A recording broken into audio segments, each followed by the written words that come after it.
Baruch haba Hashem Yahuwah.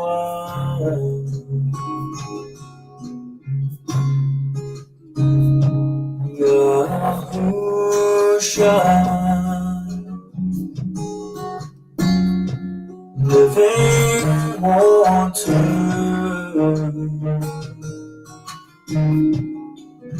Baruch haba Hashem Yahuwah.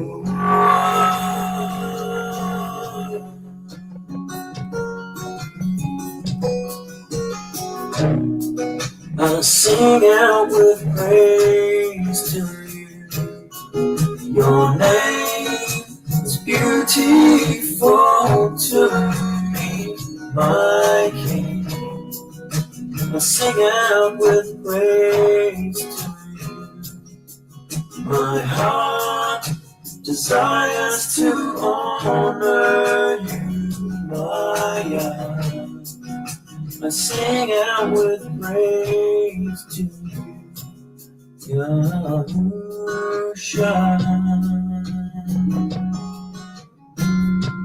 Living Torah, Baruch haba Hashem Yahuwah.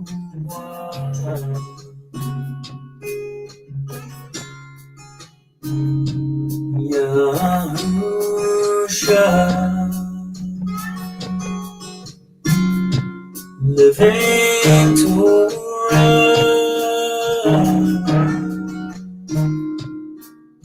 Baruch haba Hashem Yahuwah.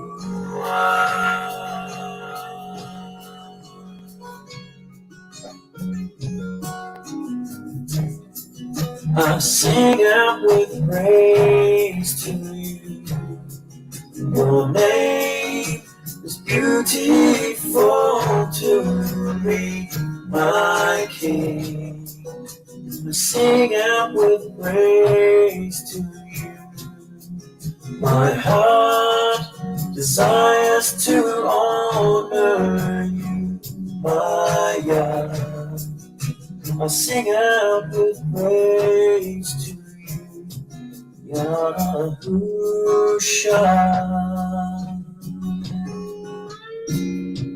Living Torah,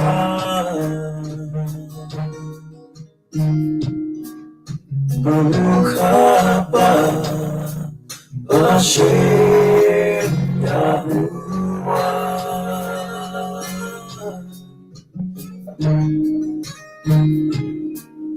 Baruch haba Hashem Yahuwah.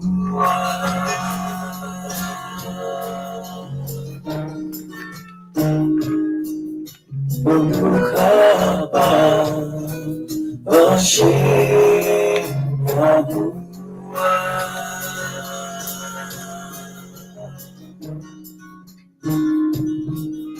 Baruch haba Hashem Yahuwah.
Hear, O Yisrael, Yahuwah our Elohim.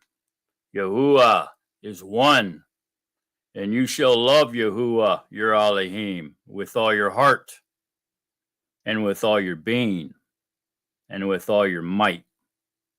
And these words which I am commanding you today shall be in your heart, and you shall impress them upon your children, and shall speak of them when you sit in your house, and when you walk by the way, and when you lie down, and when you rise up, and shall bind them as a sign on your hand, and they shall be as frontlets between your eyes. And you shall write them on the doorpost of your house and on your gates. The second is like it.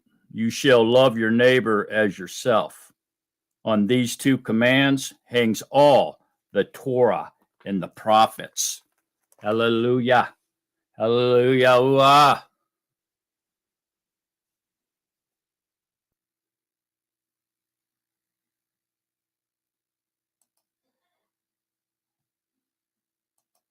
Shabbat Shalom, beloved of Yahuwah. Welcome, everybody. Glad you're all here. Really cool to see everybody in here. What a wonderful week it's been. Nice weather. All kinds of blessings happening left and right. We got a new baby horse. And just all kinds of stuff going on. So hope everybody's had a wonderful week as well. And here we are. Favorite day of the week coming up. Yom Shabbat, the day of rest. The Yahuwah's rest day. And I'm glad to be sharing it with all of you. And I really look forward to these scriptural studies with you and every week. And I think this evening is going to be a fantastic one. Maybe a little lengthy, but nevertheless, for those who stick around and love truth and can't get enough, well, we're going to feed you some truth tonight. It's just going to keep coming at you. So put on your bibs, undo your overalls, slap on them bibs, sit down, get your spoon and your fork and your knife, and get ready to eat some good manna from heaven. Because it's coming at you. So this evening we're going to be talking about the book of Daniel. Maybe in a little different perspective than most of us have ever looked at it or read it. It's very intriguing, to say the least. Daniel, the book of Daniel, is a very powerful book in the scriptures. It gives us chilling glimpses into the end times, the end of the end times. It gives us accounts of unshakable belief in the face of death, life and death. And it gives us monumentous amounts of examples on how in the world we're supposed to survive in Babylon. When we are surrounded, engulfed, saturated with paganism, idolatry, sin, wickedness, and it's all around us. Oh, woe is me, what am I to do? So Daniel, very powerful in helping us with a lot of these things that we may be trying to figure out. What in the world should we do? Or what can we do? Should we be submissive? Should we adhere to the convenience of the world so that you don't punch us in our nose and beat us up, throw us in jail? Or should we choose to be obedient beyond even our own imaginations? What should we do? Should we cave in when the paganism, that idolatry of the world surrounds us and pulls us in every direction? Should we cave in to them? So what a great study this is going to be, and I think it'll help a lot of us out there needing a little bit of help in with a lot of this stuff that we're faced with every day. And before we get started into this evening's study, let me say hello to some of the people in the chat room that's come and joined us. And then we'll get moving very rapidly through this rather lengthy study this evening.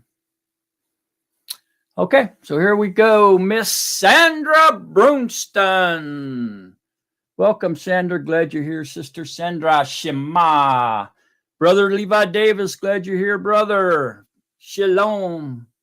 Welcome, Brother Levi. Sister Sharon Sharon, glad you're here, Sharon. Shabbat Shalom. Sister Peggy Russell, glad you're here, Peggy. Shabbat Shalom, everyone. Kisha Larray, Shabbat Shalom, glad you're here, Kisha.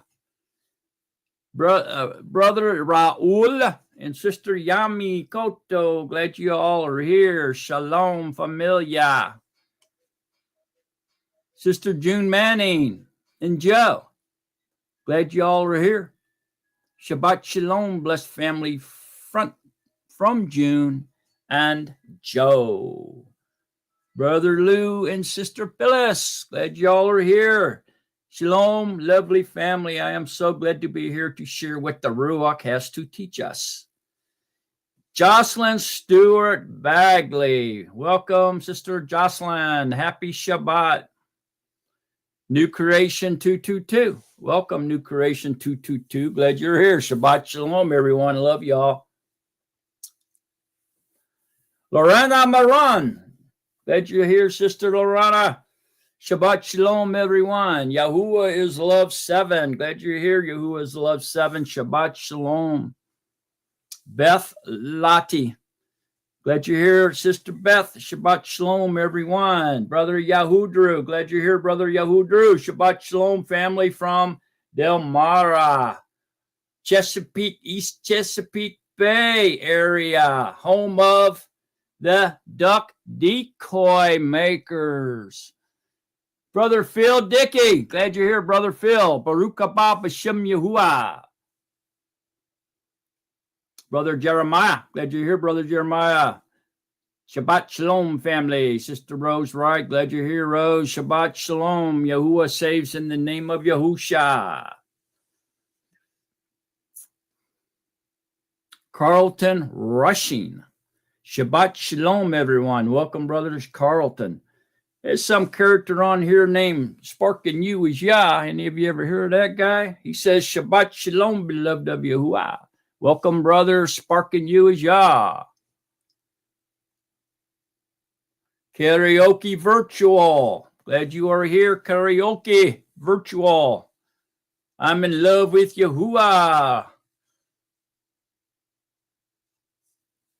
Kiri. Glad you're here, Kiri. Shabbat Shalom. Juanita Phillips. Glad you're here, Sister Juanita. Good evening. Shalom. Davy Stead. Glad you are here, Davy. Shabbat Shalom, family. All right, if I missed anybody, sorry about that. Y'all know everybody's welcome here all the time, every time, anytime. Glad y'all are here. And we're going to get started, or the people are trickling in. They'll just keep on coming. We're going to keep on studying. So here we go. We're going to get started then. Welcome, welcome, welcome, everybody. All right. So, Daniel. Now let's we'll turn to the book of Daniel, because that's what we're going to be in all evening. Page 893 in the BYNV, if you will. So here in chapter 1 here, this is kind of a recount, if you will, of the Babylonian conquest of Yehuda in Jerusalem. And they captured Daniel. And Daniel is ripped from his homeland, from Jerusalem. David was from a noble family. We're told that in scripture. And so he was from a royal lineage, if you will. And he was probably a young teenage boy at this particular time of the exile, Babylonian exile. So Daniel was ripped from his homeland and thrust into the heart of the Babylonian Empire, so that you could imagine the shock and awe of that on this young man. And being a teenager, being taken into captivity would have been bad enough. But leaving Jerusalem, leaving the temple of Yahuwah, all the things that he knew from a baby, and being thrust into the opposite. And so, the Babylon was a huge pagan hub, full of idolatry, full of sexual immorality, full of sin and wickedness and everything that you can imagine. We could even look at Babylon as being the tree of the evil the knowledge of good and evil, but being really the knowledge of evil. It's like this was really, really bad area. And so here this young man is thrust into this, ripped from his homeland, thrust into this foreign country that was basically the opposite of what he was used to. Okay. So we're going to go ahead and read this Daniel 1 here. And before we get started, I want y'all to realize something that most people really don't ever understand, and it kind of throws people off. And that's Daniel did not, all his chapters are not listed in chronological order. And the main reason for that is because there wasn't even any chapters and verses that were numbered back when back when Daniel wrote this scroll. Okay. And so the chapters would have been helpful for him, but he just wrote by memory as he was writing down. And when we do this, we can easily, get things out of chronological order, especially when we start getting deeper and deeper into the book we're writing. I know that by experience, and it does happen. So this is what we find, and most people don't realize that, but that's what's going on. So what you're going to find is we're going to actually study Daniel tonight in chronological order. We're going to put things back where they're supposed to be within the chronological order of history as Daniel's writing. Now, Daniel is a history book. I mean, it's packed full of history, okay? Not just tests and, end time prophecies and stories of unshakable belief. and stuff like this, it's also a fascinating book of history, and lets us know quite a bit about what happened back here in the ancient Israel, if you will. And so basically this exile of Yehuda into Babel began around 605 to 604 BCE. Okay, so right around the 6th, 7th century, beginning of the 6th century BC, we should say. Okay, and so this begins here. Daniel chapter 1 actually begins or starts right around the Babylonian captivity or Babylonian exile period.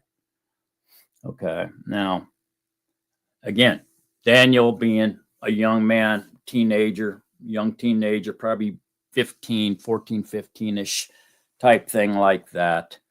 And we know that because of the history. You know, they put him somewhere between 13 and 18, you know, some type of teenager right in there sometime. And then, of course, this would have been during Jeremiah's time as well, and Ezekiel. Daniel will be taken captive into the castle of the Babylonian king, whereas Ezekiel is going to stay out in the countryside, and I think he even gets taken into slave camps and stuff like that, where Jeremiah stayed in Jerusalem and was eventually taken with the remaining Israeli army and over into Egypt. Okay, but they were all didn't really know each other or met each other, but they knew of each other. All right, and so there's where this all begins, right around the Babylonian captivity. And the book of Daniel is amazing in such a way that we can actually, as we read each chapter of Daniel, we can actually apply it to our life, to what's going on right now in our life and in our era. So it's kind of an amazing book in that regard. And so again, around 605 BC, here we go. In the 3rd year of the reign of Jehoiakim, sovereign of Yehuda, Nebuchadnezzar, the sovereign of Babel, came to Jerusalem and besieged it. Okay. And Yahuwah gave Jehoiakim, sovereign of Yehuda, into his hand, with some of the utensils of the house of Elohim, which he brought to the land of Shinar, to the house of his mighty one. And he brought the utensils into the treasure house of his mighty one. Okay, so here they raided the temple, and they took a lot of the utilities and furniture and things like that that was in the house of Yahuwah. And he took it over, Nebuchadnezzar took it and put it in the house of his God. And so when he did this, he was kind of implying that his God, Nebuchadnezzar's God, was more important or more powerful than the Yehudim's God, which was Yahuwah. Okay. And so we find this taking place here at the beginning of the exile, as they took the slaves, the captives, and utilities and treasures and furniture and took them to their houses of worship. Okay. And the sovereign said to Ashpenaz, the chief of the eunuchs, to bring some of the children of Israel and some of the sovereign's descendants and some of the nobles. young men in whom there was no blemish, but good looking, having insight and all wisdom, having knowledge and capable of learning. So you can see here where it says, bring some of the children of Israel and some of the sovereign's descendants. See that? Sovereign's descendants and some of the nobles. That's how we know that Daniel came from a royal lineage. He was from the nobles, line of the nobles. Okay. He could have even been one of the sovereign's descendants. Okay. Young men and no blemish, good looking, and having insight and all wisdom, having knowledge and capable of learning, equipped to stand in the sovereign's palace and to teach them the writing and the speech of the Chaldeans. And so these men that the head of the eunuchs was supposed to choose, he wanted them to be good looking, smart, handsome, intelligent, young people from the sovereign's descendants or the line of the nobles to work in the palace, in the king's castle, if you will, Nebuchadnezzar's castle. Okay, so that's how we know that Daniel came from a noble line, okay? And the sovereign appointed for them a daily ration of the sovereign's food and of the wine which he drank, and 3 years of training for them. So they had to be trained in 3 years of the ways of the Babylonians, know their language, their culture, their religion, everything about them. So they were kind of being indoctrinated, weren't they? They were in there to be brainwashed, indoctrinated over to the ways of the Babylonians. Okay. But yet these young men were already knew Yahuwah, and they weren't going to play along with any of that. Okay. They weren't going to cause trouble, but they weren't going to go against Yahuwah.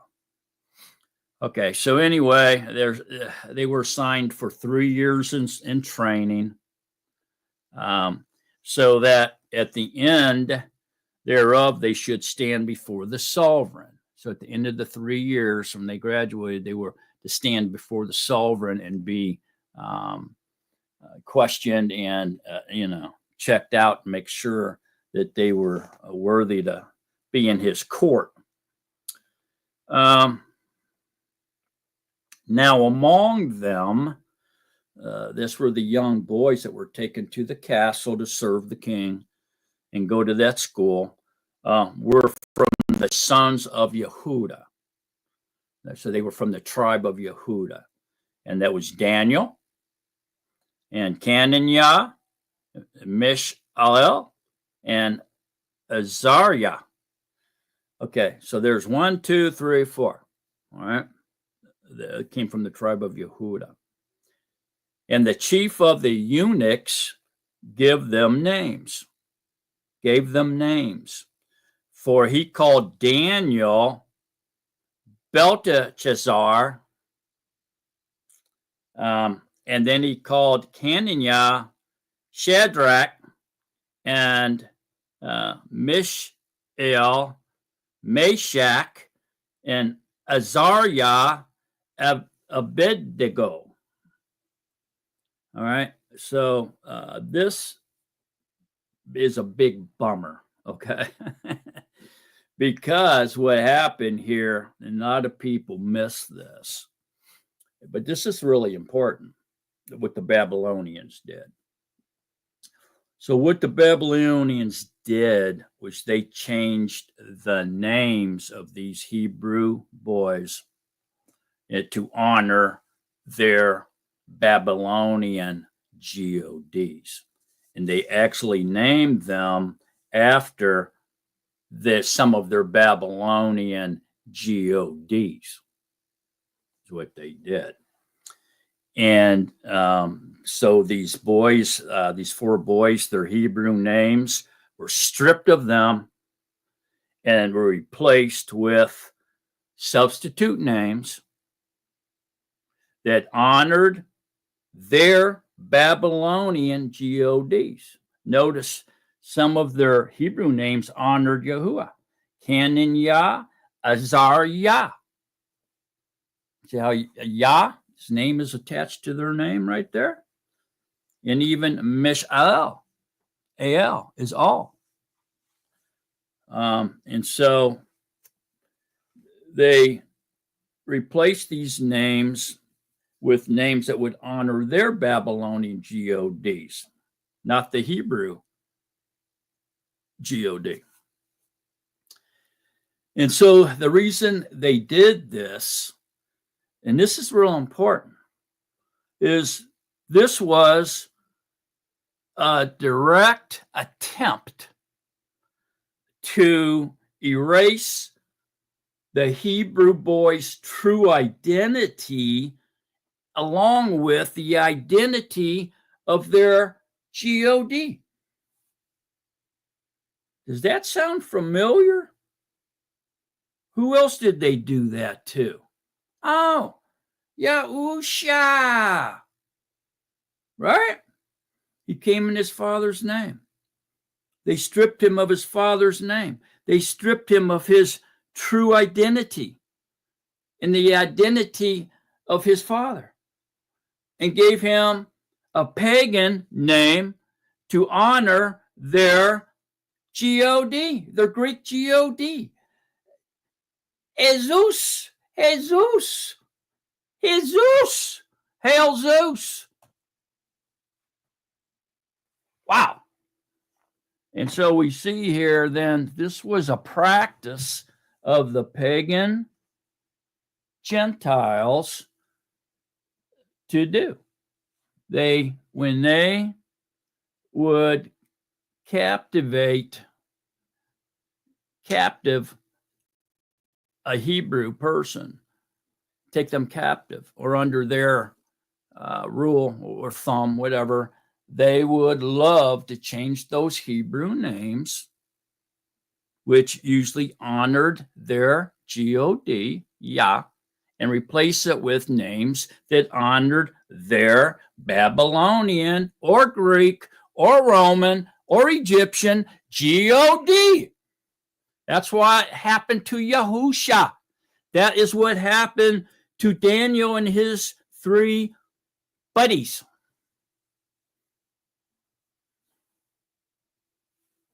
You see it? This is huge. Most people don't see this. Now, more than likely, these boys were made eunuchs because men that served in the king's palace would be around the king's harem. And they didn't want these young men messing around with the king's women. And so his wives or concubines, and so they would castrate these boys and make eunuchs out of them, those that would serve in his palace. And so more than likely, matter of factly, I would say these 4 boys were made eunuchs. Now, with that said, people say, well, is there any evidence in scripture that Daniel was made a eunuch? Or are we just assuming that as being the general practice of what the kings did for males that worked within the palace walls? Well, both. Okay, both. So we know for a fact that that's what they used to do to men that worked within the palace walls. But there's also scripture that prophesies it. And it's in several places, but it's really the same prophecy. And so we can find it in Isaiah. So if we go to Isaiah 39, 6 through 8. So go to Isaiah.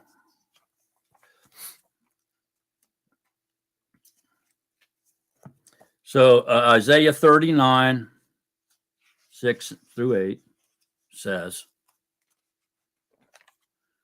and it'd be on like page 4 or 5, 6 in my BYNV. it says, see, the Yamam are coming.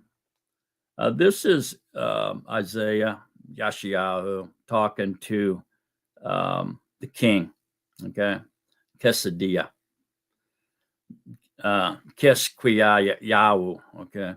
And he says, see, the days are coming when all that is in your house and what your fathers have stored up until this day shall be taken away to Babel. Not a matter shall be left, declares Yahuwah. And they shall take some of your sons who are born to you, whom you bring forth.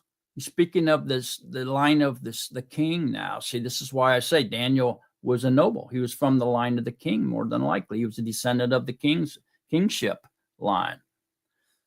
Born to you, whom you bring forth, and they shall be eunuchs in the palace of the sovereign of Babel.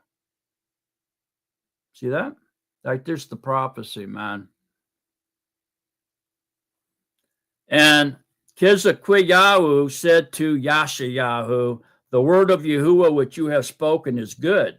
And he said, because there is peace and truth in my Yamam.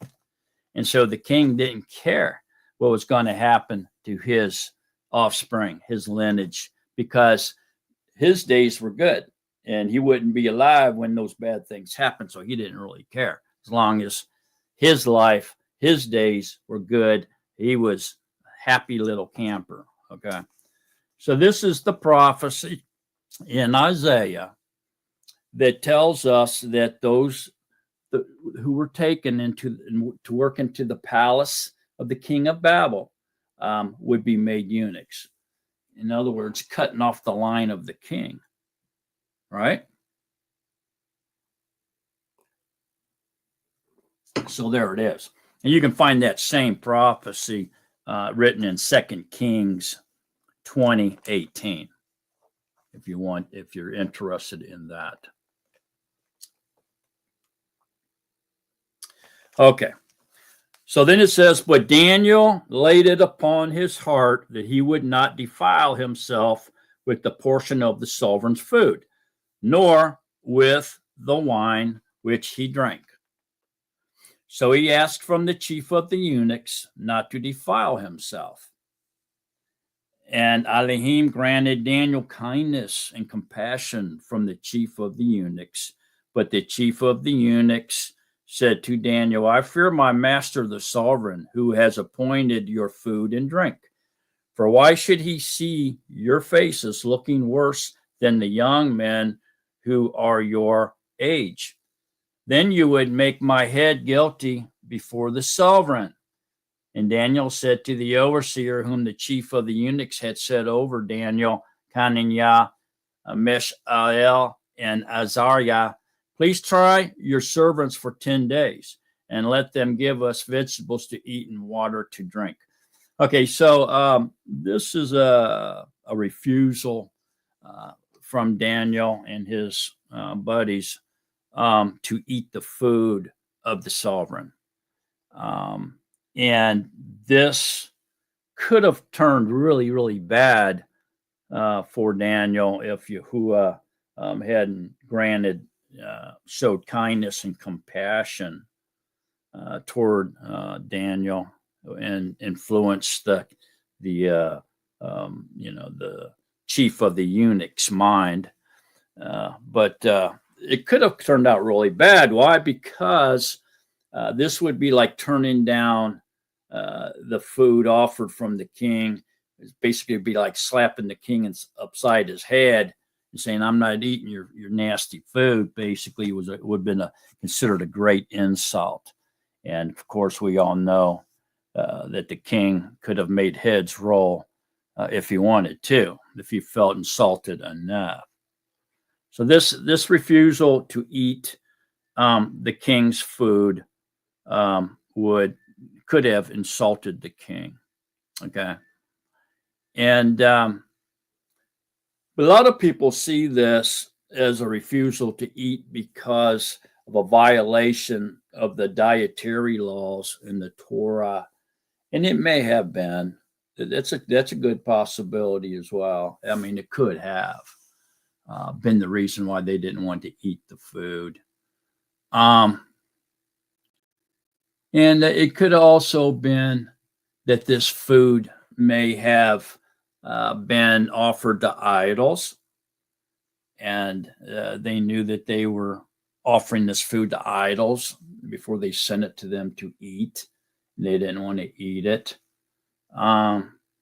It could have went through some kind of ritually unclean pagan practice, and they didn't want to eat it.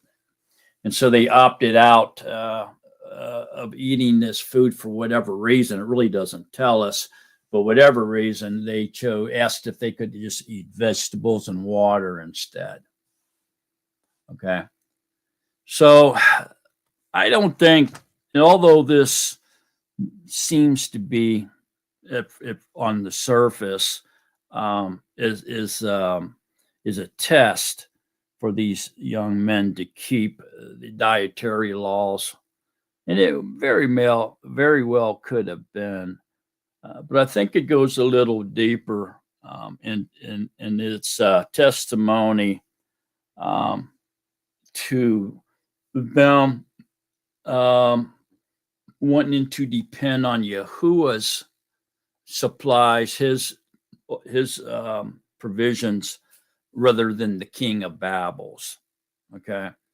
And so, in other words, they wanted to stay under the direction of Yahuwah and not conform to depend on the king of Babel. And I think maybe this may have taken some type of precedence in this decision as well. Okay. And don't forget, man, these guys were in shock. This was a heck of a shock on these boys, and they were basically given pagan names, stripped everything, and the Babylonians demanded that these guys conform to their pagan ways. Okay, and not to the point where they were willing to teach them, keep them away from the sovereign, and teach them for 3 years how to perform socially and socially, ritually, religiously, whatever which way, and become one of them. And so indoctrination began, and so this was one of the first tests, if you will. Then, okay, so it goes on and says, then let our appearance be examined before you, and the appearance of the young men who eat the portion of the sovereign's food, and do with your servants as you see fit. And he listened to them in this matter and tested them for 10 days. And at the end of the 10 days, their appearance looked better and fatter in the flesh than all the young men who ate the portion of the sovereign's food. And it came to be that the overseer took away their portion of food and the wine that they were to drink, and gave them vegetables. So here, through wisdom, Daniel and his comrades here refused to conform to the way of these pagans, but through their subtle wisdom, they did it in a way that they didn't expose their refusal to conform. And so very shows the wisdom of these young men, right off the get-go here, really. It could be one of the reasons they were chosen, because they were wise for their age. And so these young men, these 4 young men, Elohim gave them knowledge and skill in all learning and wisdom, and Daniel had understanding in all visions and dreams. So because they did what they did, whatever reason it was, Yahuwah sent them knowledge and skill in all learning and wisdom. Okay. And then Daniel, it says, and Daniel had understanding in all visions and dreams. So he even went beyond that for Daniel, and he blessed Daniel with the ability to interpret visions and dreams, which would change the world, right? As we know it, as they knew it back then, and as we know it, really, or would have known it. So, and at the end of the days, when the sovereign had said that they should be brought in, so the end of the 3-year period, indoctrination period, the chief of the eunuchs brought them in before Nebuchadnezzar. And the sovereign spoke with them, and none among them all were found like Daniel, Hananiah, Mishael, and Azariah. Those are their Hebrew names. So they stood before the sovereign. And in any word of wisdom and insight about which the sovereign examined them, he found them 10 times better than all the magicians, the astrologers who were in all his reign. And Daniel continued until the first year of Sovereign Koresh. Okay. So there you go. So they completed their 3 years of training, and they were found to be 10 times more wise than all the magicians and astrologers that were in Babylon, because of Yahuwah blessed them, right? Remember, Yahuwah blessed them up in verse 17. He gave them knowledge and skill in all learning and wisdom, and blessed Daniel with the understanding to interpret visions and dreams, to the point where they were 10 times wiser than everyone else. That's a lot. That's a lot. So there you go. So Daniel remained, it says, continued until the first year of King Cyrus, really continuing to serve as an advisor, interpreter of dreams and visions in the castle. All right. So then that takes us into chapter 2. All right.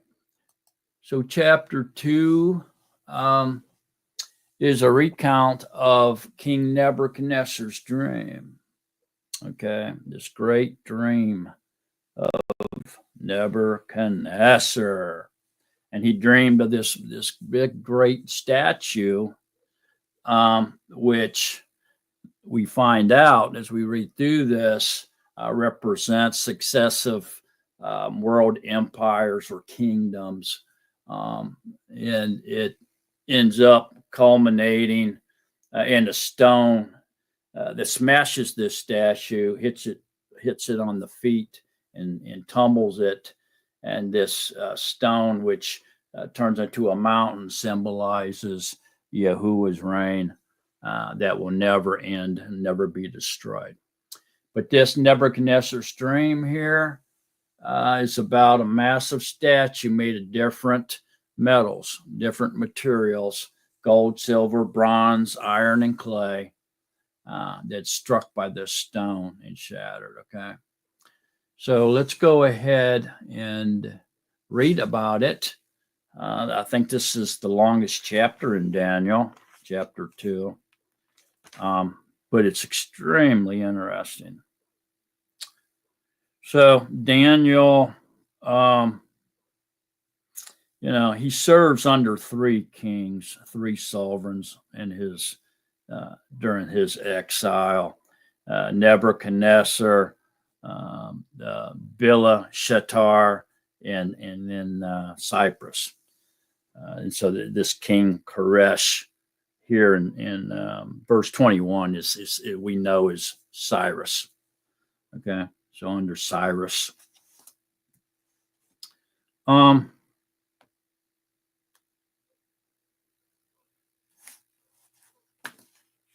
it says, okay, now this is, we're still in chronological order. So we're chapter 1, chapter 2, chapter 3, and chapter 4. And then it stays in chronological order till after chapter 4. Okay, then it's not goes to 5.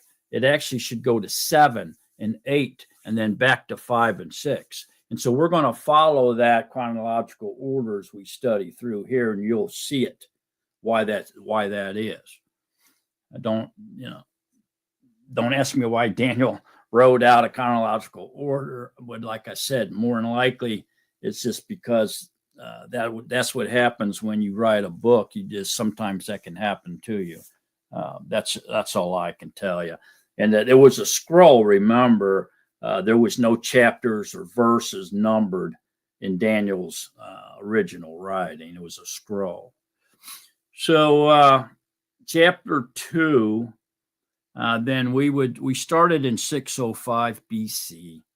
And so this being the second year, and in the second year of the reign of Nebuchadnezzar had dreams, and his ruach was so troubled that his sleep left him. So he had a hard time sleeping because of these dreams. Okay. So 2 years, and in the second year of the reign of Nebuchadnezzar. So now we're at 603 BC. That'd be just about the date of this would be 603 BC. And this is talking about his dreams, the great statue.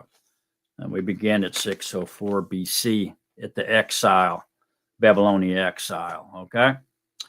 And so it goes on and says, and the sovereign gave orders to call the magicians and the astrologers and the practitioners of witchcraft. See how evil Babylon is? But we can relate Babylon. How can we relate it to our world? We can definitely relate it to our world. This being Babylon, right? Because we have magicians and astrologers and practitioners of witchcraft, just like Babylon did. The Babylonians did, right? Same thing.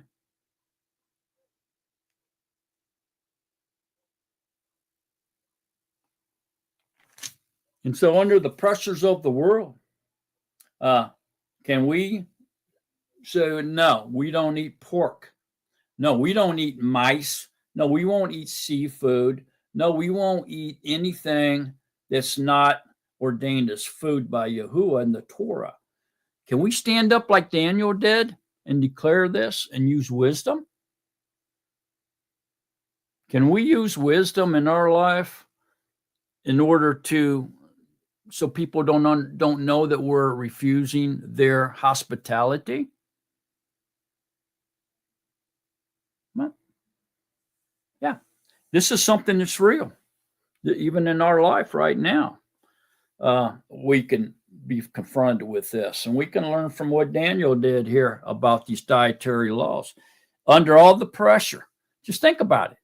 The pressure that Daniel was under in chapter 1, I'm going back to chapter 1 on you,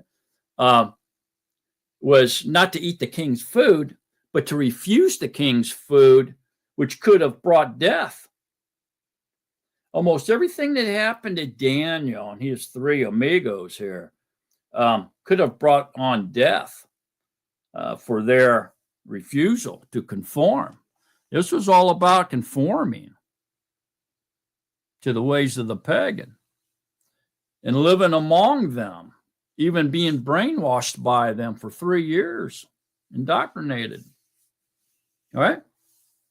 And so we're facing the same thing. Can we go through Babylon here and stay true to Yahuwah's dietary laws and his commands and not conform to the pressures of the world?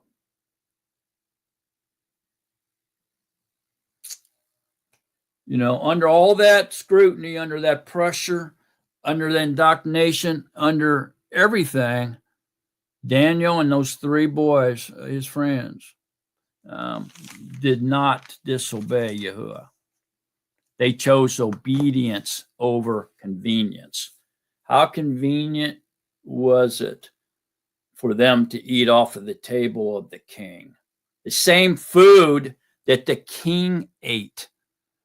And they said, no, we don't want that food. Oh, wait a minute. It's good enough for the king, but not good enough for you? Who do you think you are?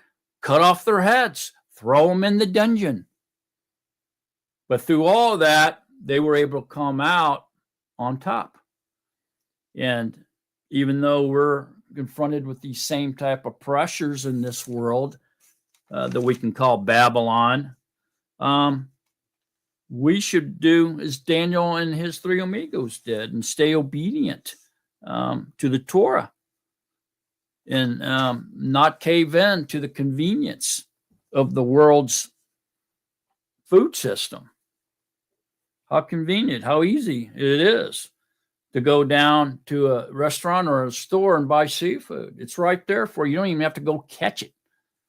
You can just go buy it very easily.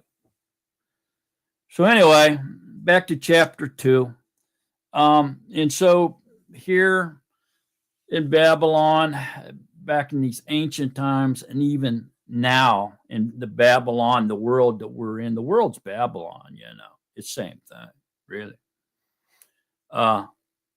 We're surrounded with these same things. And so the sovereign calls the magicians, the astrologers, the practitioners of witchcraft, and the Chaldeans to declare to the sovereign his dreams. So they came and stood before the sovereign. And the sovereign said to them, I have had a dream, and my ruach is troubled to know that dream. And the Chaldeans spoke to the sovereign in Aramaic, O sovereign, live forever. Relate the dream to your servants, and we shall reveal the interpretation. The sovereign answers and said to the Chaldeans, my decision is firm. If you do not make known the dream and its interpretation to me, your limbs shall be taken from you, and your houses made dunghills. He's threatening to quarter them if they don't tell him what his dream was and then interpret that dream, which is, we all know, impossible. Ain't no man can do that. But if you reveal the dream and its interpretation, you shall receive gifts and rewards and great esteem from me. So reveal to me the dream and its interpretation. Wow, right? They answered again and said, let the sovereign relate to his servants the dream, and we shall reveal its interpretation. The sovereign answered and said, I know for certain that you would gain time, because you see that my decision is firm. If you do not make known the dream to me, there is only one decree for you have agreed to speak lying and corrupt words before me till the time has changed. So relate the dream to me, then I shall know that you shall reveal its interpretation for me. So they're trying to tell the king, well, tell us your dream and we'll tell you what it means. And then with time passes, he'll forget all about it and everything will be good to go in Babylon again, right? But the king ain't having nothing to do with that. Okay, so the king says, you tell me what the dream was and give me its interpretation. So the Chaldeans answered the sovereign and said, there is no one on the earth who is able to reveal the matter of the sovereign, because no sovereign, master, or ruler has ever asked a matter like this of any magician or astrologer or Chaldean. And the matter that the sovereign is asking is difficult, and there is no other who is able to reveal it to the sovereign except the Elohim, whose dwelling is not with flesh. Because of this, the sovereign was enraged and very angry, and gave orders to destroy all the wise ones of Babel. So the decree went out, and they began killing the wise ones. And they sought Daniel and his companions to kill them. Why? Because Daniel and his three amigos were now considered to be part of the wise ones of Babel, because they were trained. And they were actually 10 times wiser than all the other ones, right? So they were out to kill them as well. The kings want to kill all the wise ones of Babel. And so they actually killed some, and they were looking for the other ones to kill them. So then, with counsel and wisdom, Daniel answered Arioch, the chief of the sovereign's guard, who has gone out to kill the wise ones of Babel. He answered and said to Arioch, the sovereign's officer, why is the decree from the sovereign so urgent?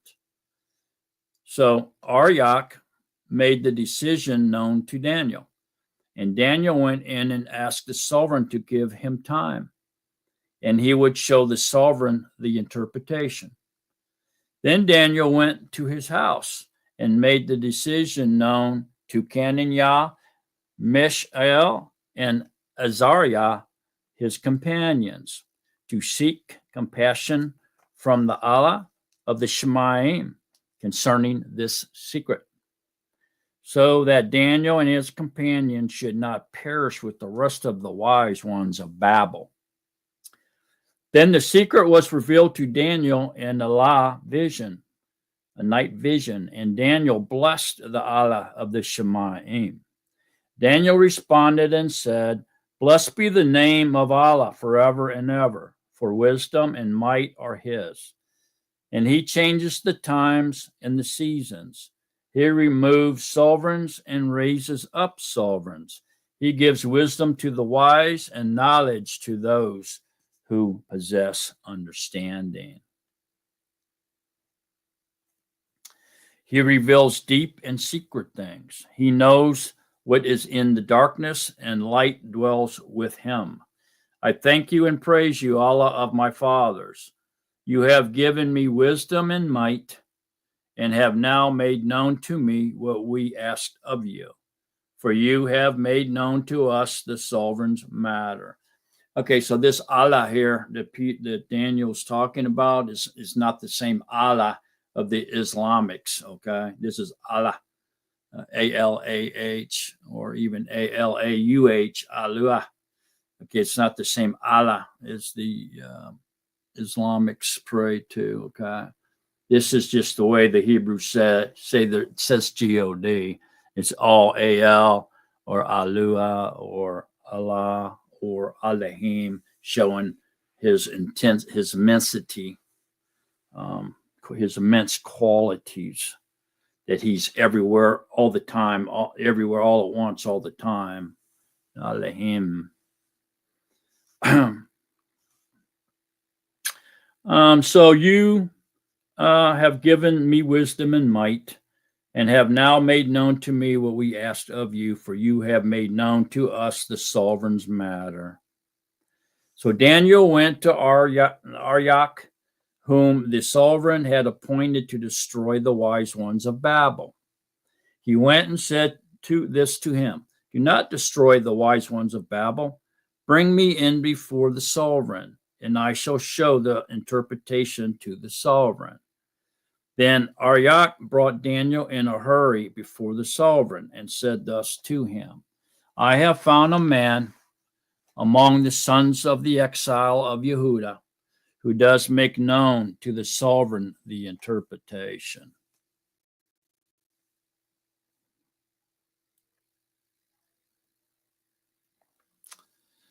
The sovereign answered and said to Daniel, whose name was Belteshazzar, are you able to make known to me the dream which I have seen and its interpretation? And Daniel answered before the sovereign and said, the secret which the sovereign is asking, the wise ones, the astrologers, the magicians, and the diviners are unable to show it to the sovereign. But there is in Allah, in the Shemaim, who reveals secrets, and he has made known to sovereign Nebuchadnezzar what is to be in the later Yamim, the later days. And so Daniel is revealing, look, no man can do what you're asking, King, sovereign. Nobody can do that, but Yahuwah can. Yahuwah knows. Yahuwah knows. And he's revealed it to me. And so what's Daniel doing here? Daniel's not taking any credit, man, for nothing. He's given all the esteem to Yahuwah, isn't he? Yeah, he is. Daniel is giving all the esteem to Yahuwah. All of it.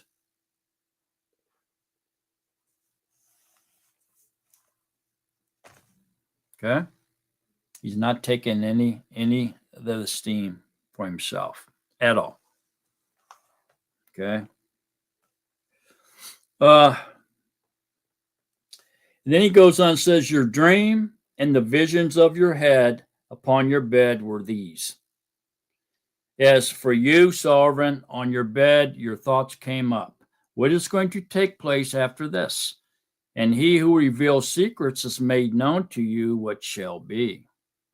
As for me, this secret has not been shown to me, because I have more wisdom than anyone living, but for our sakes, who makes known the interpretation to the sovereign, and that you should know the thoughts of your heart.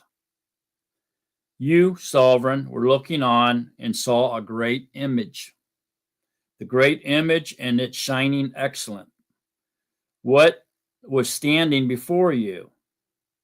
And its form was awesome. The image's head was of fine gold, its chest and arms of silver, its belly and thighs of bronze, its legs of iron, its feet partly of iron and partly of clay. You were looking on until a stone was cut out without hands, and it smote the image on its feet of iron and clay and broke them in pieces. Then the iron, the clay, the bronze, the silver, and the gold were crushed together and became like chaff from the summer threshing floors. And the wind took them away so that no trace of them was found. And the stone that smote the image became a great mountain and filled all the Eretz. This is the dream, and its interpretation we declare before the sovereign. You, sovereign, are a sovereign of sovereigns, for the Allah of the Shemaim has given you a reign, power, and strength, and preciousness. And wherever the children of men dwell, or the beasts of the field and the birds of the Shemaim, he has given them into your hand and has made you rule over them all. You are the head of gold. Okay, so wow. So this is what we would call a prophetic picture. Not only is he feeding Nebuchadnezzar's ego by letting him know that he's the head of gold, but he's painting a prophetic picture here for future generations, letting us know that this is a prophetic picture of the coming man of perdition, the anti-Messiah, the last ruler of man, the last man who will rule over the kingdoms of men. Okay, so basically, this is the same as the anti-Messiah. And Satan, he's a collector of gold and silver. Yahuwah collects ruachs. Satan collects gold and silver. Okay, so the head here of this statue is Babylon, represents Babylon Empire of Nebuchadnezzar. Okay.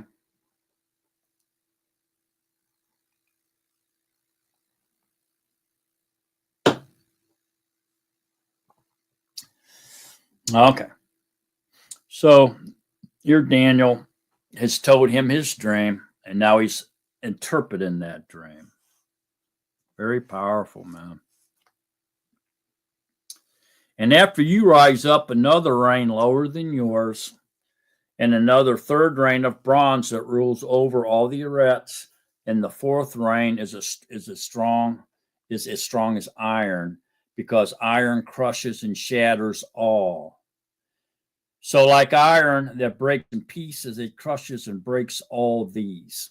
Okay, so he's letting him know that this image, this statue that he saw, the different metals, if you will, or materials represent succeeding kingdoms that are coming after him.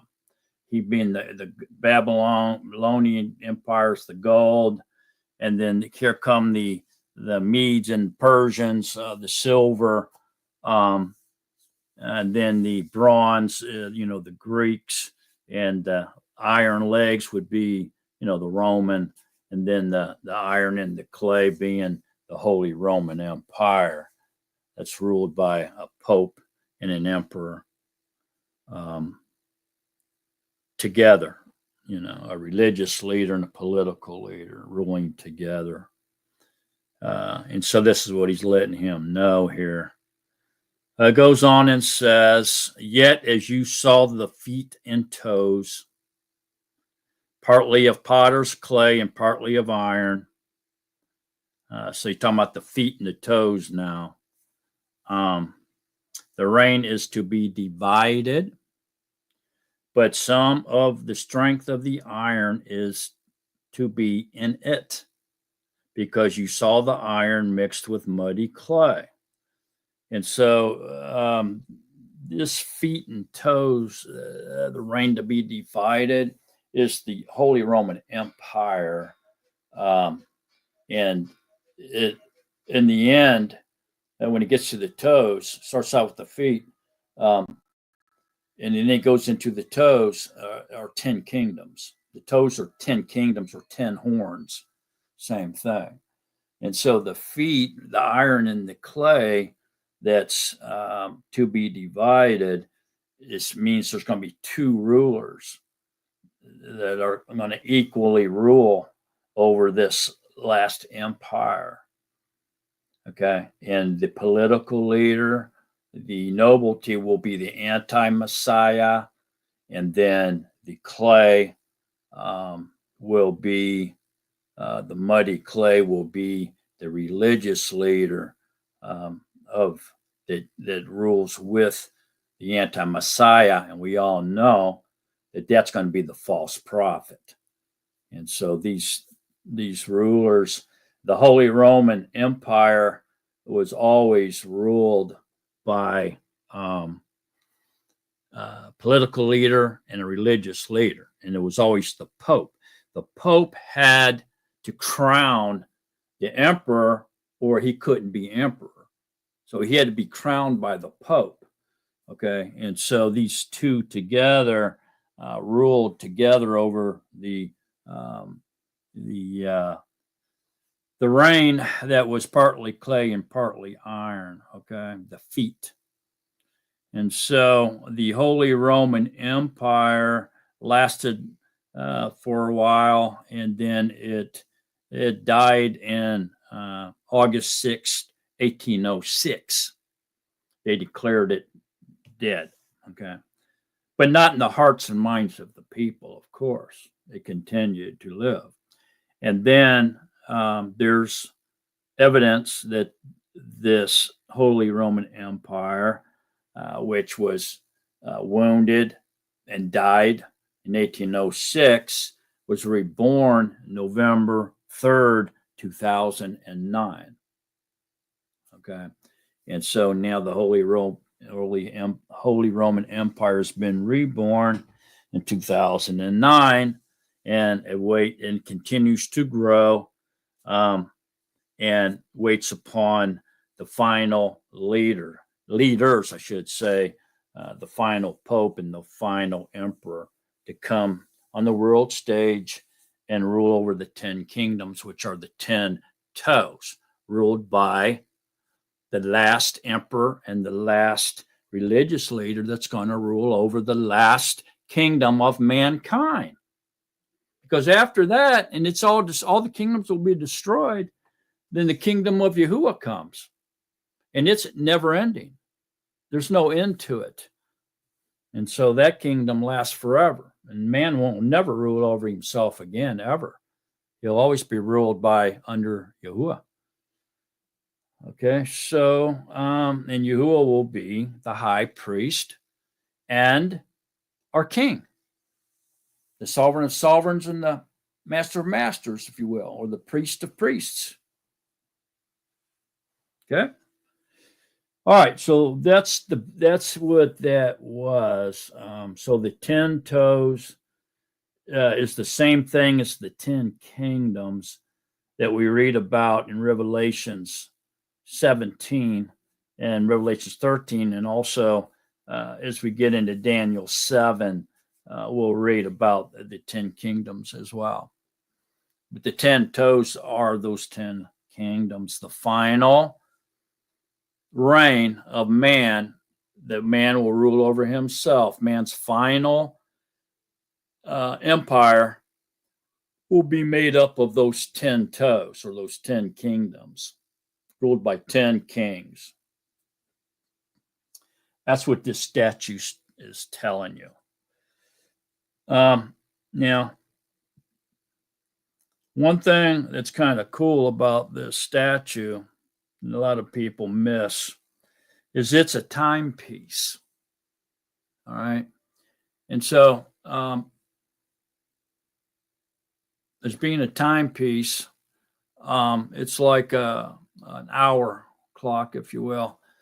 You ever see them? There's like a glass, and then it funnels down real skinny into like a funnel, and then there's another glass chamber at the bottom, and all the sand in it usually settles to the bottom. And then when they want to start timing themselves, they take it and they turn it up like this, and then all the sand starts funneling down through the little funnel and down into the lower chamber, and begins the time period, whatever it is. It can be 3 minutes, can be an hour, it can be 24 hours, whatever it is. Okay, so if you take this statue of Nebuchadnezzar's dream and you pretend like it's a timepiece, like an hourglass like that, and you turn it upside down, it tells us where we're at on the timeline of things, of man's kingdoms. And so when we turn it upside down, all the gold, the head of gold is gone, isn't it? So it's already funneled through down, it's laying in the bottom chamber. The silver is funneled through and it's laying in the bottom chamber. That's gone as well. Then the bronze, it's funneled through, it's gone. So all those three is in the bottom chamber. Then the iron, the legs of iron, the Roman Empire, it's gone. It's funneled through. And then now that just comes to the iron and the clay, the feet and the toes. Well, guess what? The feet's already funneled through there. So the feet are just about all the way to the toes. So we're somewhere halfway between that foot and where them toes are is where we're at. And it's funneling through as we speak. As soon as we get to the toes, there's going to be very little iron and clay, sand there, left in the top chamber. Almost all of it's funneled through here now. So you can see where we're at. We're getting very close to the 10 toes, or the 10 kingdoms, the last empire that the mankind will ever rule over, or the 10 toes, the 10 kingdoms.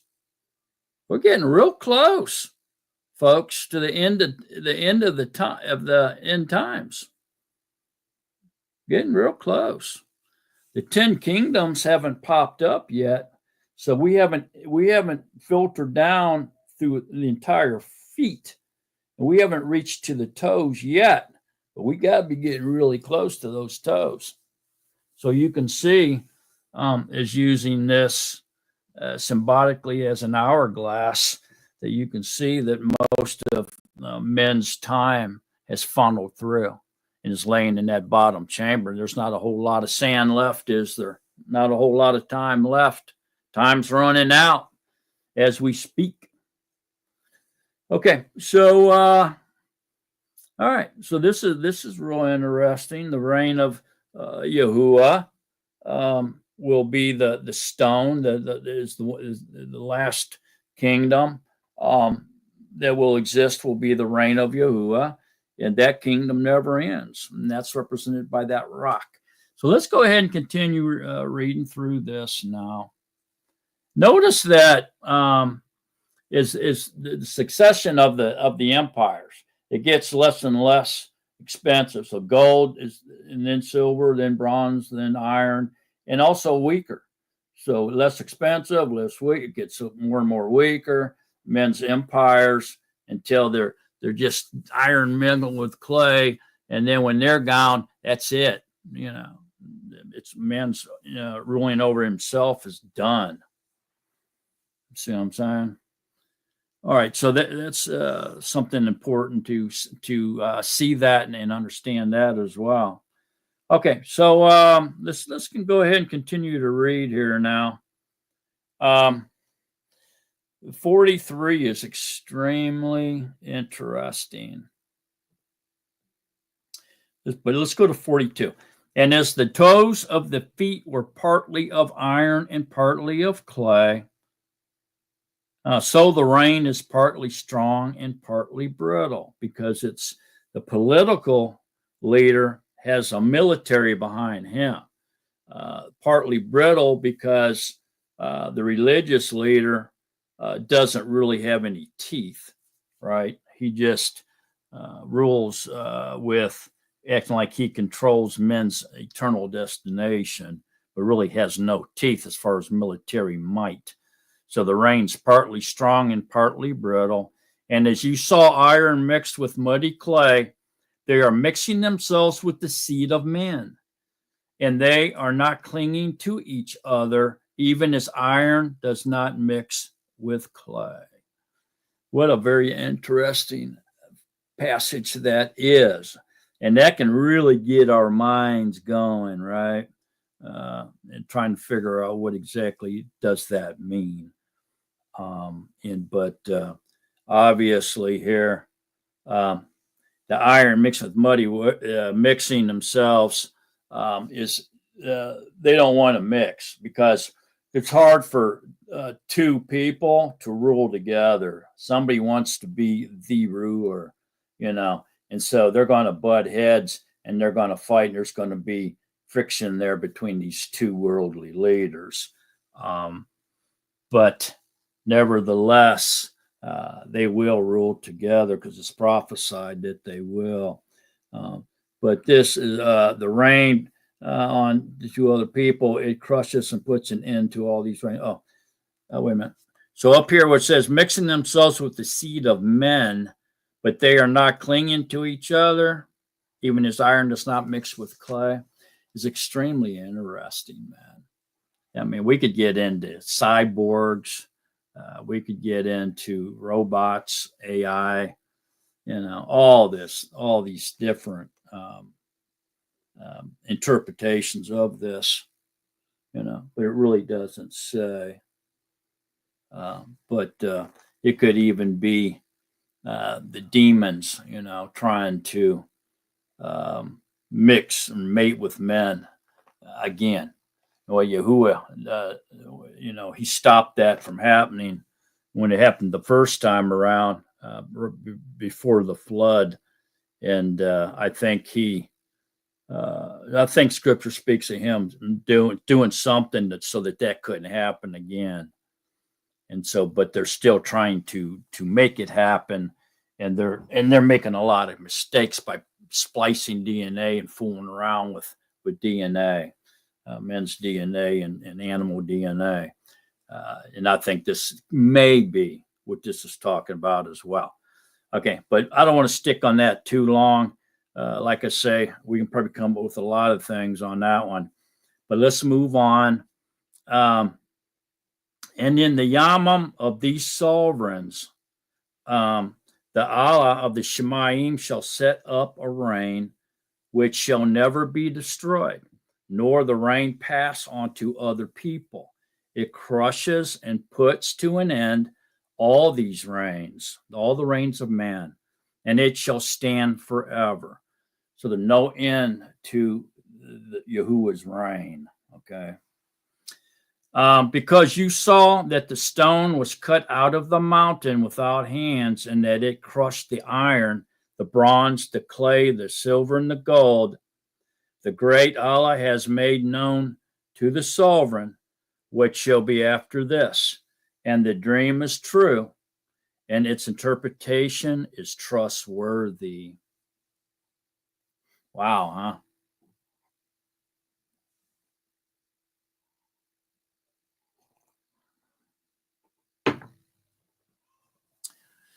Well, this is very chilling, a very chilling glimpse into the end of the end times here. And it's not really something we should be fear, but understand. And if we can understand this at least partially, I don't think any of us will ever understand this totally, 100%. Daniel didn't understand it 100%, and I don't think nobody will ever until Yahusha returns, and then maybe we can understand it 100%. But we can get a pretty good understanding of it. I mean, we can get close here, I think, and understand what this is all talking about. Definitely this dream and its interpretation, Daniel's interpretation, is highlights Yahuwah's sovereignty over world events and his ability to know the future, his foreknowledge. Hi, Anthony Rivera. Glad you're on here, brother. Letty, glad you're here. Get Fit, glad you're here. Netzareem, Net, glad you're here. Kings and Queens Coaching Group, glad you're here. Mr. Three Jobs, glad you made it, John. Okay, so I guess some of us maybe we have forgotten about Yahuwah's sovereignty over his creation. And a lot of us, perhaps we, not only are we liable to cave in when surrounded by worldly events and things like that, but we have a tendency to struggle with the ability to accept Yahuwah's sovereignty, meaning that Yahuwah has full control over his creation, to his predestination and his predetermination through his foresight.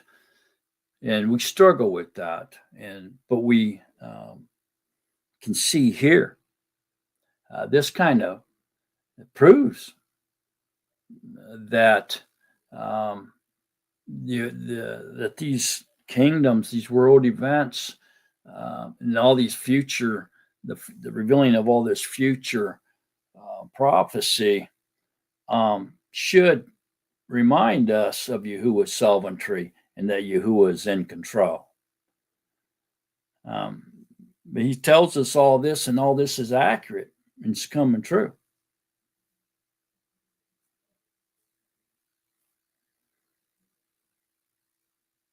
And Daniel, even Daniel understood that because he praises Yahuwah for revealing the dream and its meaning to him and saying that only Yahuwah could do that. No man could do that. Only Yahuwah can do that. And by saying that and giving all the esteem to Yahuwah, Daniel was acknowledging Yahuwah's omnipotence and omnipotence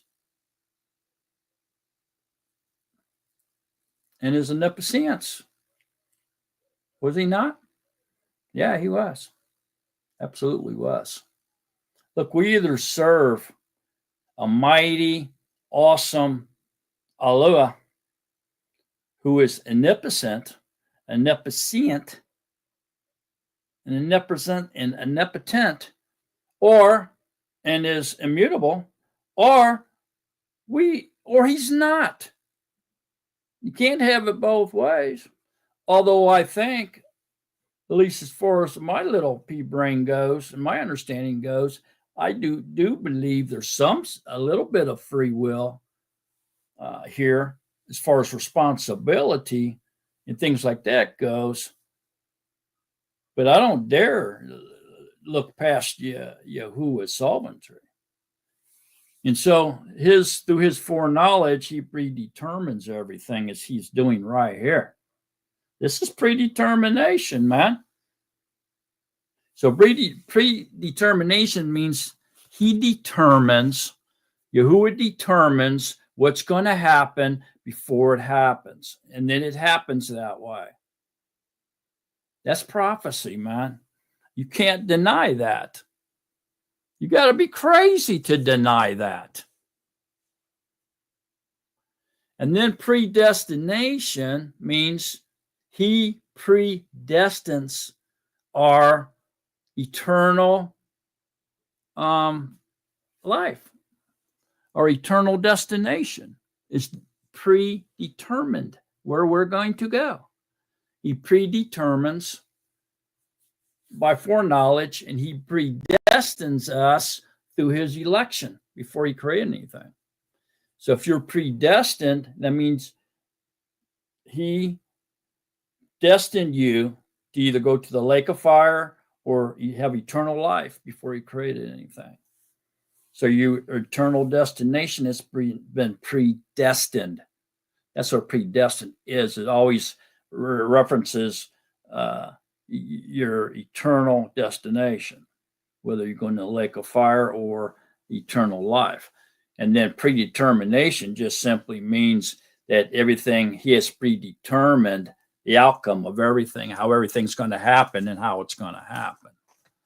And so by acknowledging these two traits of Yahuwah or the power of Yahuwah, then we don't forget about Yahuwah's sovereignty, who the King of Kings is, and who the Master of Masters is, who the Creator is. So, yeah, this is huge.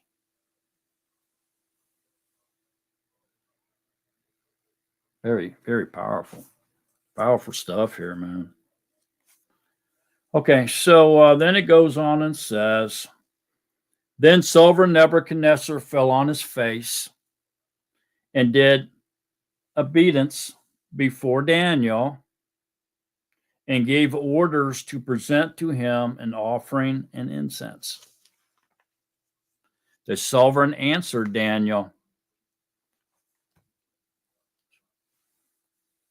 and said, truly, your Allah is the Allah of Allahs, the master of sovereigns, and a revealer of secrets, since you were able to reveal this secret. See, Daniel gave all the esteem to Yahuwah.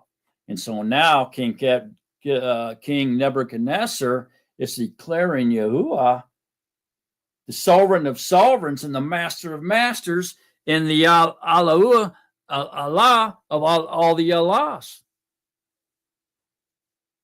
So Nebuchadnezzar's no dummy. He understands that only Yahuwah could have done this, and by doing this, he has great wisdom and great power, and Yahuwah's sovereignty is over all the world's events, because he has the ability to reveal the future because of his foreknowledge and his predetermination of what's going to happen before he created everything. Nebuchadnezzar realizes that. That's why he's saying, truly, your Allah is the Allah of the Elohim, and master of the sovereigns and the revealer of secrets. Then the sovereign made Daniel great and gave him many great gifts and made him ruler over all the province of Babel and chief of the nobles over all the wise ones of Babel. And Daniel asked of the sovereign, and he set Shadrach, Meshach, and Abednego over the work of the province of Babel, and Daniel in the gate of the sovereign. So after revealing the dream and the interpretation of the dream, Nebuchadnezzar acknowledges Yahuwah's, Daniel's Alua as the Alua of Aluas and the sovereign of the sovereigns and the master of the sovereigns. And he gives Daniel and his amigos power and position of influence over Babylon because of this. So how easy would it have been, and we can look at our own lives, for Daniel to have taken claim over being able to interpret this dream? Easily. He could have easily taken the credit for it, right? But he didn't. He gave all the credit, all the esteem to Yahuwah. And then just because Yahuwah was Daniel's God, he blesses him with all these gifts and this power and positions. So Daniel just stayed true and honest, esteemed Yahuwah, and look at everything he got. Even if he'd lied and took credit for everything, I don't see where he would have got anything more than what he got by telling the truth and esteeming Yahuwah. And so should that be what we do? Yeah. This is how we should conduct ourselves. When Yahuwah blesses you, when Yahuwah reveals things to you, and he gives you the power to help others or power to be wealthy, and then you should remember who gave you that power. It was Yahuwah. And always give Yahuwah the esteem and the credit. Don't ever take it for yourself, no matter what it is. No matter what it is.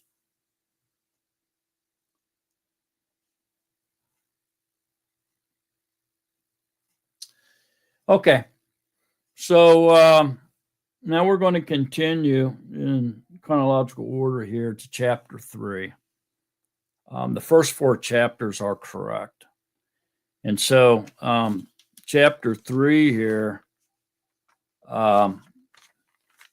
goes right along with, chapter 2 as being in 603 BC. And chapter 3 here is of the same year. So it continues into 603 BC. And after the revealing of his dream and the interpretation of his dream, Nebuchadnezzar has an ultimate ego now. So his ego is like way blowed up. And so knowing now that his kingdom was the greatest of all of men's kingdoms and empire, and he was given the head of gold, he decides that he's going to make a statue of pure gold, the entire statue representing him as the golden head, the greatest sovereign, the greatest empire, Babylon. And so he orders this statue to be made. So it was 60 cubits tall, which is about 90 feet. It's about 90 feet tall by 6 cubits, which is about 9 feet. And it's kind of weird. So 60 and 6, and this. And 6th millennium, lights are out on the 6th millennium, right? But this could be similar to what happens in the tribulation years, the abomination of desolation. But 6 cubits, 60 cubits, then put on the number of a man here. We got 666 going on, right? Just throwing that out there. So, chapter 3, 603 BC, Nebuchadnezzar the sovereign made an image, a Zillim, an image of gold, whose height was 60 cubits, its width was 6 cubits. He set it up in the plain of Dura, in the province of Babel.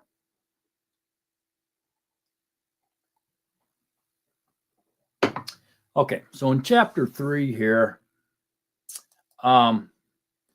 this begins to tell the story of Shadrach, Meshach, and Abednego. They're going to refuse to worship this golden image of Nebuchadnezzar here, and they get thrown into the fiery furnace, right? And most of us know the story, but that's what's going on here in chapter 3. And so this, we can apply this to our life in our age too, as we're living in right now. But let's go ahead and continue to read about it.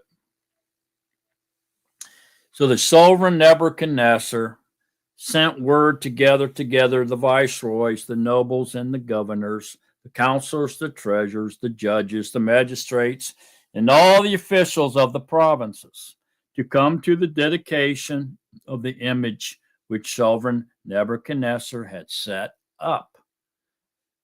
This could very well be what happens with the anti-Messiah when he sets up an image. This could be the type or foreshadow of that. So just pay attention here. Then the viceroys, the nobles, and the governors, the counselors, the treasurers, the judges, the magistrates, and all the officials of the province gathered together for the dedication of the image that sovereign Nebuchadnezzar had set up. And they stood before the image that Nebuchadnezzar had set up. Then a herald loudly proclaimed, "To you it is commanded, O peoples, nations, and languages, that as soon as you hear the sound of the horn, the flute, the zither, the lyre, the harp, the pipes, and all the instruments, you shall fall down and do obeisance to the gold image that sovereign Nebuchadnezzar has set up. And whoever does not fall down and do obeisance, is immediately thrown into the midst of a burning furnace of fire." As soon as all the people heard the sound of the horn, the flute, the zither, the lyre, the harp, and all kinds of instruments, all the people, nations, and languages fell down and did obeisance to the gold image that sovereign Nebuchadnezzar had set up. Now, this may very well have been the first time a national anthem was ever played here for Babel. A national anthem played by all these instruments, the national anthem of Babylon, and everybody had to fall down.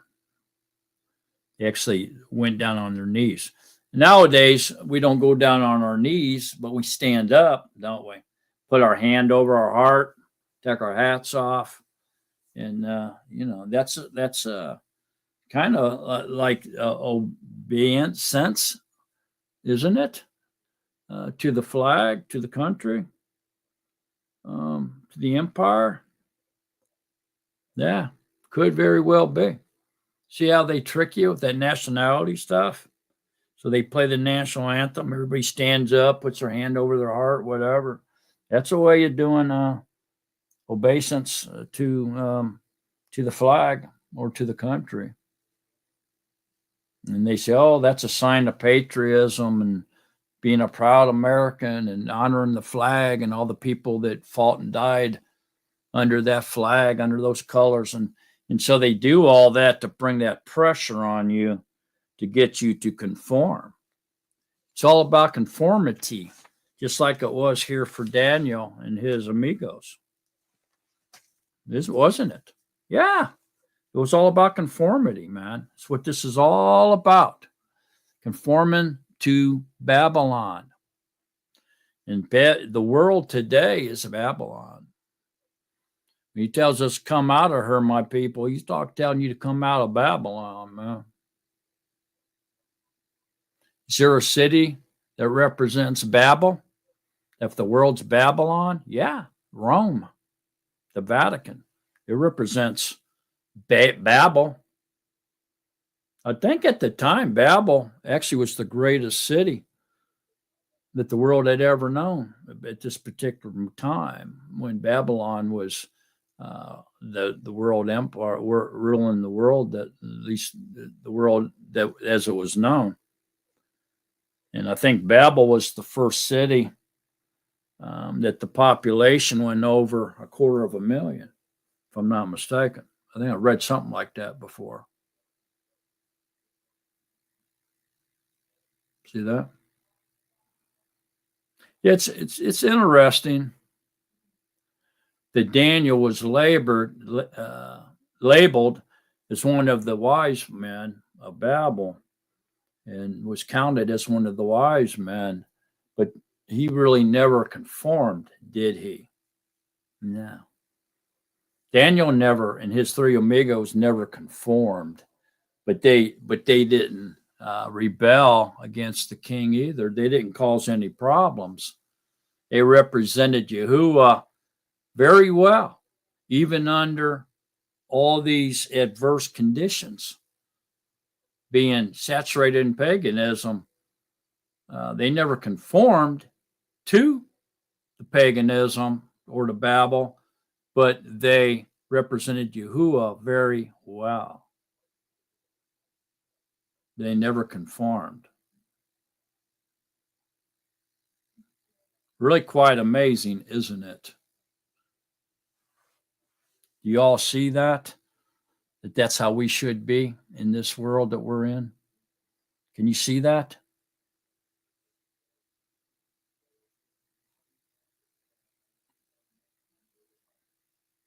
So thereupon, at that time, certain Chaldeans came forward and accused the Yehudim. They spoke and said to Sovereign Nebuchadnezzar, Sovereign, live forever. You, Sovereign, have made a decree that everyone who hears the sound of the horn, the flute, the zither, the lyre, the harp, the pipes, and all kinds of instruments shall fall down and do obeisance to the gold image. And whoever does not fall down and do obeisance is thrown into the midst of a burning furnace of fire. There are certain Yehudim whom you have set over the work of the province of Babel, Shadrach, Meshach, and Abednego. These men, Sovereign, those are their Babylonian names. These men, Sovereign, pay no heed to you. They do not serve your Elohim, and they are not doing obeisance to the gold image which you have set up.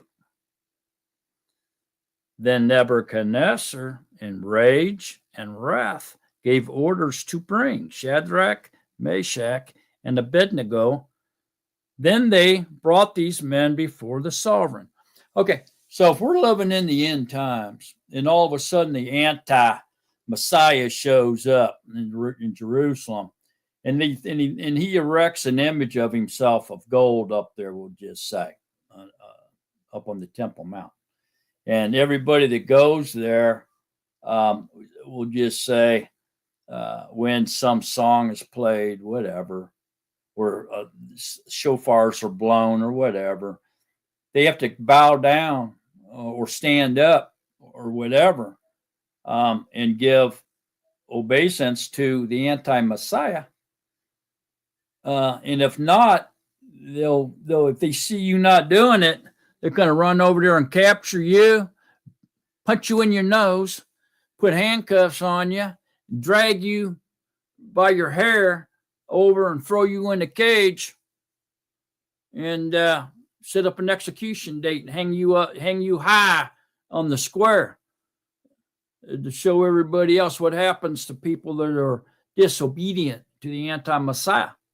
What are you going to do? Are you going to bow down? Are you going to conform?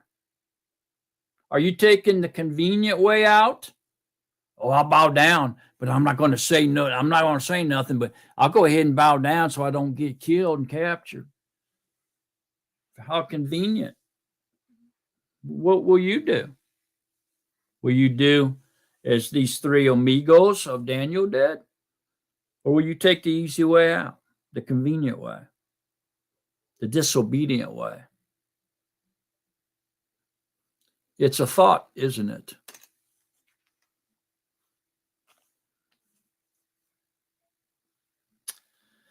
Okay, so Nebuchadnezzar, in his rage and wrath, gave orders to bring those three boys to him.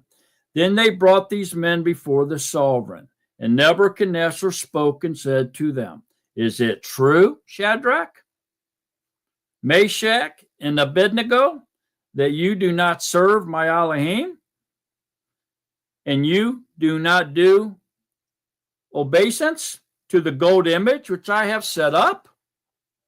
Now, if you are ready, when you hear the sound of the horn, the flute, the zither, the lyre, the harp, the pipes, and all kinds of instruments, and you fall down and do obeisance to the image which I have made, good. But if you do not do obeisance, you are immediately thrown into the midst of the burning furnace of fire. And who is the Allah who does deliver you from my hands?" Shadrach, Meshach, and Abednego answered and said to the sovereign Nebuchadnezzar, "We have no need to answer you in this matter. For if so, our Allah, whom we serve, is able to deliver us from the burning furnace of fire and from your hand, sovereign. He does deliver. But if not, let it be known to you, sovereign, that we do not serve your Elohim, nor do we do obeisance to the gold image which you have set up." Wow. What an answer these boys gave him. He said, "Go ahead, throw us in the fire, man. Yahuwah will deliver me from the fire. He's able to deliver me. He does deliver. But if not, oh well, we still ain't going to bow down to your image, dude."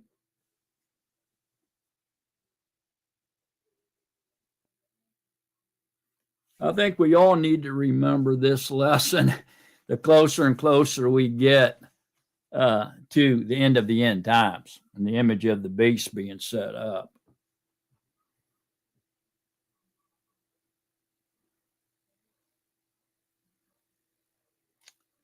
This is amazing.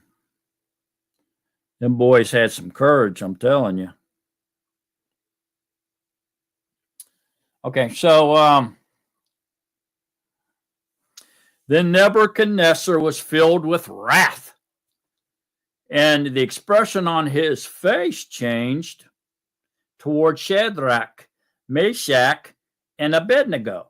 He responded and gave orders that they heat the furnace up 7 times more than it was usually heated up. So he told them, "Fire it up You get that thing red hot, man. I want it blazing hot, 7 times hotter than it's ever been. He's ready to deep fry these dudes. Okay, he ain't fooling around, right?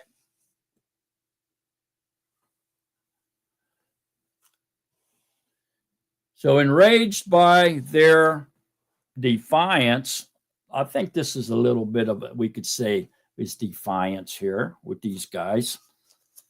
You know, it's refusal and defiance, but they have to. I mean, this is a serious thing that they're trying to make these boys do. Bow down to this image. Basically, they're telling them they want them to violate the second commandment. And these boys, they brainwash us all you want. We ain't going to violate the second commandment. We ain't bound down to no statue. Go ahead and fry us. We don't care. Because Yahuwah can deliver us if it's his will. And if it's not, oh well, I'm going to let you know right now. I still ain't bound down to your image. Why? Why do you think they have that much courage and that much conviction to say that? Because they know that Yahuwah can resurrect them from the dead. They don't care if they die as long as they don't break that second commandment, because they know and they believe that Yahuwah can resurrect them even from the dead, bring them back even from the dead.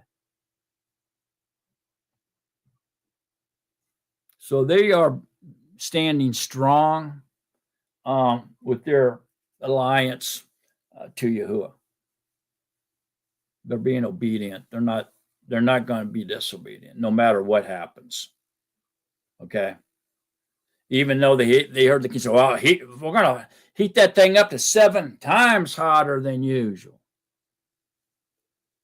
Right? So they still ain't going to do it. And he commanded some of the strongest men of his army to bind Shadrach, Meshach, and Abednego and throw them into the burning furnace of fire. So here we had 6 strong men, right?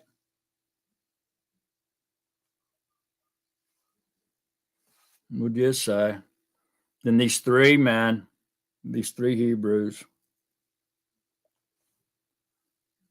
and looks like maybe I'm just going to say 2 or 3 of them on each guy, and to throw them into this furnace of fire. Okay, so these men were bound in their coats and their trousers and their turbans and their outer coats, and were thrown into the midst of the burning furnace of fire. Thereupon, because the sovereign's order was urgent and the furnace exceedingly hot, the flame of the fire killed those men who took up Shadrach, Meshach, and Abednego. Wow. So the men that threw them into the fire died. These men were, the heat was so intense, it killed them, killed the guys in the army. And these 3 men, Shadrach, Meshach, and Abednego, fell down, bound into the midst of the furnace, of the burning furnace of fire. The sovereign Nebuchadnezzar was amazed and stood up in haste and spoke and said to his counselors, "Did we not throw 3 men bound into the midst of the fire?" They answered and said to the sovereign, "Certainly, O sovereign." And he answered and said, "Look, I see 4 men loose, walking in the midst of the fire, and they are not hurt. And the form of the 4th is like the son of Allah." How did he know that? He looked like the son of Yahuwah. I think that's a miracle in itself, if you really think about it. So despite this intense heat, these 3 amigos here are being miraculously spared from harm, any harm at all. And then all of a sudden, this 4th being or figure of a man like the Son of Allah shows up and is walking around in the fire with them.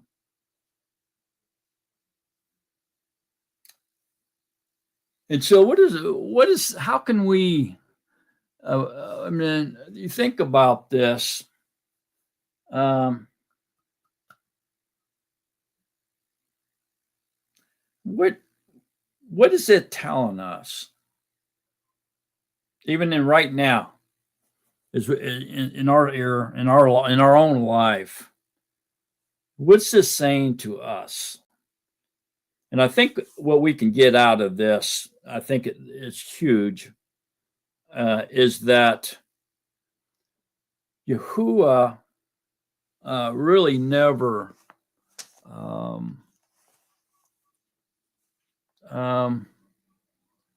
doesn't really promise to remove us from a test or a situation or an event. Okay. In this case, from this fiery furnace. They had to go into it, right? So he allowed them to enter into this tribulation. Okay. And so he never promises I'm going to keep you from that tribulation.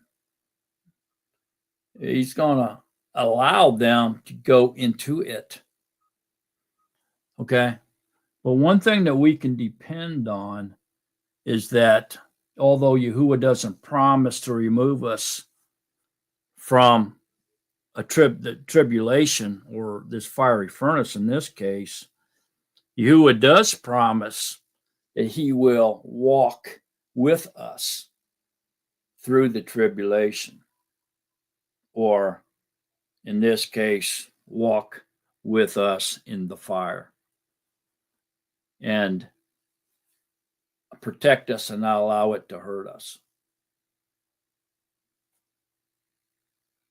And so that's what we need to see. All right. So if we find ourselves going into a situation or a tribulation of any type, a test, we shouldn't say, oh, I'm doomed because Yahuwah is allowing this tribulation, this event, this test to come upon me. It's happening to me. I'm in it. It's going to happen. I'm in front of the firing squad. My head's on the chopping block. Okay. I'm done for. He never said he's not going to remove us from that situation. But he did promise that he would be with us in any situation. He'd never leave us nor forsake us. And so if we stay like these three amigos and we are in front of the firing squad and we say, Yahuwah is able to deliver.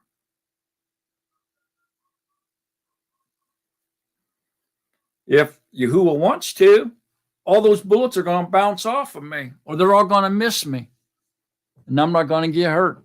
If he wants, he can deliver me from this. But if he doesn't, oh well, I'm still not going to bow down to your idol or your image or take the mark or your mark or bow down to your name. I still ain't going to do it. So go ahead and kill me then. If it be Yahuwah's will, I'll die. And why can we talk that way with confidence and no fear? Because we know that Yahuwah has the power to bring us back from the dead, to resurrect us and deliver us, even if he allows us to be harmed. And that's the same attitude these three amigos had. And I think this is something that we can really take out of this, especially going into the end of the end times, where we may be faced with a similar situation like this, relating to this.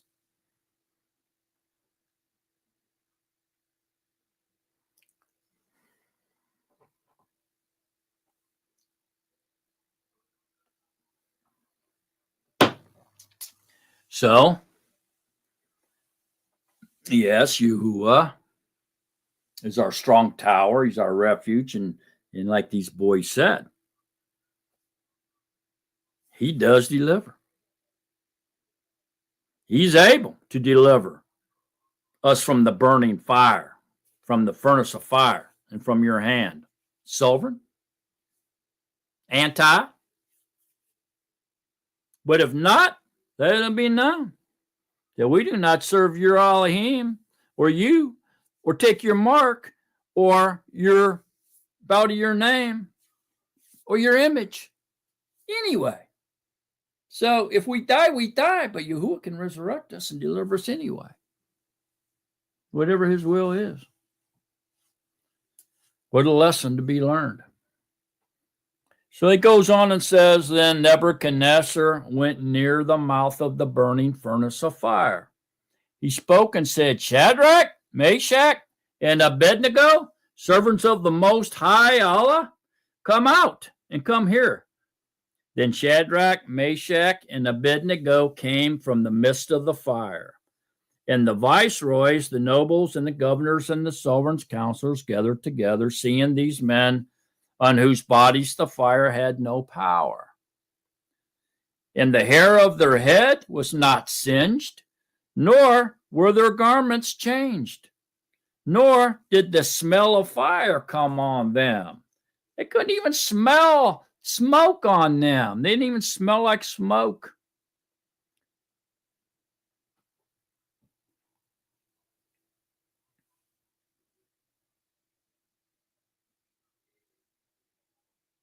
Notice Daniel wasn't thrown into this fire like the people try to tell you. A lot of people tell you Daniel was thrown in that furnace, but he wasn't, was he?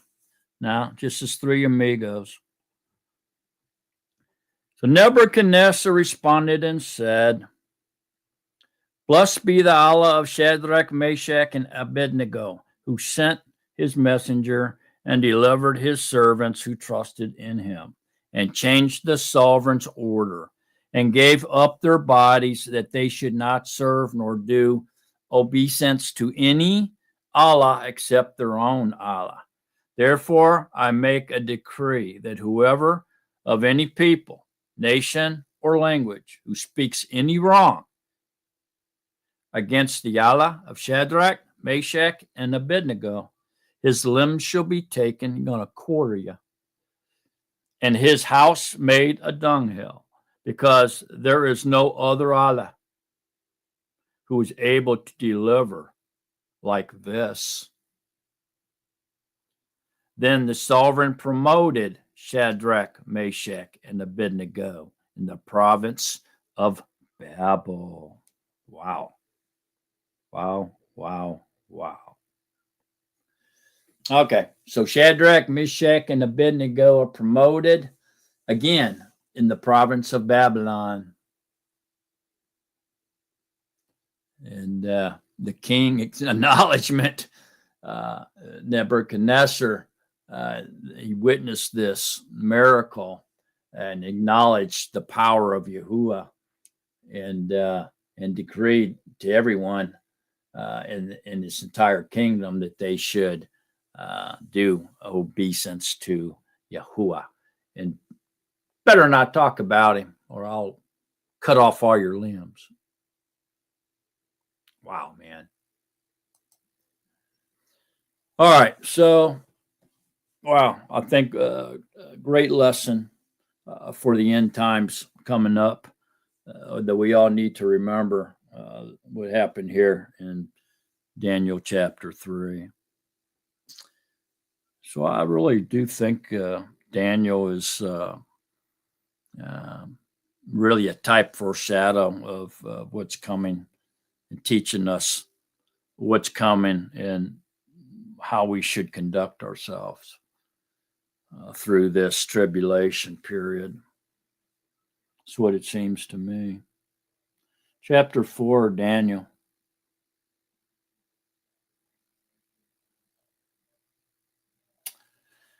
All right, so this is still in chronological order, and it's still about the same year, 603 BC. Just continuing. more events in that same year. So 603 BC, 603 BC, chapter 4. Nebuchadnezzar, the sovereign, to all peoples, nations, and languages that dwell in all the Eretz, peace be increased to you. I thought it good to declare the signs and wonders which the Most High Allah has worked for me. How great are his signs and how mighty his wonders. His reign is an everlasting reign, and his rulership is from generation to generation. So, pretty wild here. Nebuchadnezzar is getting to know Daniel's Yahuwah, the children of Israel's Yahuwah, and he's getting to know him pretty good, isn't he? Through those dreams and visions and through these miracles. He's actually being more converted over to their ways than indoctrinating them over into the ways of Babylon. So just being around the children of Yahuwah can have a great influence even on the king of Babylon, And so, don't ever shortchange yourself. And so it says, I, Nebuchadnezzar, was at rest in my house and prospering in my palace. I saw a dream, and it frightened me, and the thoughts on my bed and the visions of my head alarmed me. So I issued a decree to bring in all the wise ones of Babel before me, to make known to me the interpretation of the dream. So the magicians, the astrologers, the Chaldeans, and the diviners came in and related the dream to me. But its interpretation they did not make known to me.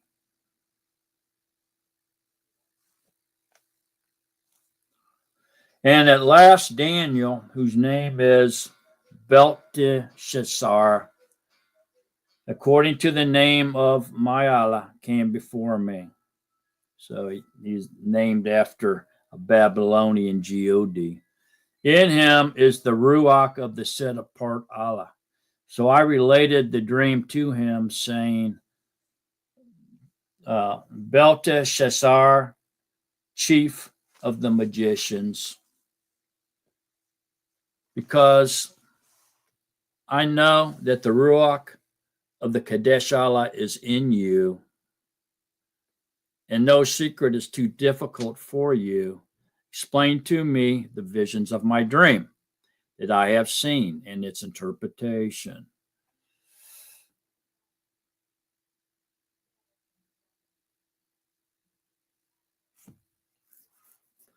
Now the visions of my head on my bed were these. I looked, and I saw a tree in the midst of the Eretz, and its height great.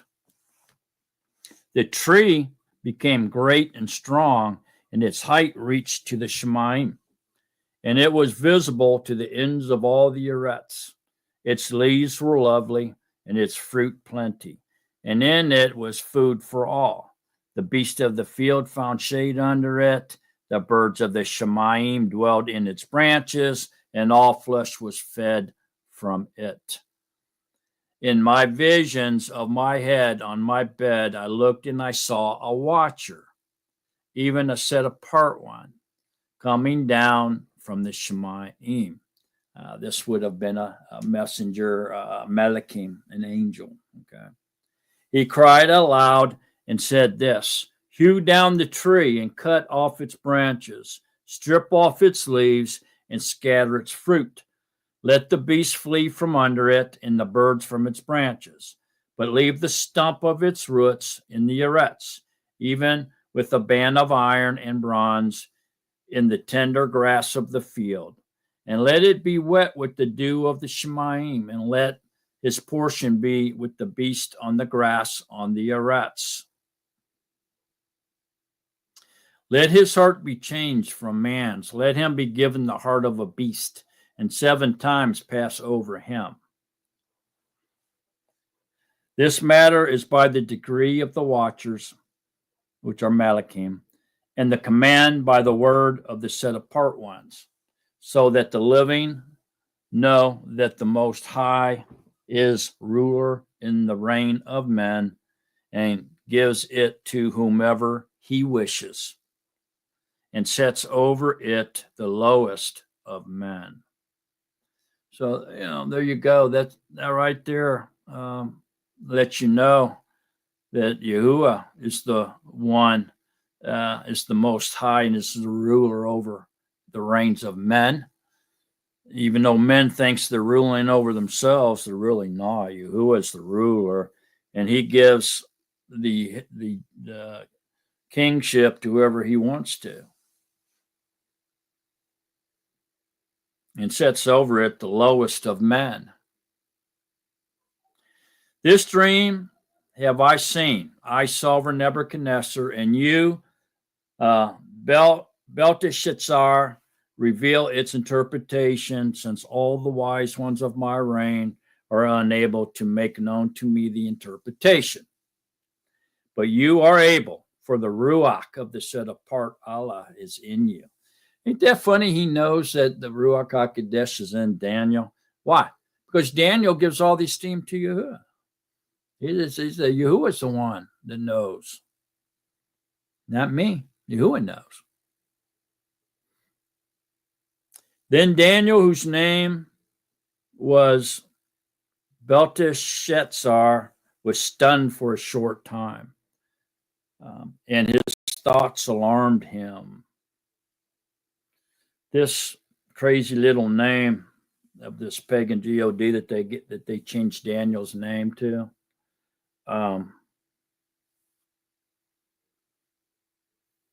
is kind of related to Baal, really. Baal. But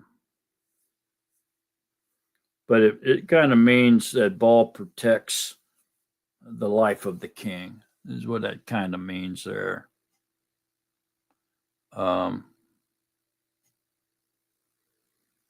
But the sovereign responded and said, Belteshazzar, do not let the dream or its interpretation alarm you. And Belteshazzar answered and said, my master, the dream is to those who hate you, and its interpretation to your enemies.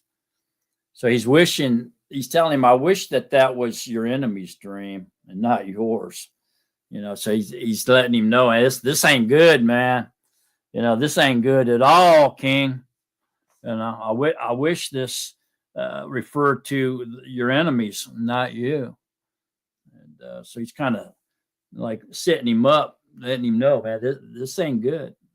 Let you know right now, this ain't a good dream, man. So then it goes on and says, the tree you saw, he's going to interpret it now,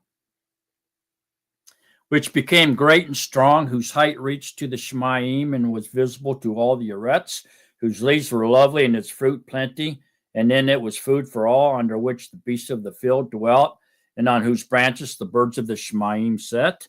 It is you, O sovereign, for you have become great and strong, and your greatness has grown and has reached to the Shemaim, and your rulership to the end of the Eretz. So he's saying that tree represents King Nebuchadnezzar. And as the sovereign saw a watcher, even a set apart one, coming down from the Shemaim, and he said, hew down the tree and destroy it, but leave the stump of its roots in the Eretz, even with a band of iron and bronze in the tender grass of the field. And let it be wet with the dew of the Shemaim, and let his portion be with the beast of the field, till 7 times pass over. 7 times Passover is 7 years. This is the interpretation, sovereign, and this is the decree of the Most High, which has come upon my master, the sovereign, that you are going to be driven away from men, and your dwelling be with the beast of the field, and you be given grass to eat like an ox, and you be wetted with the dew of the Shemaim, and 7 times pass over you, till you know that the Most High is ruler in the reign of men, and that he gives it to whomever he wishes. See that? So it's important that we understand that the Most High is the ruler in the reign of men, not man. So again, we cannot forget that Yahuwah is sovereign. You can't forget that, man. We want to be like little crybabies and pound our fist on the desk, get our face all red and flustered, and scream and holler that it's our choice. It's our choice. I want to choose. You can do that all you want, man. It's still, this is Yahuwah's choice. He's the one that chooses who he's going to put in charge, but he's really the ruler. But he chooses and sets over whomever he wishes. It's his choice. Yahuwah is in full control, whether we like it or not.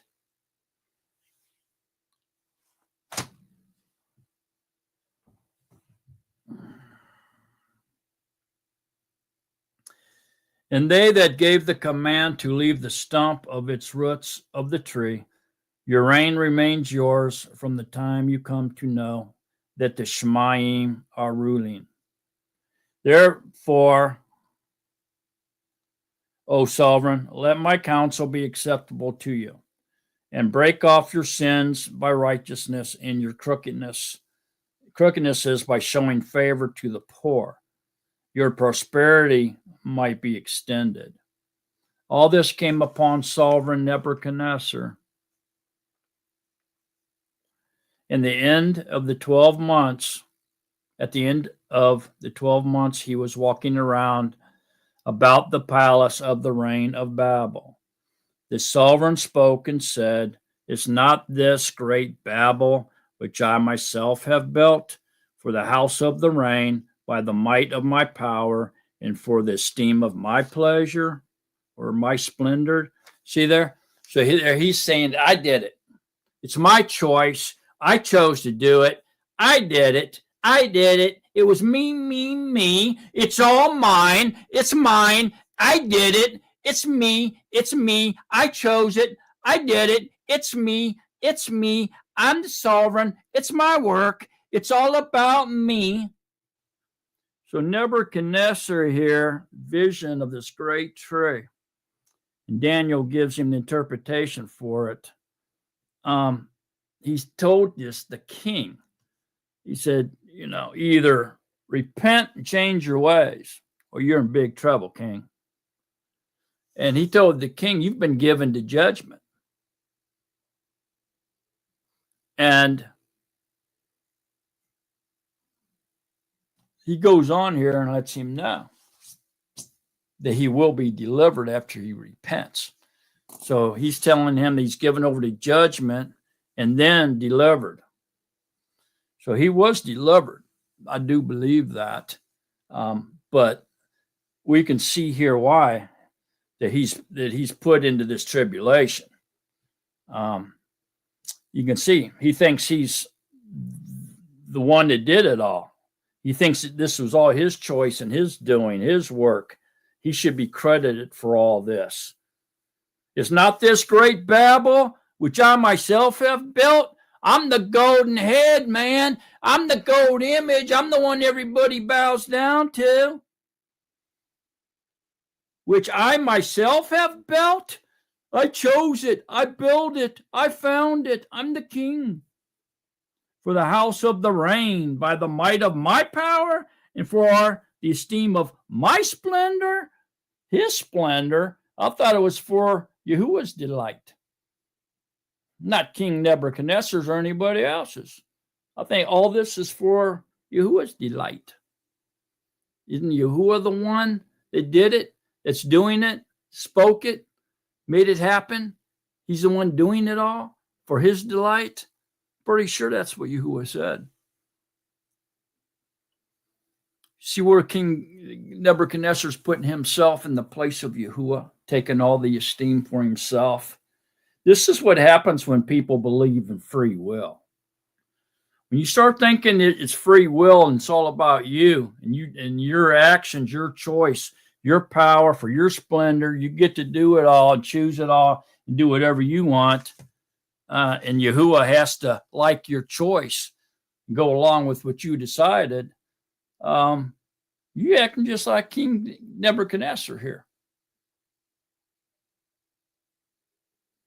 Best to be humble and say, not my will be done, but your will, Yahuwah. Isn't that what Yahusha taught us to say when he taught us to pray? Didn't he say that? Our Father, which art in the Shemayim, set apart is your name.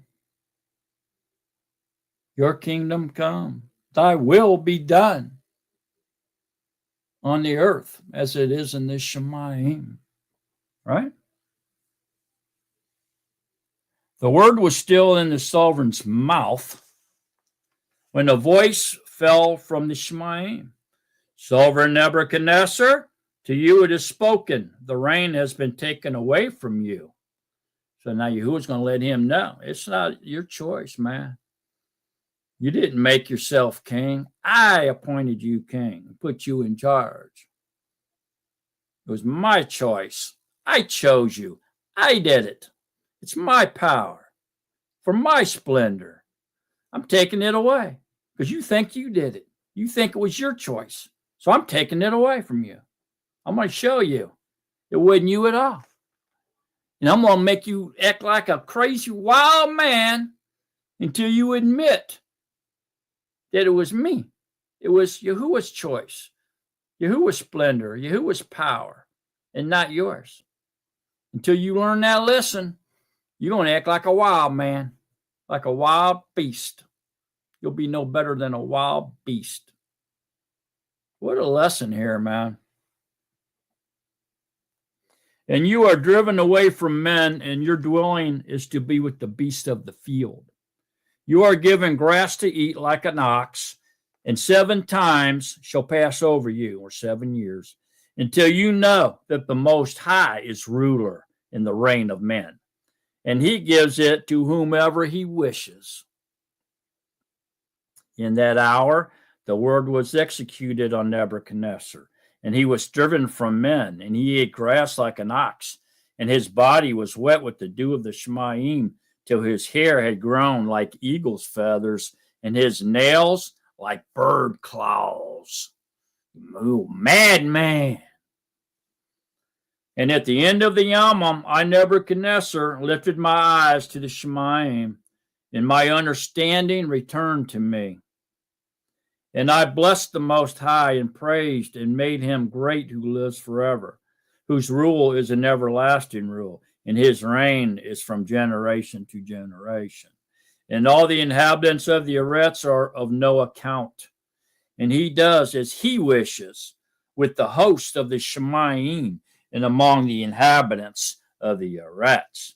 And there is none to strike against his hand or say to him, what have you done? At the same time, my understanding returned to me, and for the preciousness of my reign, my esteem and splendor were returning to me. And my counselors and nobles sought me out, and I was reestablished in my reign. And excellent greatness was added to me. Now I, Nebuchadnezzar, am praising and exalting and esteeming the sovereign of the Shemayim, for all his works are truth and his ways right. And those who walk in pride, he is able to humble. Wow. What a lesson. What a fantastic lesson for us.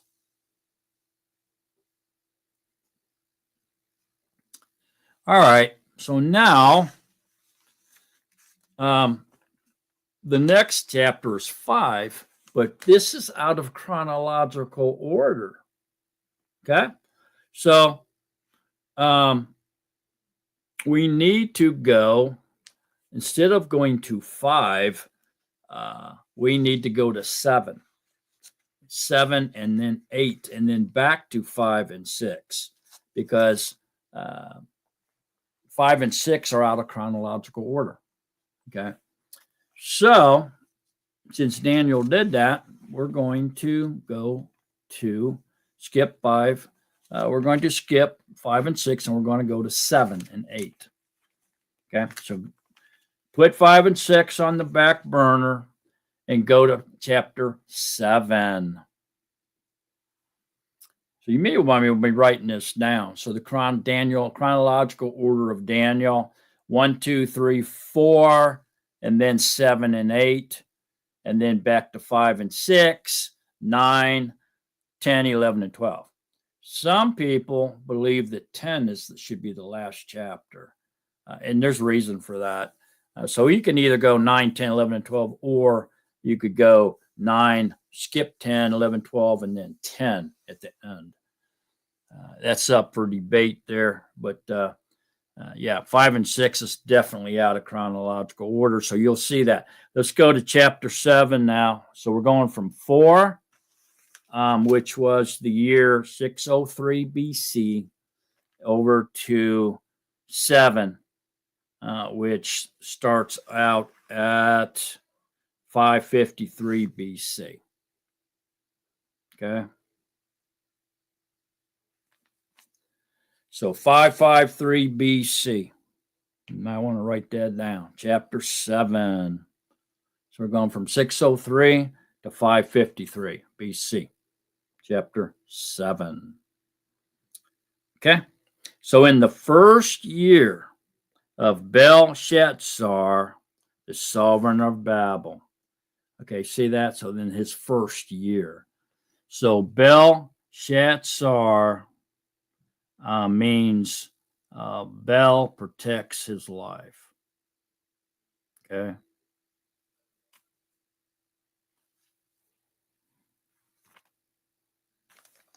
So Bel, in the first year of the new king, Belshazzar, sovereign of Babel. Daniel had a dream. Okay. Daniel had a dream, and visions of his head on his bed. Then he wrote down the dream, giving a summary of the matters. So here in chapter 7 now, I think is a defining chapter, really. And Daniel's given a dream about these 4 beasts. He calls them beasts. And who was concluding with Yahuwah's great and final kingdom. Okay, but these 4 beasts are 4 nations or kings or kingdoms, if you will. And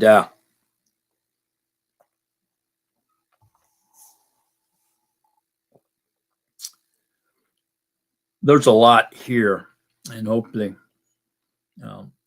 we'll see a lot of this if I can remember to bring it up. But it says he wrote this, given a summary of the matters. He wrote down the dream. Okay, so Daniel spoke and said, "I was looking in my vision by night, Alea, and saw the 4 winds of the Shemaim stirring up the great sea."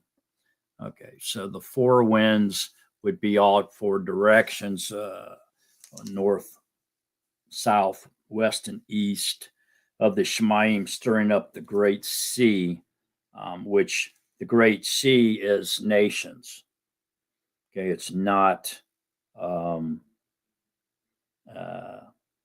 Pacific Ocean. Okay, it's the great sea are the Gentiles, the nations of the world. Okay. And the 4 great beasts came up from the sea, different from one another. Okay. So the sea are nations, all the nations except for Israel. The first nation, where the first was like a lion and had eagle's wings. I was looking until the wings were plucked off, and it was lifted up from the arets and made to stand on 2 feet like a man, and it was given a man's heart. Okay, so this first beast, it was like a lion. It used to be, especially Christianity, used to teach that this first beast here was Babylon. Okay. And since then, I think we've been given better understanding of this, and knowing that these 4 great beasts are kings or nations or kingdoms, and it's not the Pacific Ocean or Atlantic Ocean or anything like that. It's the Gentile nations, and out of the Gentile nations, these 4 kingdoms arose, or kings, And so knowing that, and knowing that the lion represents Great Britain and the eagle represents the United States of America, and being lifted, the wings were plucked off of the lion. So we know United States of America came out of Great Britain at the Revolutionary War, and was made to stand on 2 feet like a man. The United States has 2 symbols that represents the United States. One is the bald eagle, and the other one is Uncle Sam, which is symbolic of a man and dressed in red, white, and blue suit. And everybody in the world recognizes that if they see a picture of the bald eagle or Uncle Sam, they relate it very quickly to the United States of America. And so here we see the eagle's wings being plucked off of the lion. United States of America winning its independence from Great Britain. This is the Revolutionary War, predicting that the United States would win, the eagle would win, and the wings would be plucked off of the lion, and we would gain our independence. And then our symbol would be changed into a figure of a man, Uncle Sam, and we would have 2 symbols then. Okay, so that's what that is. Good old United States of America, Revolutionary War and independence, predicted right here in Daniel's dream. And see another second beast, like a bear, and it was raised up on the one side and had 3 ribs in its mouth between its teeth, and they said this to it, arise, devour much flesh. And so used to be that I think this was considered to be Alexander. No, this was the Syrian Medes and the Syrians. They used to say Christianity. Some still say that, but I think that we have a better understanding of this now. That this bear represents Russia, and so Russia and the 3 ribs possibly being the 3 Baltic states, and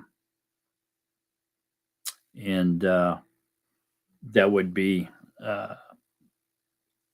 make more sense, because these beasts here are going to be the nations that are going to be here on the earth at the second coming or the return of Yahusha. And so see what I'm saying? So we know that when we get over this beast progresses in Revelations 13 and progresses even further at Revelation 17, we understand that these beasts are the nations that will be here on the earth at the return of Yahusha. And in that case, Babylon Empire isn't, the Greek Empire, the Syrians and the Medes aren't, Alexander's not. See what I'm saying? So that can't be hold true. It has to be something different. And so the bear, everybody should know that the bear represents Russia. I mean, that's a no-brainer. And then after that, I looked and saw another beast. It'd be a third beast, like a leopard, which had on its back 4 wings of a bird. The beast also had 4 heads, and rule was given to it. And so this third beast has 4 heads. The leopard, in this era we're living in, the leopard represents Germany. There's a few other nations that may have the leopard as their national animal, but Germany is well known to be represented by the leopard.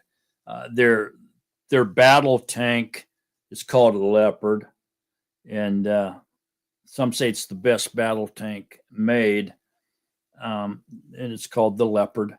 But Germany is known as being the leopard. And the 4 heads could very easily be understood as 4 Reichs.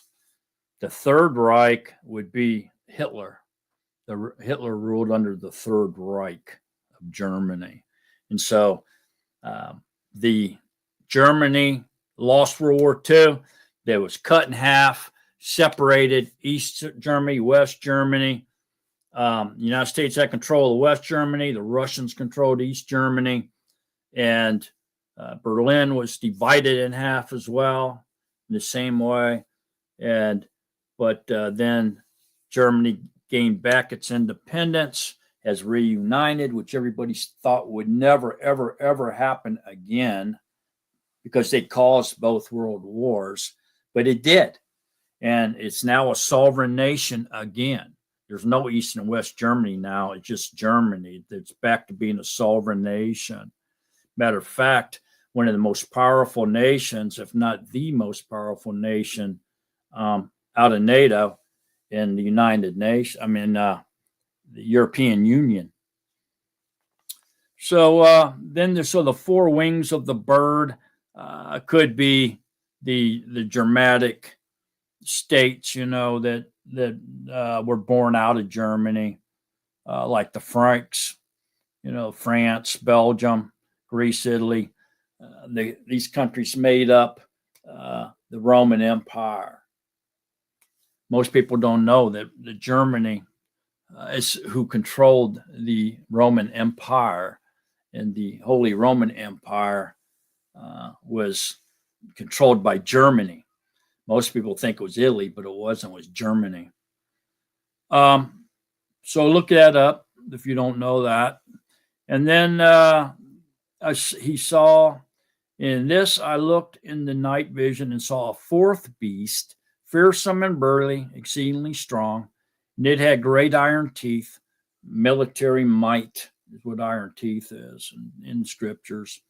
It devoured and crushed and trampled down the rust with its feet. And it was different from all the beasts that were before it, and it had 10 horns.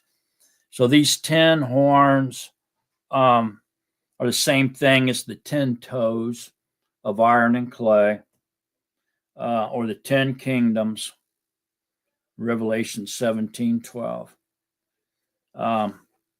Same thing. 10 toes, 10 kingdoms, 10 kings. And these 10 horns, or 10 toes, if you will, or 10 kingdoms, depict the last empire of man that's going to be ruled by man. In this case, the ruler will be the anti-Messiah and the false prophet, ruling over the reborn Holy Roman Empire, which more than likely will be after World War III. And so, listen to this. It says, I was thinking about the horns, then saw another horn, a little one, coming up among them, and 3 of the first horns were plucked out of the roots before it. And see, eyes like the eyes of a man were in this horn, and a mouth speaking great words. So this is telling us that this leader, of course, is a man, is going to rise up out of the 10-horned kingdom and uproot 3 of the kings and take over those kingdoms. And so his kingdom becomes larger, and then he will be the 8th. So 10, 3 uprooted, that's 7. He comes up, takes over 3, so he's the 8th. You see that? So what's this telling us, man? It's telling us several things. One thing it's saying is, since all these nations here are revealed to us are European nations, then this is indicating that the anti-Messiah and the false prophet, who is going to rule over the 10 toes or the 10 kingdoms, the last kingdom of mankind, comes from Europe. It's going to come from Europe. So I think this is telling us that the anti-Messiah, not only is he a man, but he's going to come out of Europe. And it appears that the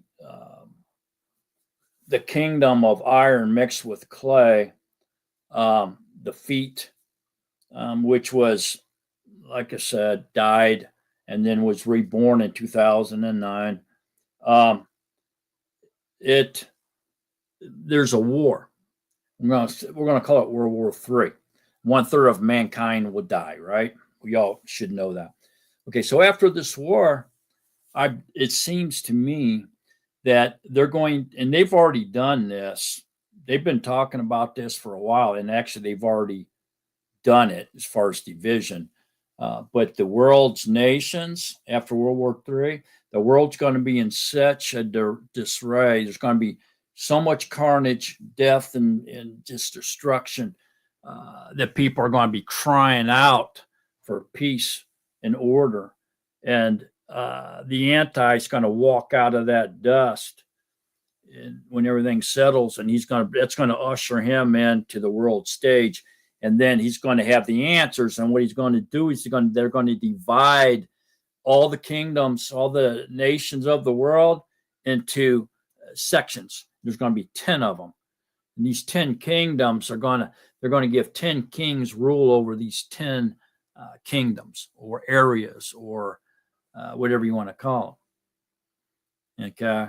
And then at that point, the anti is going to come up, okay, among this 10 divided areas or these 10 kingdoms, and he's going to take over 3 of them. Just say Africa, Asia, and in the Middle East, and he takes over those 3 regions or kingdoms, okay, and rules for them. See what I'm saying? That's what it seems like what's happening here. And he's going to be coming out of Europe. And that will be the 10 toes of iron and clay. And so therefore we know that the feet of iron and clay was the Holy Roman Empire. So the toes are also iron and clay, which is the reborn Holy Roman Empire. And so there you go. He's going to be European. That Holy Roman Empire is going to probably be led again. I'll just take a wild guess and say Europe, Germany is the center hub, and the Vatican, the Pope, will be the religious leader.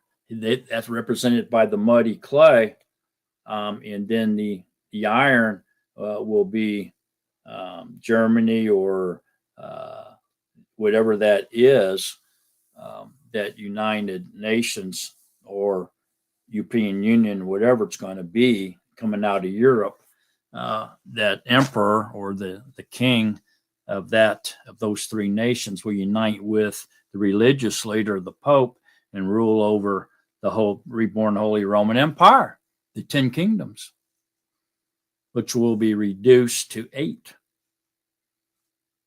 Okay, so that's what I think is revealed here. And once you go through Revelation 13 and Revelation 17 and see the progression of this beast, you see these are absolutely nations. This ain't no monster coming up out of the Atlantic Ocean onto the land like Godzilla or something, and destroying buildings and people. That's fantasy, man. That's not even real. That's that's not something that we can bite on. It's not even something that we can even convince ourselves of. Really, is it? I don't think so. So what I'm saying is, look, man, this book of Daniel is not a fantasy. Okay, this is not a cartoon. This is not fantasy. This is not speculation. This is not something that's going to happen that we've never seen before, like some weird Leviathan coming up out of the Atlantic Ocean, looking like Godzilla and destroying New York City. This is ridiculous. Okay, this is all something that's going to fit into our reality. What's real as far as this carbon copied world goes. And we need to understand that. Christianity likes to try to convince us that this is some kind of weird fantasy, like a Godzilla movie or something, where these monsters are coming up out of the sea and destroying this New York City or something. And this ain't no fantasy or a movie or speculation at all. This is real. This is prophecy from Yahuwah, showing Daniel what's coming in the end times, man, the end of the end times.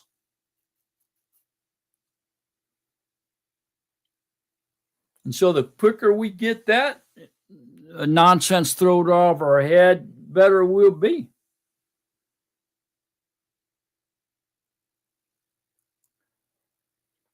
So then it goes on, after revealing to us that there's going to be this evil man coming out of Europe after World War III, and after they've developed a 10 nation or 10 kingdoms to rule over the embattled earth.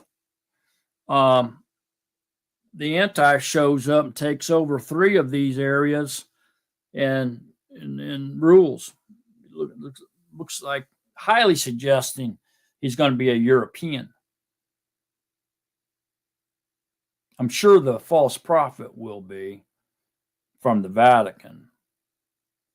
But anyways, after that, he kind of like goes into Judgment Day for some reason. He kind of jumps the gun here. And he says, I was looking until thrones were set up and the Ancient of Days was seated. His robe was white as snow, and his hair of his head was like clean wool. His throne was flames of fire, its wheels burning fire.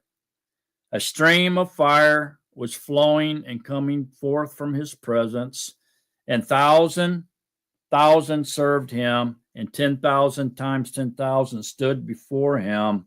The judge was seated, and the books were opened. And so that's going into the white throne judgment. And then Daniel says, I was looking then because of the sound of the great words which the horn was speaking. Now he's going back to that little horn. that came up and uprooted the three. He's going back to that horn, must be messing with his mind. So he writes, I was looking, then because of the sound of the great words which the horn was speaking, see up here it says, and a mouth speaking great words. I was looking until the beast was slain. Wow, the beast was slain. And its body destroyed and given to the burning fire, and the rest of the beast had their rule taken away. And these would be kings. These beasts are kings. They're not monsters, okay? They're kings of kingdoms. But a lengthening of life was given to them for a season and a time. So that'd be like 1 1/4 years, 1 1/4 of a year. I was looking in the night visions and saw one like the son of Anash, or son of man, coming with the clouds of the Shemayim. And he came to the Ancient of Days, and they brought him near before him. So this seems to be speaking of Yahusha, Yahuwah in his body. This may be speaking of the second coming of Yahusha, or the return of the Messiah. And to him was given rulership and preciousness and reign, that all peoples, nations, languages should serve him.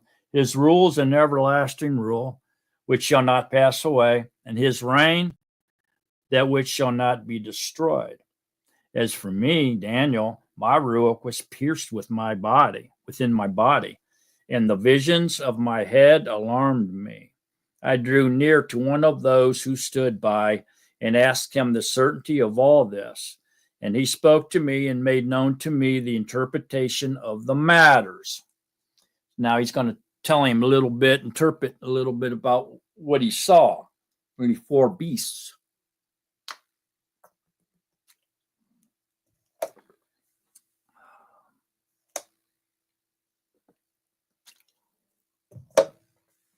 Goes on and says, these great beasts, which are 4 sovereigns. See? So the beasts are kings. They're not monsters coming out of the ocean like Godzilla going to get you, okay? That's Christianity. That's not real. So these great beasts, which are 4 sovereigns, or 4 kings, which rise up from the earth. See, they're nations on the earth.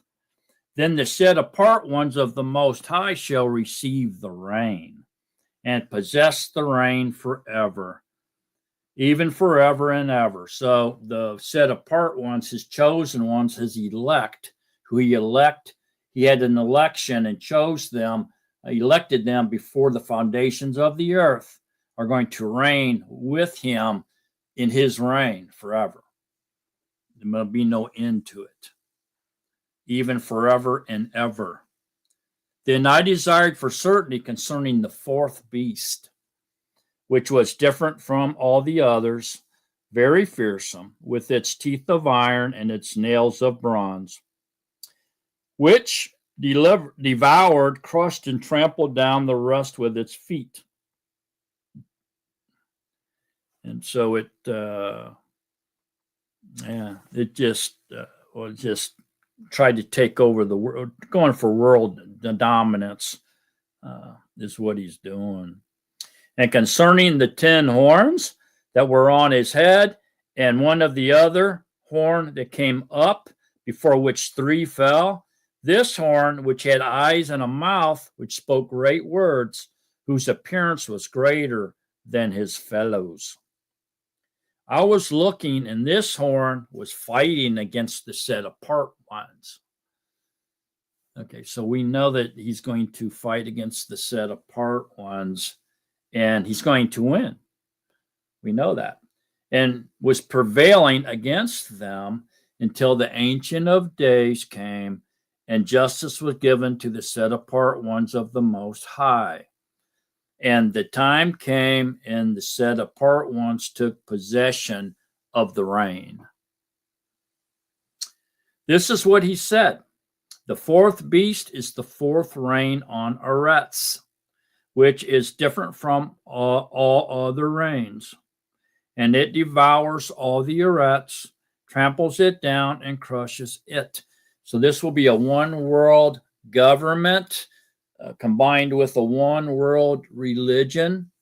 And this represents the toes of iron and muddy clay, the last empire ruled by man. Okay?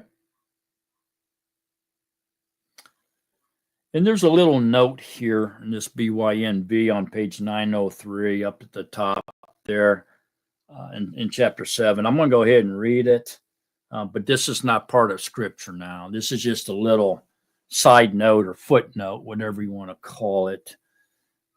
It says, all history has seen separate kingdoms, each given borders set by Yahuwah. Yeah, Yahuwah created the nations. In the last days, a global one world power is set up to devour all reigns, with 10 territories over the earth. This is the work of the planners to set up a new world order, aka New Age, under the United Nations. Okay. I believe that that's true, but I believe this happens after World War III, personally. Okay. And the 10 horns, here's more interpretation now. And the 10 horns are 10 sovereigns from this reign. So it seems like, the world is divided into 10 kingdoms or 10 territories after World War III. They shall rise, and another shall rise after them. And it is different from the first ones, and it humbles 3 sovereigns. So there's 10 kings. One's going to rise, different from the other 10. And it's going to humble 3 sovereigns. It's going to take those 3 sovereigns' territories for himself. So he'll combine them 3. And so that leaves 7, and he'll be the 8th. And it speaks word against the Most High.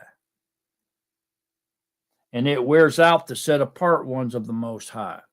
And it intends to change appointed times and Torah.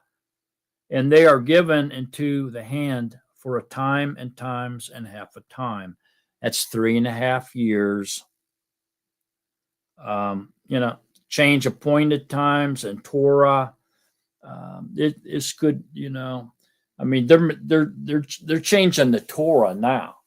They're doing something with it now. I heard with these Noetic laws and different things that they're kind of rewriting the Torah, taking out anything that has anything to do with homosexuality and this kind of stuff,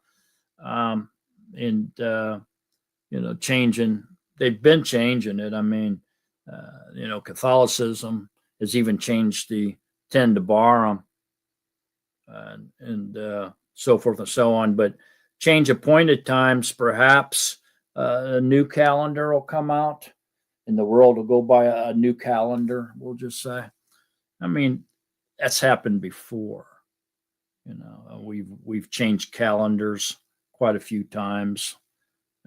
Right now, currently in the United States anyway, we're going under the Pope Gregory's calendar.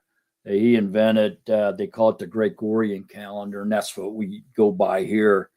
Of course, other people go by other calendars, but that's no big surprise. Perhaps a new calendar will be introduced, changing the appointed times and Torah. But the judgment shall sit, and they shall take away its rule, to cut off and to destroy until the end. And the reign And the rulership and the greatness of the reigns under all the Shemaim shall be given to the people, the set apart ones of the Most High. His reign is an everlasting reign, and all rulerships shall serve and obey him. This is the end of the matter. As for me, Daniel, my thoughts greatly alarmed me, and my color changed, and I kept the matter in my heart. Okay, so that's Daniel 7, describing the dream that Daniel had where he saw these 4 terrifying beasts, which should be, or nations that should be here on the earth at the return of Yahushua. But they're going to progress from what Daniel saw here in the Revelations. Like, in other words, these seem to be 3 separate or 4 separate nations. And then in 13, they seem to become an alliance, become together as one. And then in 17, this one beast seems to turn into a red beast, indicating socialism or communism under some sort of a dictatorship, under a socialist or communist type rule. But of course, this culminates into the reign of Yahuwah being and his set apart ones ruling with him in his kingdom, which is forever and ever, you know. But this little horn here, speaking these arrogant words and whatever, and persecuting the set apart ones, is definitely talking about the anti-Messiah. Okay. All right. So now we stay in chronological order here. We're going to go to 8. So Daniel 8.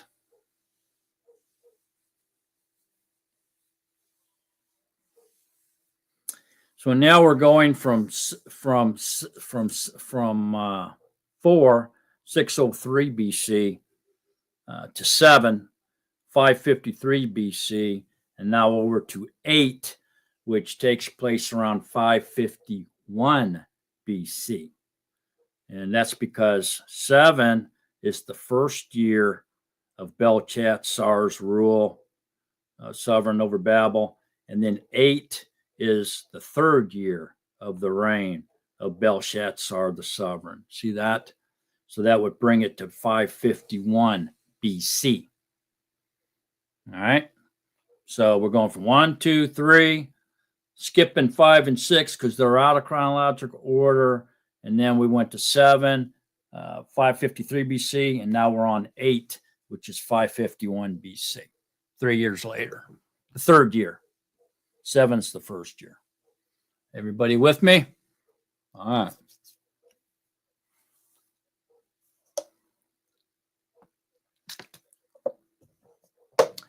So 8 then, Daniel has a vision here with a ram, a vision of a ram, a goat, and a little horn with the interpretation. It gives us interpretation of it all. And we'll go ahead and read through this here then and see what it all means. But his vision of this ram with the 2 horns, the ram, it represents the Medo-Persian Empire. And then, of course, we know that that was pushed by the goat, who had a large horn. And this goat represents the Greeks. And so the goat defeats this ram with its large horn. Is broken and given rise to 4 other horns. Okay. So we'll go ahead and get into this a little bit here and talk about it some more as we read through it. Okay. All right. So here we go. Chapter 8, 551 BC. In the third year of the reign of Belshazzar the sovereign, a vision appeared to me, Daniel, after the one that appeared to me the first time.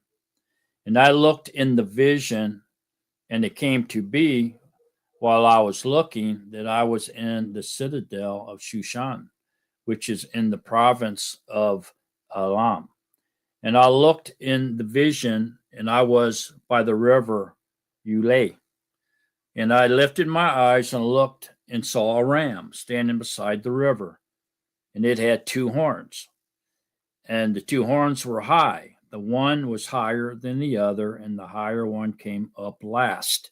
So this is the Medo-Persian Empire, and the Persian horn was high, was greater. They were greater than the Medes, and that's why that horn was higher. Okay.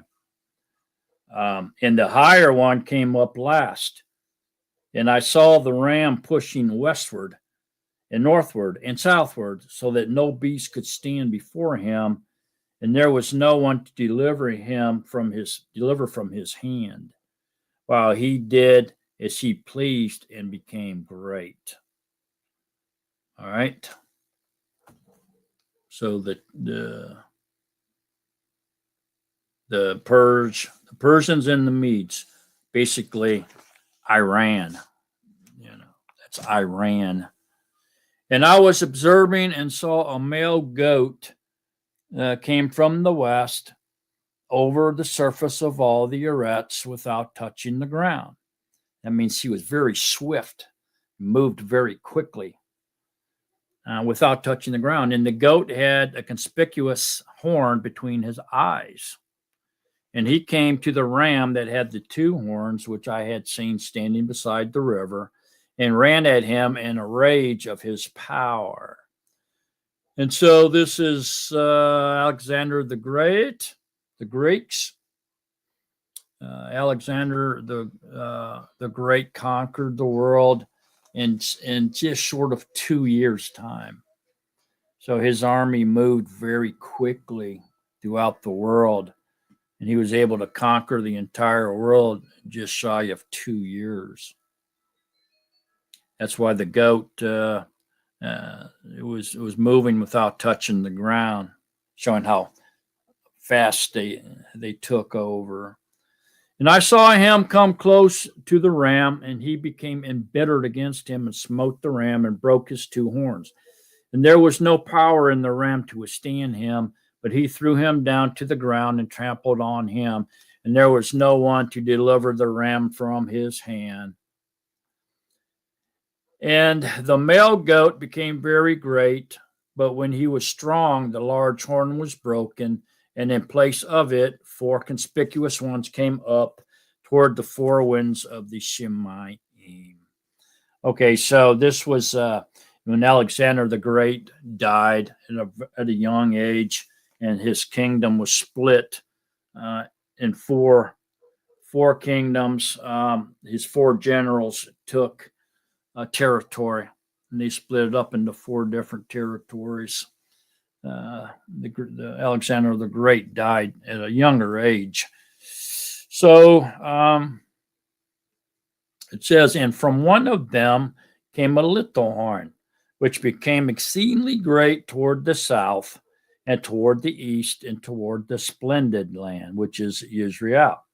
Splendid lands of Israel. And so this was Antiochus in his reign, which he was the evil emperor.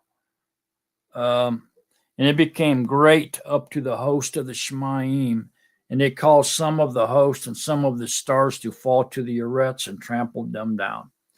It even exalted itself as high as the prince of the host. And it took that which is continual away from him and threw down the foundation of his set-apart place. All right, so this is this Antiochus guy taking over Jerusalem, and over the Temple Mount. And he did some horrible things to the Israelites. He set up an image of Zeus in the temple. He even made the Jews bow down to it. And then he sacrificed a pig on the outdoor altar of Yahuwah and made them eat the meat, and did a bunch of other things. They weren't allowed to keep the Sabbath, and a lot of other things. This guy was real evil, very wicked.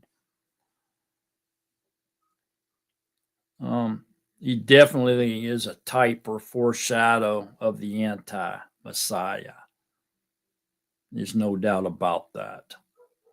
This is the Maccabees are liberated Jerusalem from this guy and took it over, and that's where Hanukkah comes from, was the rededication of the temple after the Maccabees liberated Jerusalem. Okay. So anyway, and it became great up to the host of the Shemaim, and it caused some of the host and some of the stars to fall onto their wreaths and trampled them down. It even exalted itself as high as the prince of the host, and it took that which it is continue away from him, which was the burnt offering, continuous burnt offering, and threw down the foundation of the set apart place, which is the temple. And because of transgression, an army was given over to the horn to oppose that which is continual. And it threw the truth down to the ground, and it acted and prospered. Then I heard a certain set apart one speaking, said, and another set apart one said to that certain one who was speaking, till when is the vision concerning that which is continual, and the transgression that lays waste, to make both the set apart place and the host to be trampled underfoot? And he said to me, for 2,300 yamim, then that which is Kadesh shall be made right. And it came to be, when I, Daniel, had seen the vision, that I sought understanding. And see, before me stood one having the appearance of a mighty man. And I heard a man's voice between the banks of the Eula, who called and said, Gabriel, make this man understand the vision. And he then came near where I stood. And when he came, I feared, and I fell on my face. But he said to me, understand, son of man, for the vision is for the time of the end. Speaking of the real anti-Messiah. And so it's letting you know that this vision is a foreshadow or type of what's coming. And as he was speaking with me, I fell stunned upon my face to the ground, but he touched me and made me stand up straight and said, look, I am making known to you which shall take place in the latter time of the wrath. For at the appointed time shall be the end. Okay, so this is talking about the tribulation day, years, and the day of Yahuwah, the latter time of the wrath, the pouring out of the 7 vials or bowls.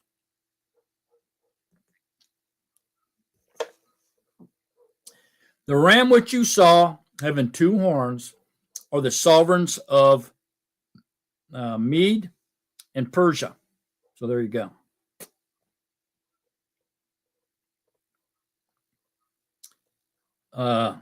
This would be the silver in the statue. And the male goat is the sovereign of Yun, which is Greece. See, so it tells you right here who they are.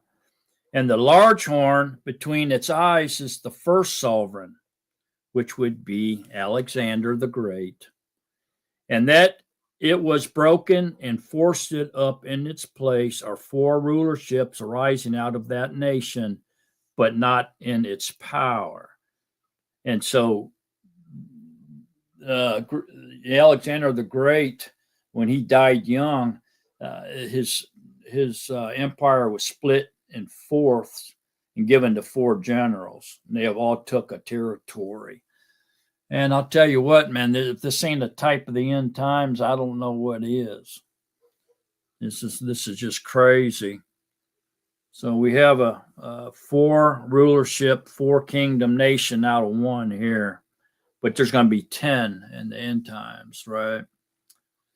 And then out of those 10, 1 will rise, uproot 3, and then there'll be 8. So, but not in its power. So they're not going to be as powerful as Alexander the Great's kingdom was, the Silver Kingdom.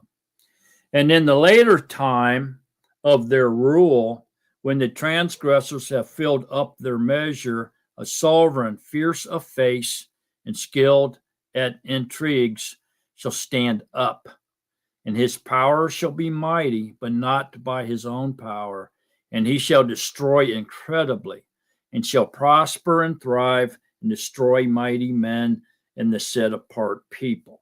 Okay, so now this is absolutely speaking about the anti-Messiah, but here we can see it pointing to Antiochus.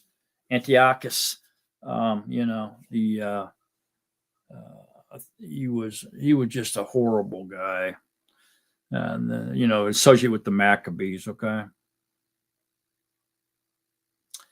and through his skill he shall make deceit prosper in his hand, and hold himself to be great in his heart, and destroy many who are at ease, and even stand against the prince of princesses. Yet without hand he shall be broken. And what was said in the vision of the evenings and mornings is truth. And hide the vision, for it is after many yamim. And I, Daniel, was stricken and became sick for days. Then I rose up and went about the sovereign's work, and I was amazed at the vision, but there was no understanding. Okay. So he didn't have any understanding. He didn't get it. Okay. All right. So now to stay in chronological order of timeline, we need to go back now to chapter 5. So from here, we leave chapter 8, which was year 551 BC, and we're going to backtrack back to 5 in order to keep it in chronological order. Chapter 5 will begin at the year 539 BC. So 539 BC. Okay. So 539 BC. So this is Belshazzar, the sovereign, made a great feast for 1,000 of his great men, and drank wine in the presence of the 1,000. See that? So if you look at 7, it says, in the first year of Belshazzar, the sovereign of Babel, Daniel had a dream. See that? So here, 5 would be after that, not before that. And so the chapter's out of place. Get me? So this is talking about after his first year. 7 is his first year. Let's see. So this is at 539 BC. So 5 is after 7 and 8. That's why we went back to 5. Y'all following along, picking up what I'm laying down? So while tasting the wine, so what this is here, by the way, this Belshazzar means Bel protects his life. So this Belshazzar is going to die. He's going to be conquered and he's going to die. So this is the end of his rule. Chapter 7 was the first year of his rule, the beginning. Chapter 5 is the end of his rule. Get me? All right. So stay in chronological order. You should have chapter 1, then 2, and then 3, and then 4, and then 7, and then 8, and now 5. That's the way you should have it listed. So back to 5. Here's where he dies. Okay. End of his rule. So Belshazzar, the sovereign, made a great feast for 1,000 of his great men and drank wine in the presence of the 1,000. While tasting the wine, Belshazzar gave orders to bring the gold and silver vessels which his father Nebuchadnezzar had taken from the temple or the Hekel, which had been in Jerusalem. That was when he took Daniel, right? Remember?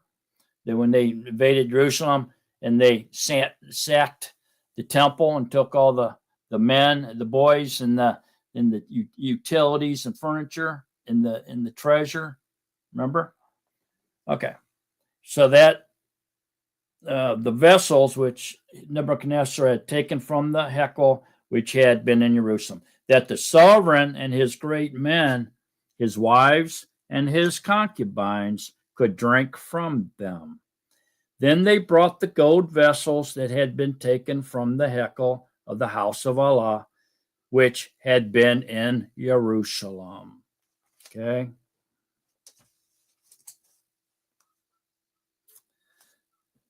And the sovereign of his great men, his wives, and his concubine drank out of them. They drank wine and praised the Elohim of gold and of silver and of bronze and of iron, of wood and of stone. At that moment, the fingers of a man's hand appeared and wrote opposite the lampstand of the plaster of the wall of the sovereign's palace. And the sovereign saw the part of the hand that wrote. When the sovereign's color changed and his thoughts alarmed him, then the sovereign's color changed and his thoughts alarmed him so that the joints of his hips were loosened and his knees knocked against each other. He was shaking in his boots, wasn't he? The sovereign screamed loudly to bring the astrologers, the Chaldeans, and the diviners.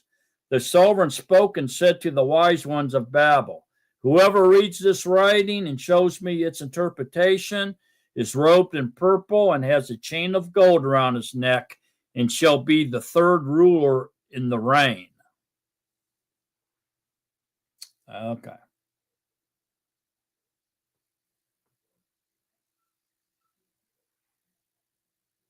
Yeah.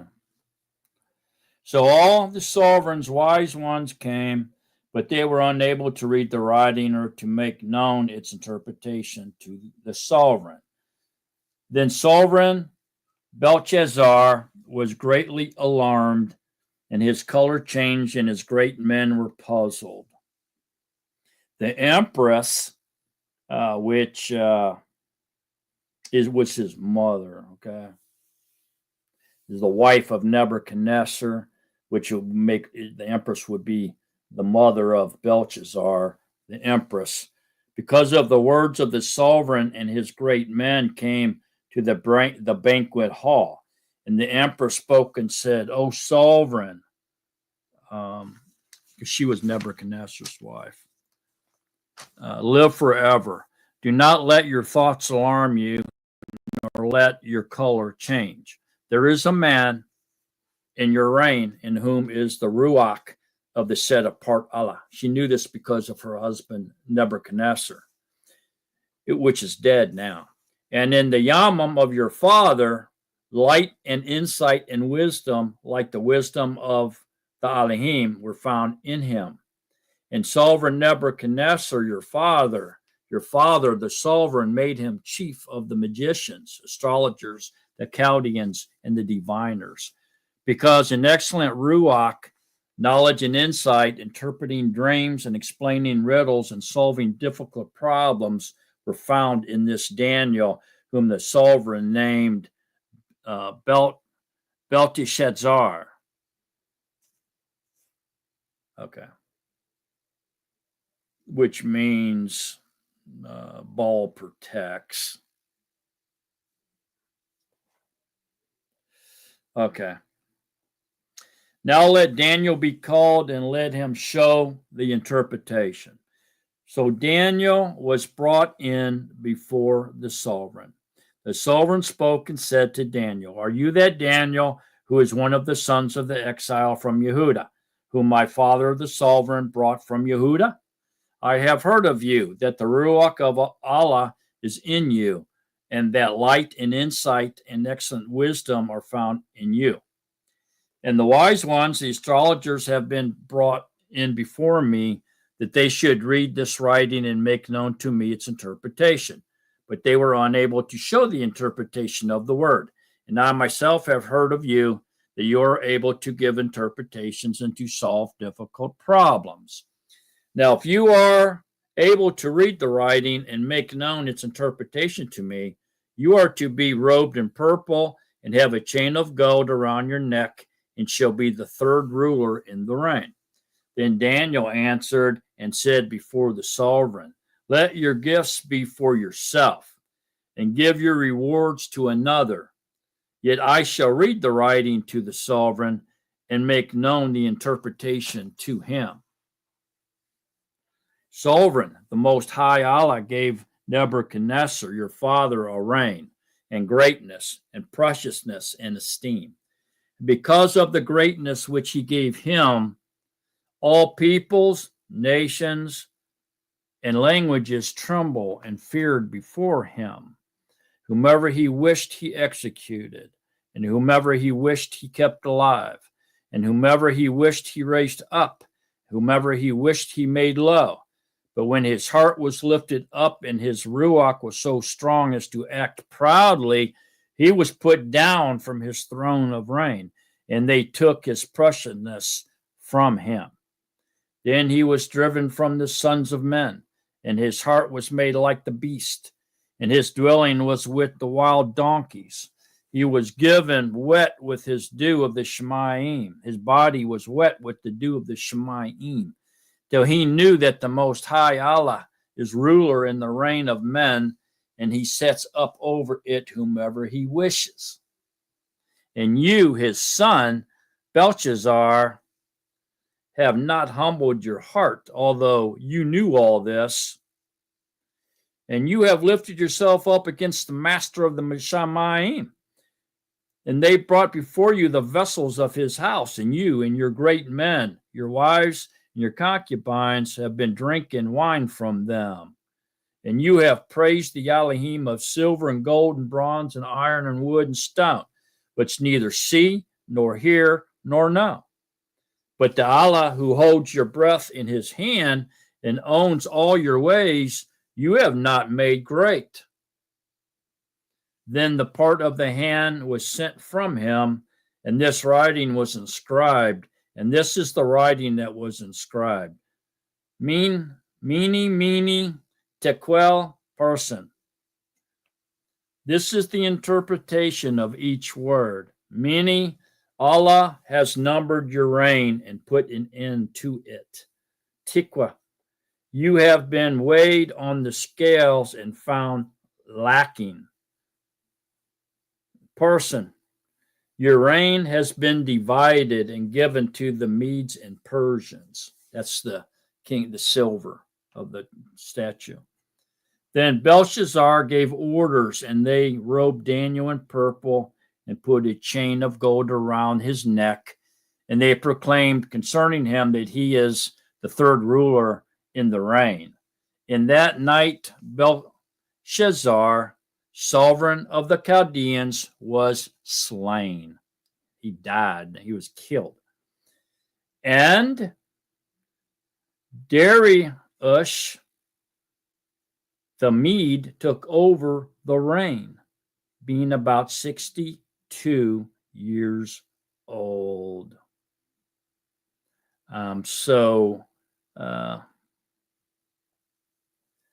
Darius here would be Cyrus the Great. Okay. So Darius the Mede became the king. Daniel has been appointed to be one of the 3 governors in the reign, and is entrapped and refuses to worship King Darius, and Daniel is thrown into the lion's den,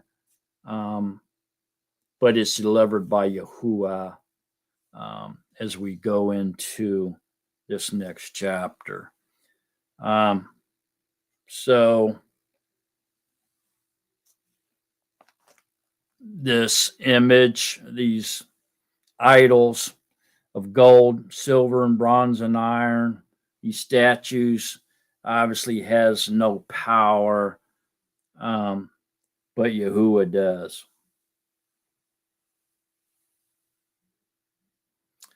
All right, so very, very powerful stuff here, man. All right, so here we go. They shouldn't have been doing what they were doing, right? But nevertheless, they did it. Seems like Yahuwah finally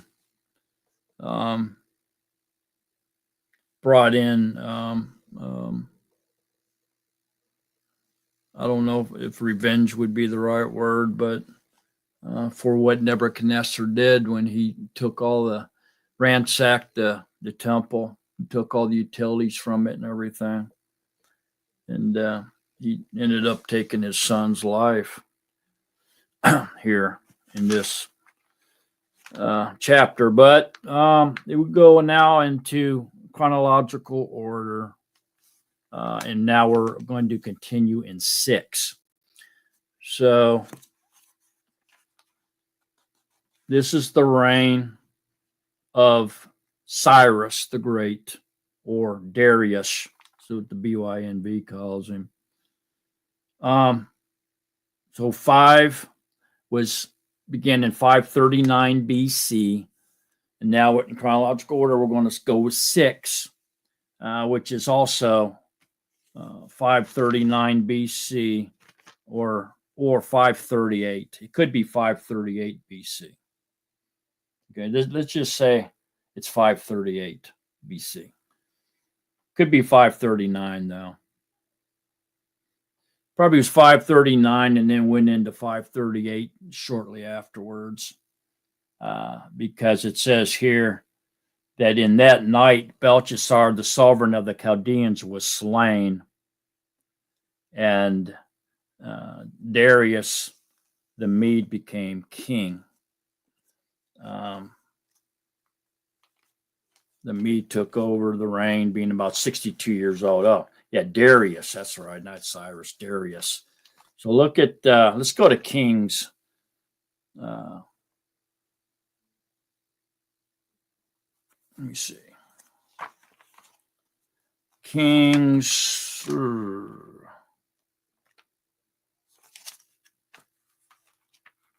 Let's see. Is that First Kings? First Kings, I think. 530. No, it'd be second. Second Kings 5:30.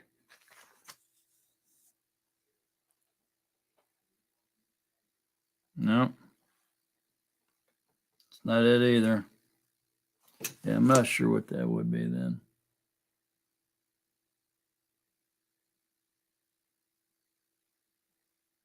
Yeah. Oh, well. I'm not sure what that is. We'll just skip over that. Let's go into chapter 6. See what it says. So it pleased Darius to appoint over the reign 120 viceroys to be over all the reign, and over them 3 governors, of whom Daniel was one. so that these viceroys should give account to them, and the sovereign suffer no loss. So then this Daniel distinguished himself above the governors and the viceroys because an excellent ruach was in him, and the sovereign planned to appoint him over all the reign. When the governors and viceroys sought to find occasion against Daniel concerning the reign, but they were unable to find occasion or corruption, because he was steadfast, and no negligence or corruption was found in him. Then these men said, "We shall not find any occasion against this Daniel, unless we find it against him concerning the law of his Allah." Then these governors and viceroys tumultuously gathered before the sovereign and said this to him: "Sovereign Darius, live forever. All the governors of the reign, the nobles and the viceroys, the counselors and the advisors have consulted together to establish a royal decree and to make a strong edict that whoever petitions any Allah or man for 30 yamam, except you, O sovereign, is thrown into the den of lions."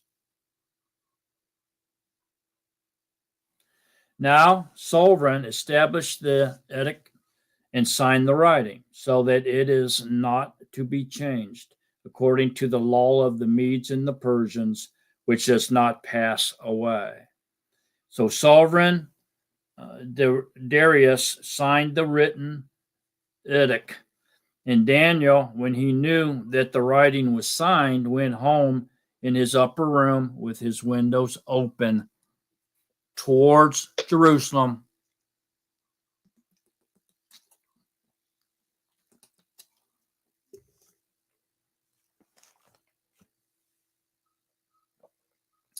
He knelt down on his knees 3 times a day and prayed and gave thanks before his Allah, and as he had done before.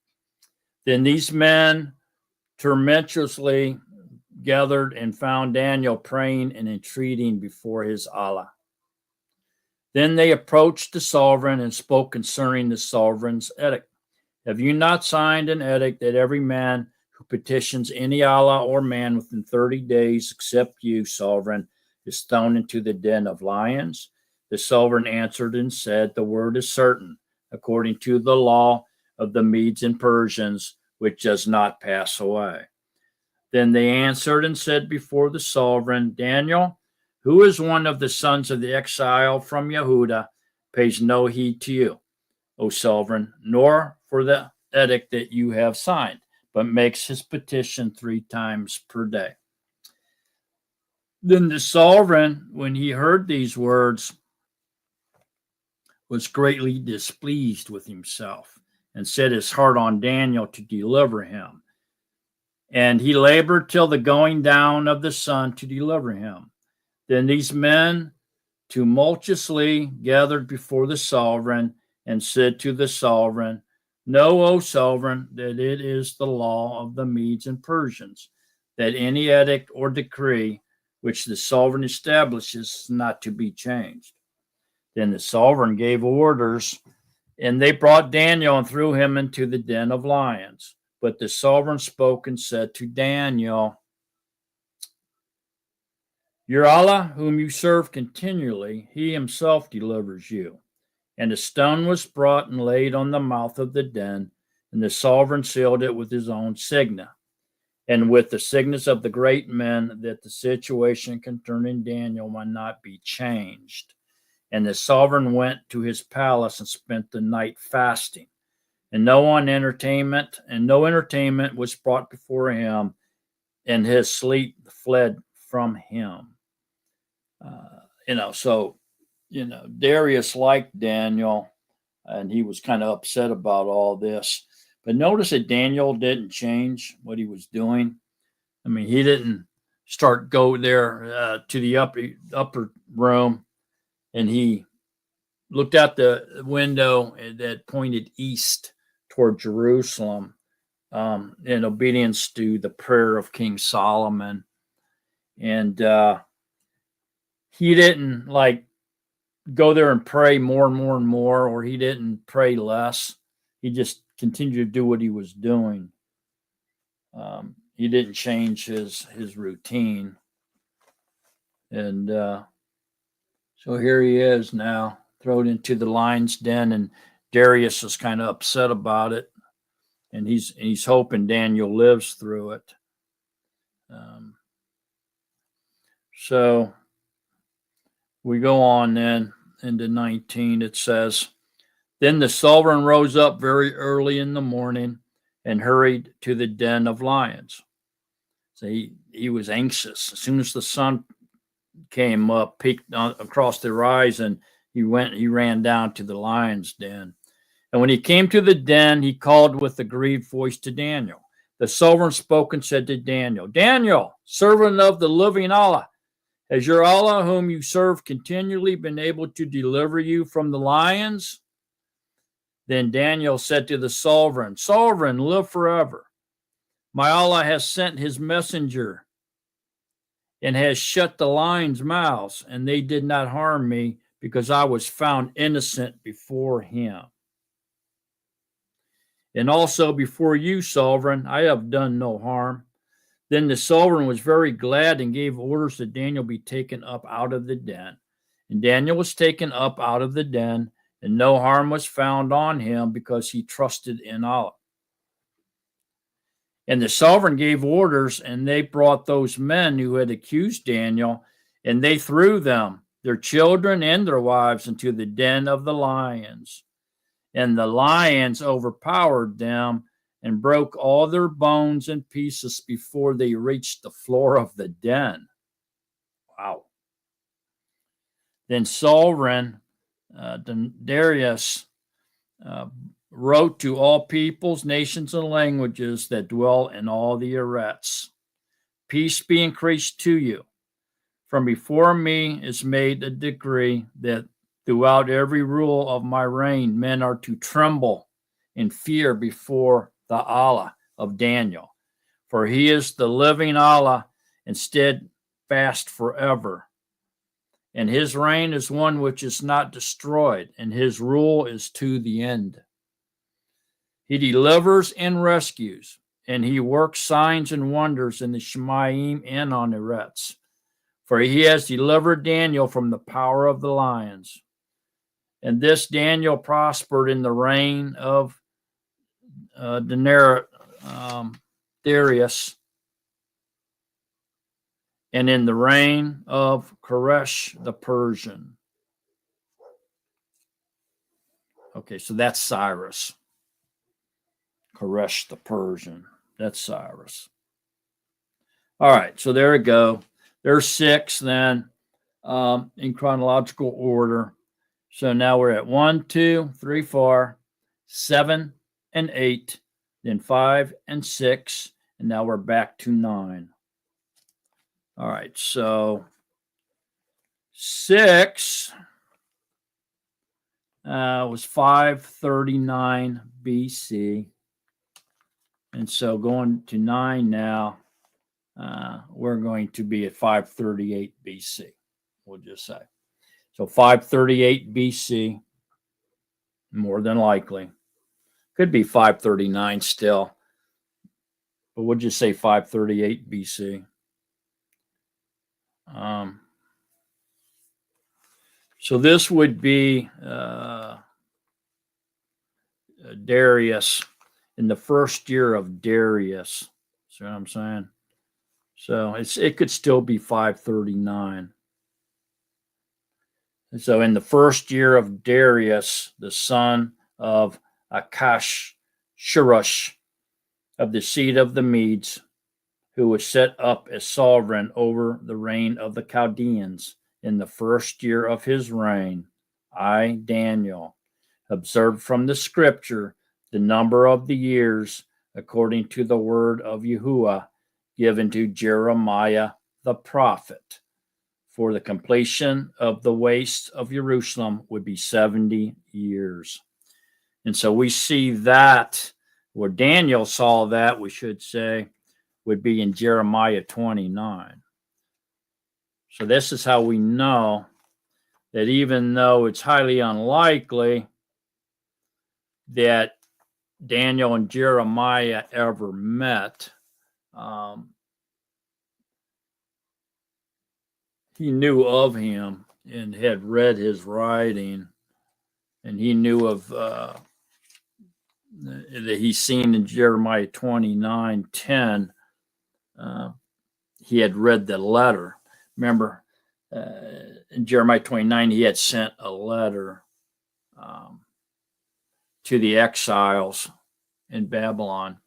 And so apparently Daniel got his hands on that letter, or at least a copy of the letter, and he was able to read in 29:10, where it says, "For thus said Yahuwah, when 70 years are completed at Babel, I shall visit you and establish my good word toward you to bring you back to this place." Okay. And so that's where Daniel had read in that letter from Jeremiah to the exiles in Babylon. All right. So he knew that Jeremiah the prophet had prophesied that they would be in there for 70 years, and then Yahuwah would bring them back. "So I set my face toward Yahuwah the Elohim to seek my prayer and supplications and fasting and sackcloth and ashes." So 4:9:4 starts Daniel's prayer and supplication and repentance.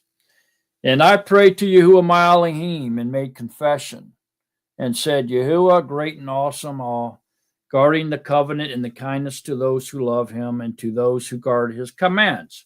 We have sinned and did crookedness and did wrong and rebelled to turn aside from your commands and from your right rulings. And we have not listened to your servants, the prophets, who spoke in your name to our sovereigns, our heads, and our fathers, and to all the people of the land." See, here Daniel is taking blame for crookedness and being wrong and rebelling, right along with the rest of the people. So he's putting himself in there and repenting and confessing their sins, and right along with himself. And so he's not separating himself from the people at all.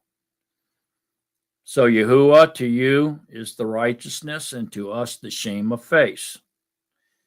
As it is this Yom to the men of Yehudah, to the inhabitants of Jerusalem and all of Israel, those near and those far off, in all the lands to which you have driven them, because of their trespass which they have trespassed against you.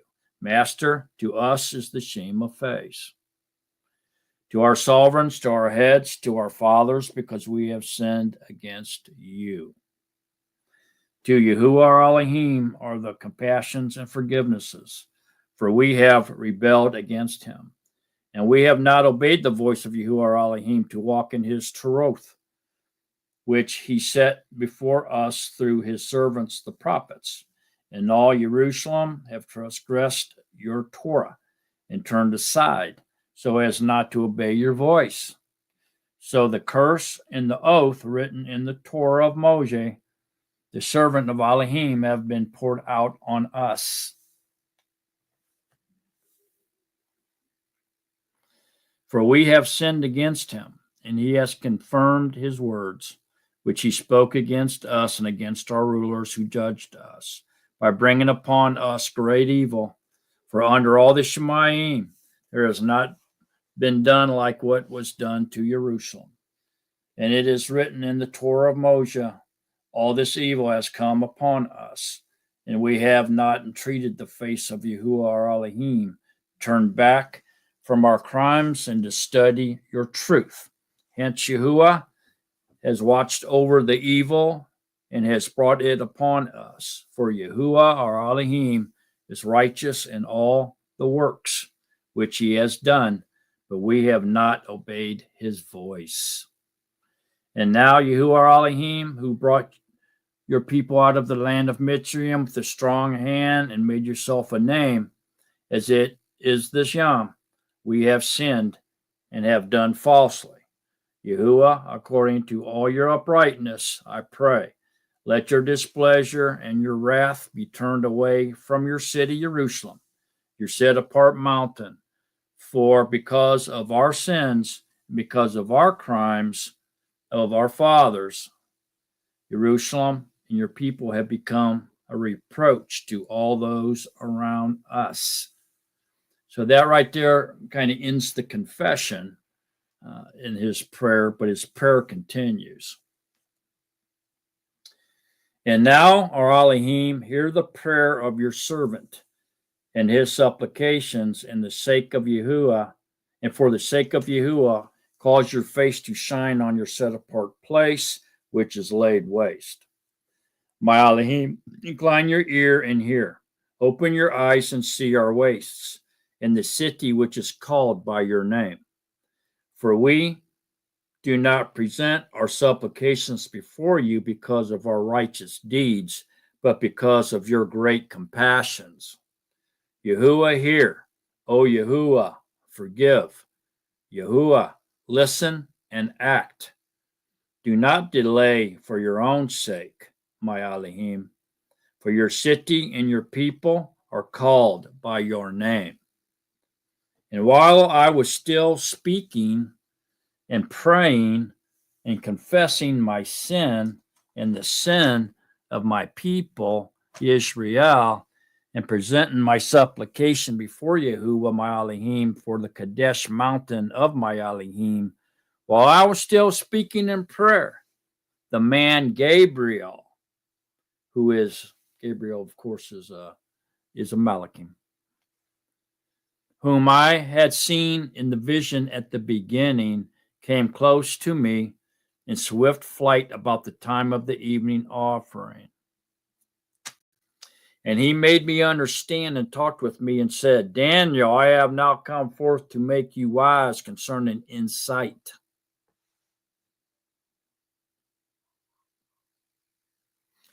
At the beginning of your supplications, a word went out, and I have come to make it known, for you are greatly appreciated. So consider the word and comprehend the vision. 70 weeks are decreed for your people and for your set-apart city, to be put an end to the transgression and to seal up sins and to cover crookedness and to bring in everlasting righteousness and to seal up vision and prophet and to anoint the most set apart. So 70 weeks times 7, 490 years. Know then and understand from the going forth of the command to restore and build Jerusalem until Mashiach, the prince, is 7 weeks and 62 weeks.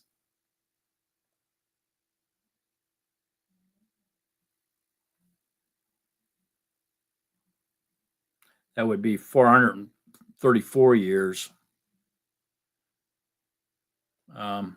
It shall be built again with streets in a trench, but in times of affliction. So that would be the second temple.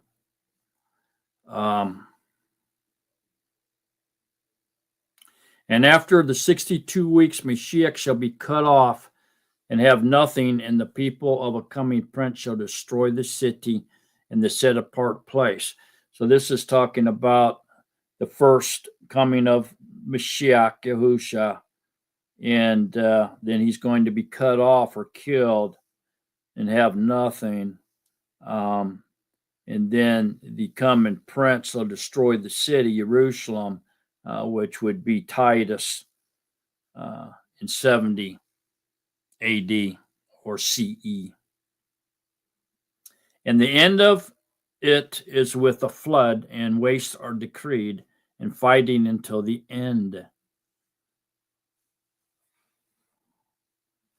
And he shall confirm a covenant with many for 1 week. And in the middle of the week he shall put an end to the slaughtering and meal offering. And on the wing of abominations he shall lay waste, even until the complete end, and that which is decreed is poured out on the one who lays waste. Okay, so this would be a confirmation of a covenant. Would be confirming the covenant would be like a peace treaty or something like that. And this also speaks of the wrath of Yahuwah and the 7 vials or 7 bowls that we read about in Revelation 16. And so this could be speaking of the confirmation of the covenant, meaning that the Israelites have the right to be there, the promised land, and then obviously there has to be an altar or even a temple built back up on the Temple Mount here for there to be slaughterings and meal offerings going on. And then on the wing of abominations lay waste. If we remember the type or the foreshadow of Nebuchadnezzar's dream, where he made a gold image and made a decree that everybody should bow down to it.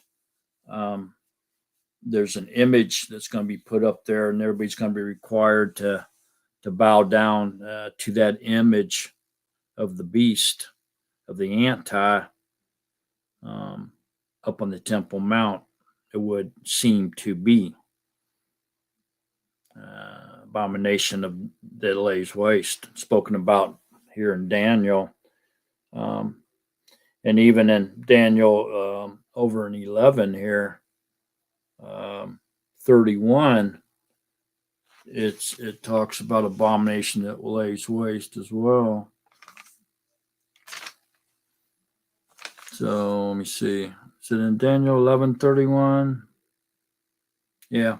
And strong one shall arise from him and profane the set apart place, the citadel, and shall take away that which is continual, which is the burnt offerings, and set up the abomination that lays waste, which would be the image of the beast, right? Yeah. The image of the beast. So 7 weeks, 49 years, 62 weeks, 434 years. 1 week is 7 years. So the middle of the week would be 3.5 years, just to keep everything to understand what it's talking about here.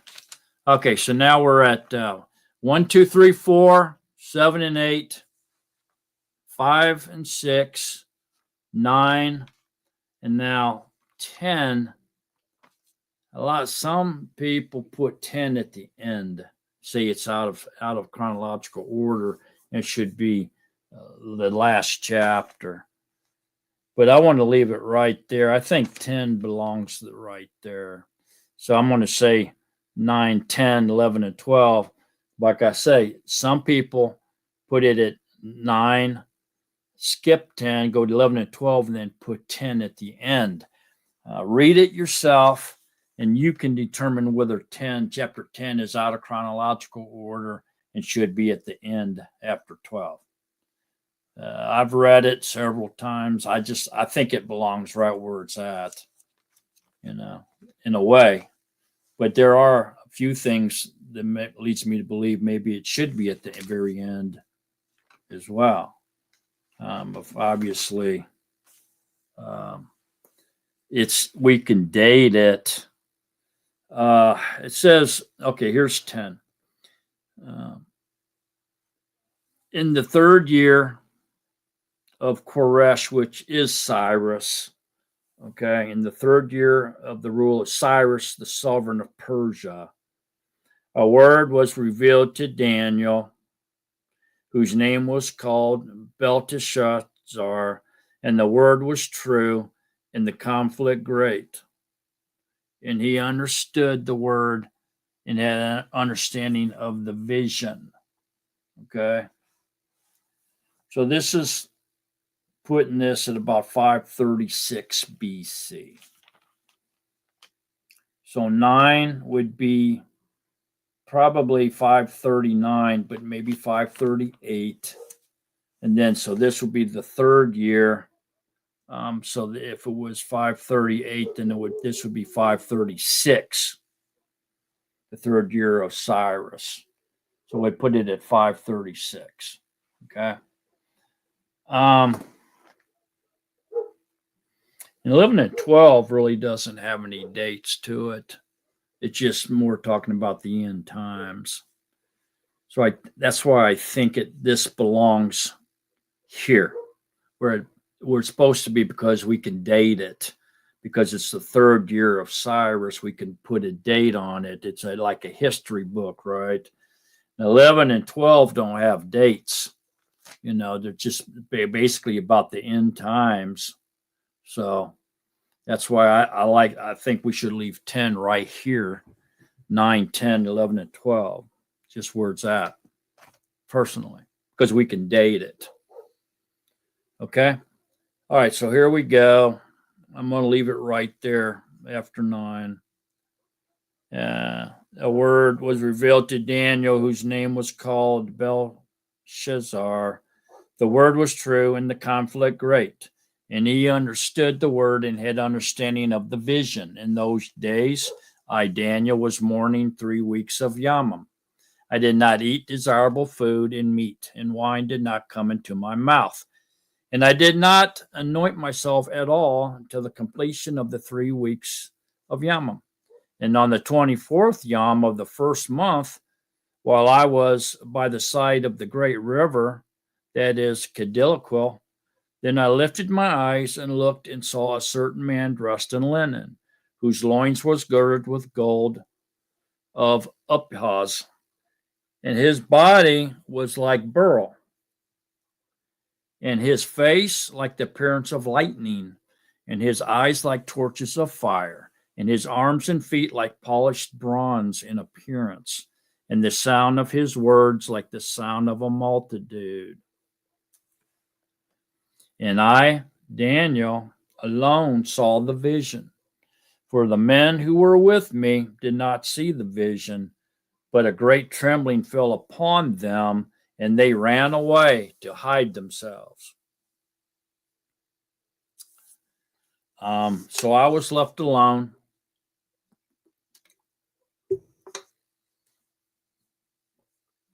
When I saw this great vision, and no strength remained in me, for my dignity was destroyed in me, and I retained no strength. But I heard the sound of his words, and while I heard the sound of his words, I was stunned, lying with my face to the ground.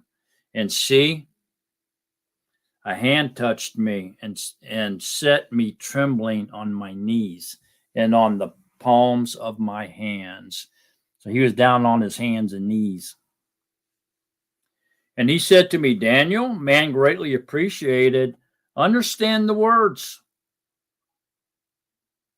that I speak to you, and stand upright, for I have now been sent to you. And while he was speaking this word to me, I stood trembling. And he said to me, do not fear, Daniel, for from the first Yam that you set your heart to understand and to humble yourself before your Elohim, your words were heard. And I have come because of your words. But the head of the rule of Persia withstood me 21 Yamam. And see, Michael, one of the chief heads, came to help me. And I had been left alone there with the sovereigns of Persia.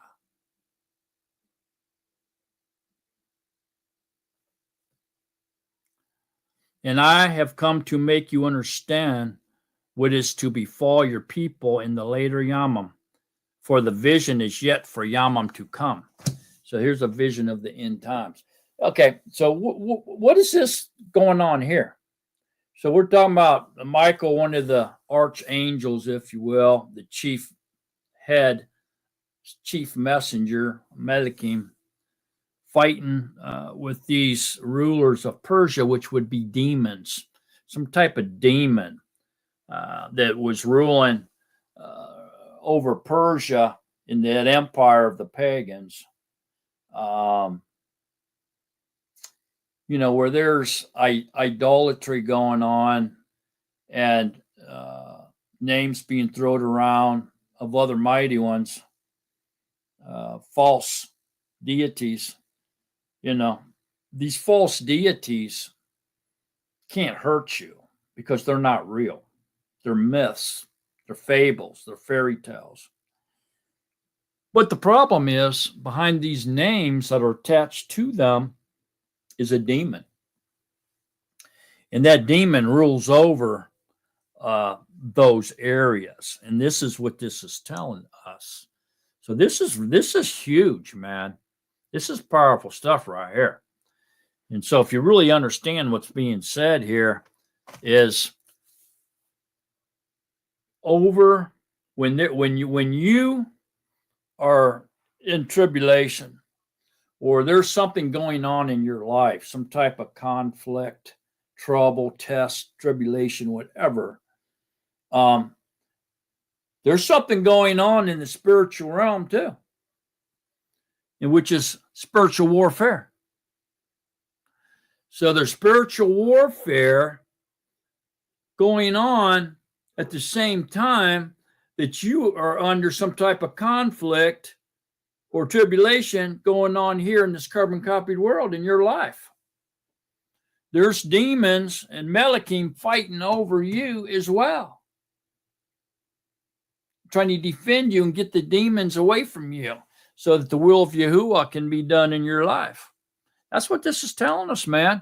This is talking about spiritual warfare between Michael, one of the chief messengers, and some demon. And this other messenger. Okay? And this other messenger was detained by this demon or these demons of Persia that ruled over Persia, watched over Persia, over this pagan nation or empire. And they withstood him, was fighting him for 21 days. And then Michael, the archangel, the chief messenger, came and fought with him against these demons. And then he was able to escape and come to Daniel and tell Daniel, bring the message to Daniel that he wanted Daniel to know about the latter days. So this is huge. This is telling us that spiritual warfare is real, people. And it's going on all around you, all around us, even whether you know it or not. So Michael, the chief messenger, came to help me. And I had been left alone there with the sovereigns of Persia. See that? He was caught all alone. And so he was caught all alone and surrounded and detained by these demons that were ruling over the Persian Empire, because they were calling on their names as they were calling on these false deities, these falsehood. Gave them the power to rule over them. That's why it's very important that we don't call on the names of these false myths, this mythology, all this stuff, because you're opening up in the spiritual realm. You're opening up a door to demons. They letting them come in. You're calling out their name. They're allowed to respond to their name. So watch out.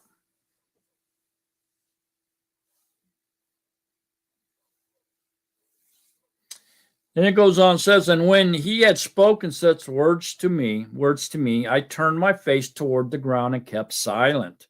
And see, one who looked like the sons of men touched my lips. And I opened my mouth and spoke, and I said to him who stood before me, my master, Because of the vision, I have been seized with pains, and I have retained no strength. And this almost sounds like Yahusha to me, when it looked like the Son of Men, you know.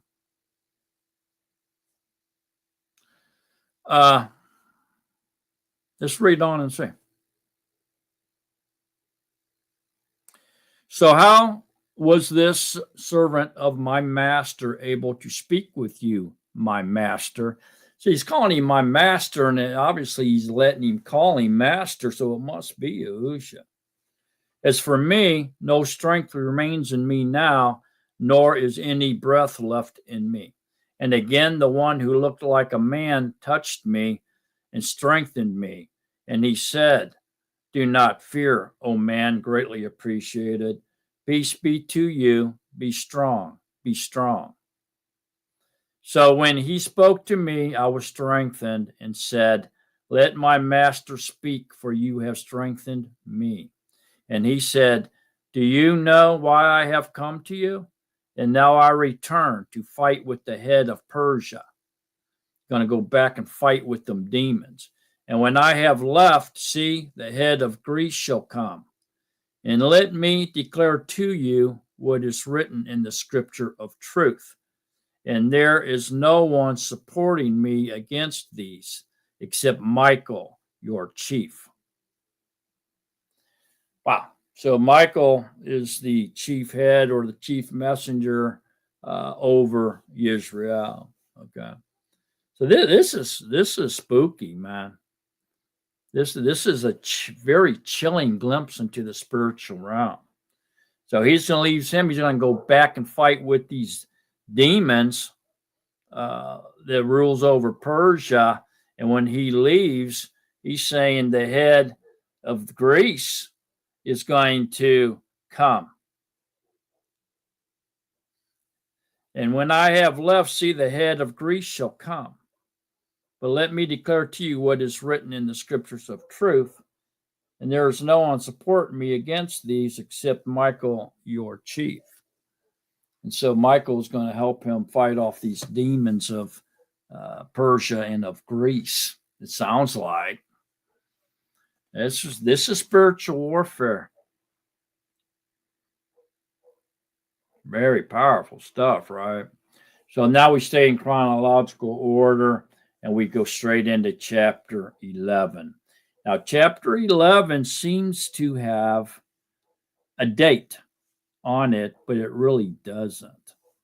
Because it says, and in the first year of Darius the Mede, I myself stood up to support and protect him. See that? And so this event here happened back in 538 BC. Remember that? So he's looking back here, you know. So the actual date, if we need, would not be 538 BC, but you know, if we look at 10, it's 536 BC, and so then we would automatically probably, if it's in kind of chronological order like I believe it is, then 11 would also be 536 BC. So the actual date on 11 would be 536 BC, the same year as chapter 10, but it would come after chapter 10. So it'd be later in the year. But this, when it says in the first year of Darius, then that would be back over here in 5. Okay. And so it says, remember 5, Darius the Mede. In that night, Belshazzar, sovereign of the Chaldeans, was slain in 530. And in 531, it says, and Darius the Mede took over the reign, being about 62 years old. See that? So in the first year of Darius the Mede, see that? Darius the Mede. Okay, so that he's looking back. Okay, so we can't put that date on 11 because he's actually looking back. It's something that happened in 538 BC, which was when Darius took over. The Mede took over after that other guy died, and so the actual date here of Daniel 11 would be 536 BC. See what I'm saying? So that would follow after chapter 10, which is also 536 BC, because that would be the first. We know that because that's the third year of Cyrus, the sovereign of Persia. See what I'm saying? Okay. And now I declare the truth to you. See, 3 more sovereigns are to arise in Persia, and the 4th is to become far richer than them all. And by his power, through his riches, he stirs up all against the rulership of Yun. Yun is Greece. And a mighty sovereign shall rise, and he shall rule with great authority and do as he pleases. Probably Alexander the Great here. And when he has risen, his rule shall be broken up and divided toward the 4 winds of the Shemaim, but not among his offspring, nor according to his authority with which he ruled, because his rule shall be uprooted even for others besides these. So here in this chapter 11, this messenger or angel, okay, is telling Daniel about the coming reigns and conflicts or wars in regards to Persia and the Medes Empire and the Greek Empire. And so he goes into this almost like a foreshadow or type, because as soon as he hits chapter 36 here, Daniel 11:36, it shifts to the final empire, which is and the ruler, which is a self-exalting king, which we would label as the anti-Messiah. As soon as we hit chapter 36, becomes the real anti-Messiah he begins to talk about. Okay. So let's listen to this. This is really powerful stuff here. So his rule shall be a great rule, and at the end of years they shall join themselves together, and the daughter of the sovereign of the south shall come to the sovereign of the north to make an alliance, but she shall not retain the strength of her power, nor will he or his power stand. And she shall be given up with those who brought her, and he who brought her forth, and he who supported her in those times. But from the branch of her roots one shall rise in his place, and he shall come into the defense and come into a stronghold of the sovereign of the north, and shall act against them, and shall prevail.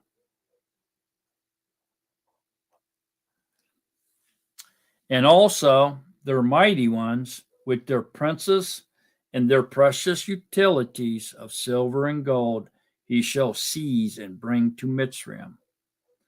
And he shall stand more years than the sovereign of the north. So this, see that? And so this is why they say that Mitzrayim or Egypt is the sovereign of the south. And so the sovereign of the north then would be, Iran, if you will, or even Turkey. But the sovereign of the south being Mitzrayim. So really would be Iran, the Medes and the Persians would be the sovereign of the north, literally, and the sovereign of the south would be Egypt, literally. Okay, but this goes beyond literal. This chapter here is way beyond just literal, man. And he shall stand more years than the sovereign of the north. Then he shall enter the reign of the sovereign of the south, but shall return to his own land. See that?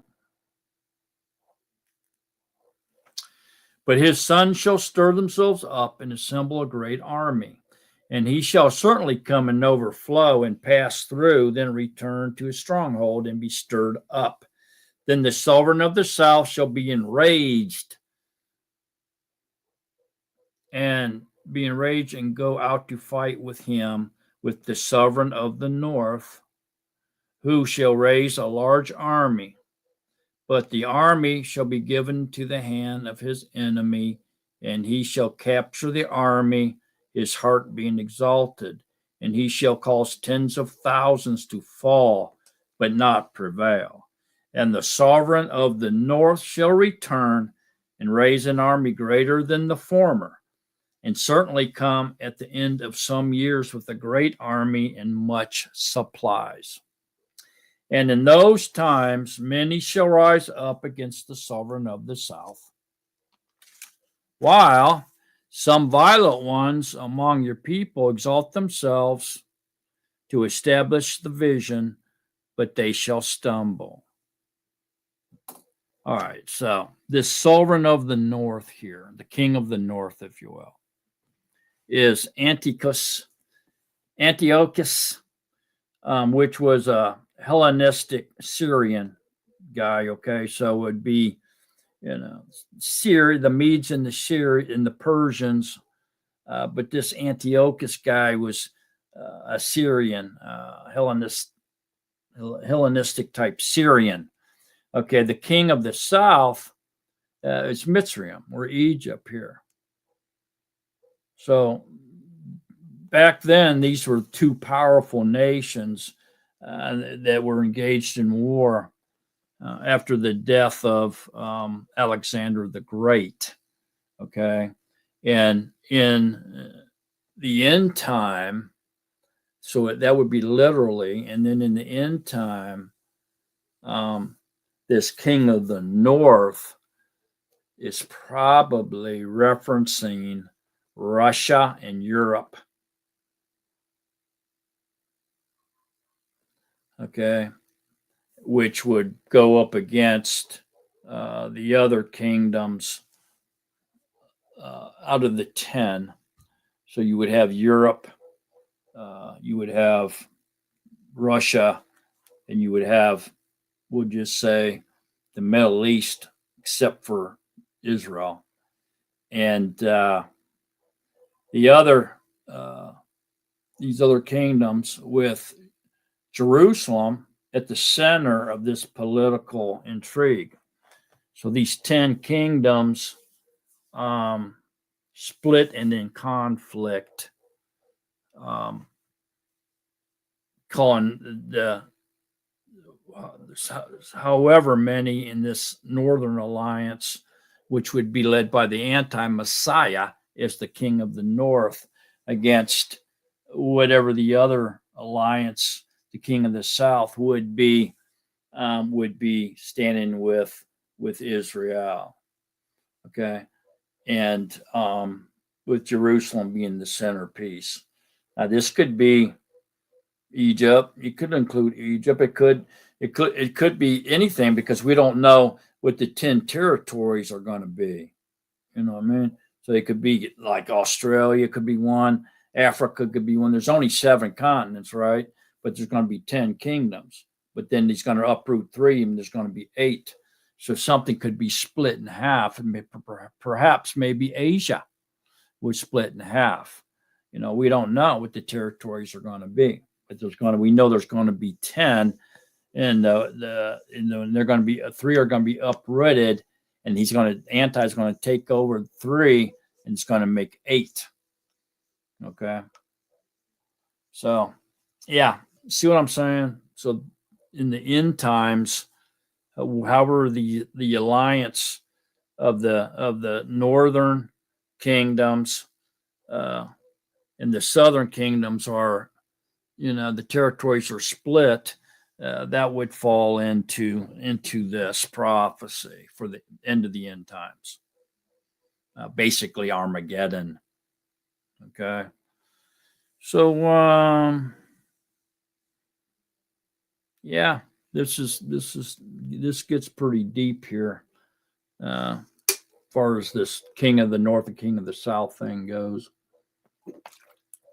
But literally, man, after the death of Alexander the Great, the Syrian army and the Persians and the Medes, under the Antiochus, and then Egypt, were these the southern nations.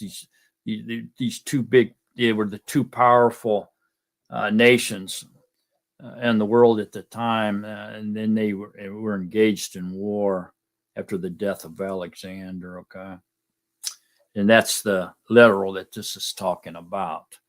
So then the sovereign of the north shall come in and build a siege mound and capture a city of strongholds. And the arms of the south shall not stand, nor his choice people, for there is no strength to stand. So his opponent shall do as he pleases, with no one standing against him, and stand in the marvelous land with destruction in his hand. The marvelous land is Israel. Okay. So this is a foreshadow of the anti. Okay. Those literally speaking of those two powerful nations after the death of Alexander. And he shall set his face to enter with the strength of his entire rule, and make an alliance with him, and he shall do so, and give him the daughter of women to corrupt her. But she shall not stand, neither be for him. Then he shall turn his face to the coastlands and capture many. But a ruler shall bring the reproach against them to an end.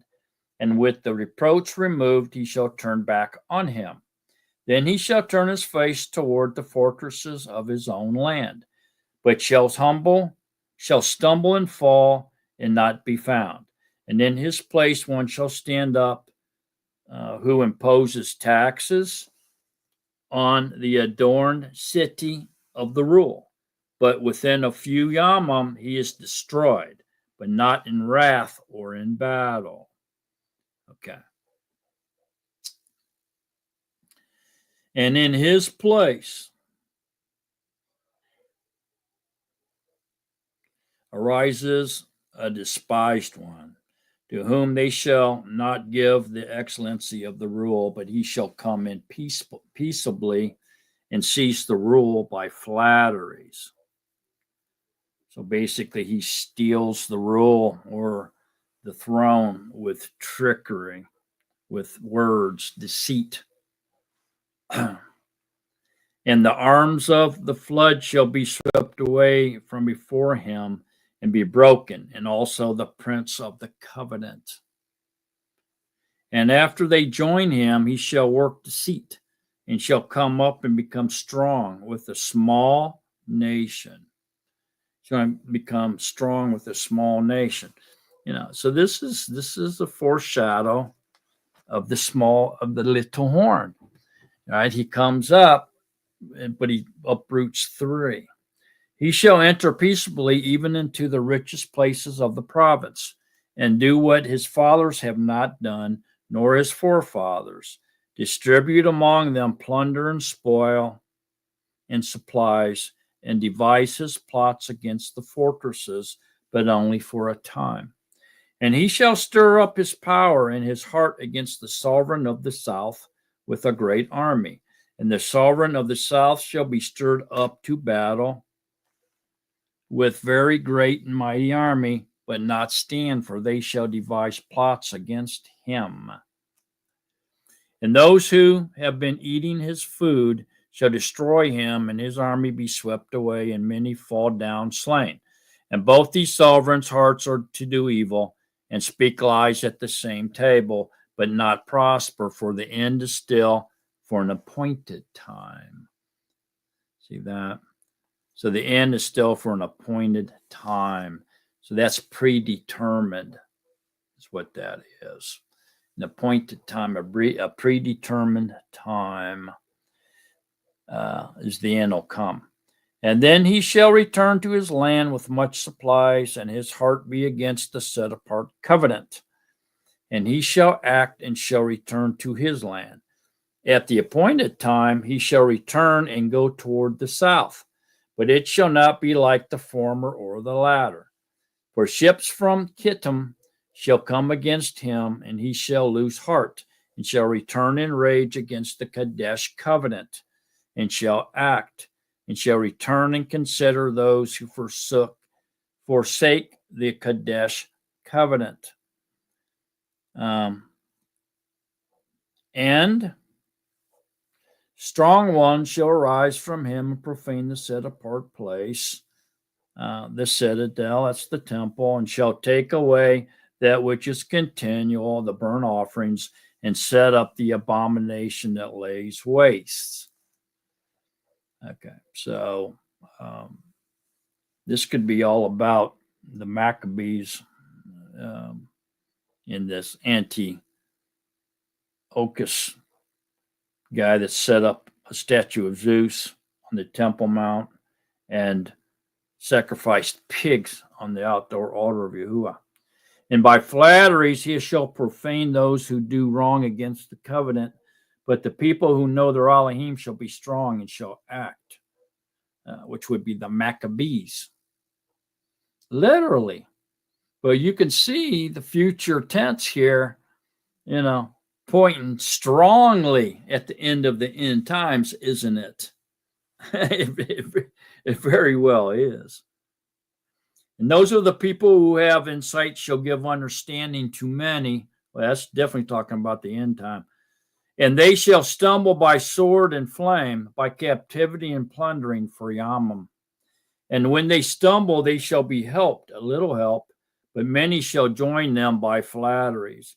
And some of those who have insight shall stumble. You hear that? Some of the brothers are going to stumble in order to refine them, though. See that? To refine them and to cleanse them and to make them white until the time of the end, for it is still for an appointed time or a predetermined date, a future date that's been predetermined before the foundations of the world, really. This is all about the real anti-Messiah here, starting here in 36 now. So reality is going to kick in, folks. We have about a 2,000-year gap between verse 35, where 35 ends, and where 36 begins. We can say that there is about a 2,000-year gap right there. So you can mark that if you want. 2,000-year gap, and refer to Ezekiel 28 here. So this is talking about reality, the real anti-Messiah now, starting with 36. So 2,000 years later, this is separating the foreshadow with the reality. So verse 36 here shifts to the final empire or kingdom ruled by man and ruled by a self-exalting king, or the real anti-Messiah, if you will. So let's read it. And the sovereign shall do as he pleases. You see that?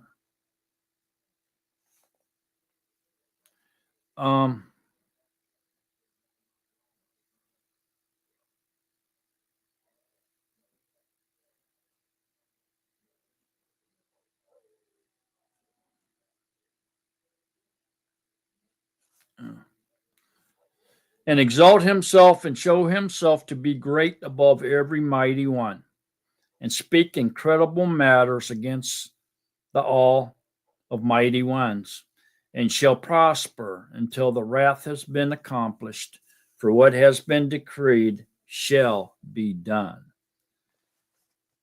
And have no regard for the mighty ones of his fathers, nor for the desire of women, nor have regard for any mighty one, but exalt himself above them all. Okay, so the foreshadow that we were reading about before verse 36, from 1 to 36 here, basically talking about the Hellenistic Syrian called Antiochus, did not lift himself above almighty ones, which didn't have no regard for the mighty ones, and nor have regard for any mighty one, but exalts himself above them all. The foreshadow, the type, Antiochus, did not do that. He held Zeus in high esteem. That was his mighty one, and he set up an image of him in the temple of the Yehudim in Jerusalem, and made everybody bow down to hit that image of Zeus. And then he sacrificed pigs on the altar of Yahuwah, on the outside altar, and made them eat the meat. Okay. And he even shoved it into their mouths and force fed them and made them choke on it, and killed a lot of them doing that. And they wouldn't eat it. He would force feed them and they would choke and die. And so this Antiochus, this precursor to the real one, this type or foreshadow, did not lift himself above his mighty one, Zeus. He held him in high esteem. And so this shows you that since this Antiochus did not do this, that this is speaking about the real anti-Messiah. He's going to try to put himself above every deity, every falsehood, even the real Elohim, Yahuwah, above everything. He wants to be number one. Okay.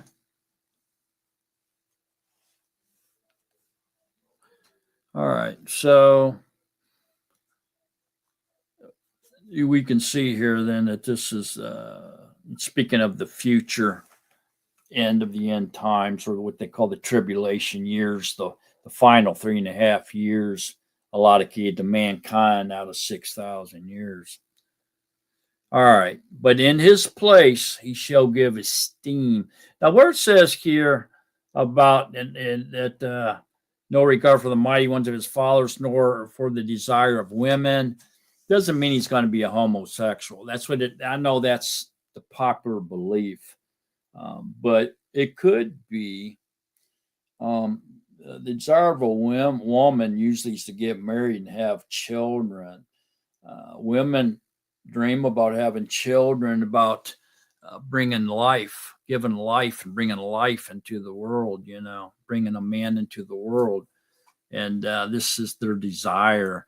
And so it could be that he has the desire of women, means that, he's all for abortion. He doesn't care about bringing men into the world or babies or anything, he may even promote child sacrifices or whatever, So it could be something like that as well. It doesn't necessarily mean he's going to be a homosexual, although it could. And I know that's the popular belief, but it could be something different than that. Okay. And so then it goes on and says, but in his place he give esteem to a mighty one of fortresses.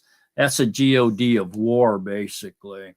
He's going to make up some God of war that nobody's ever heard about before. More than likely, it's going to be him. He's going to declare to be the God of war and esteem himself, because he's going to be very arrogant. huge ego, and he'll probably make himself a god of war and esteem himself and worship himself. Probably what he's going to do. Probably even worship his own statue. You know what I'm saying? He's going to be very puffed up.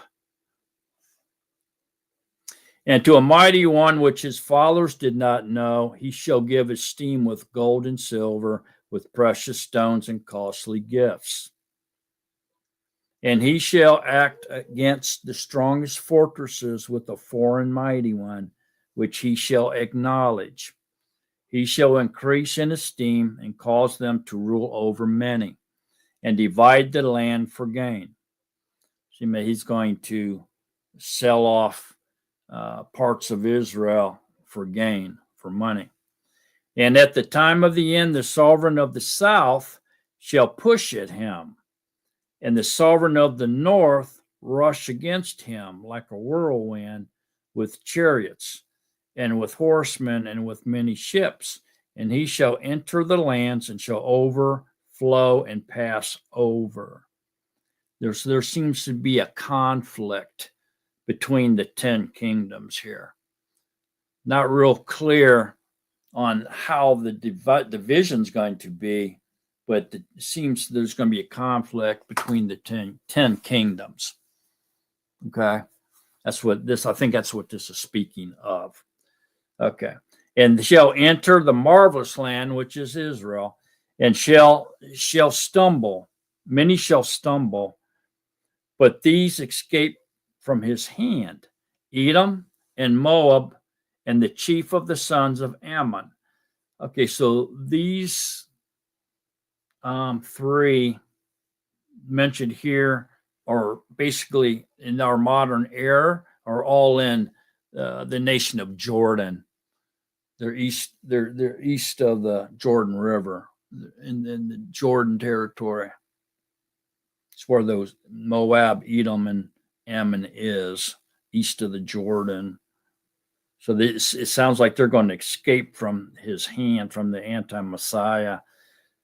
They're going to have to be part of one of the kingdoms. But the 10 kingdoms are definitely in some type of conflict here. Again, it seems like they're all, a lot of them are against the anti-Messiah and his 3 kingdoms that he's taken over. That's what it seems like here. And he shall stretch out his hand against the lands, and the land of Mitzrayim shall not escape. And he shall rule over the treasures of gold and silver, and over all the riches of Mitzrayim, and the Libyans, and the Cushites. Cush, that's Sudan, I think, modern day Sudan, shall be at his steps.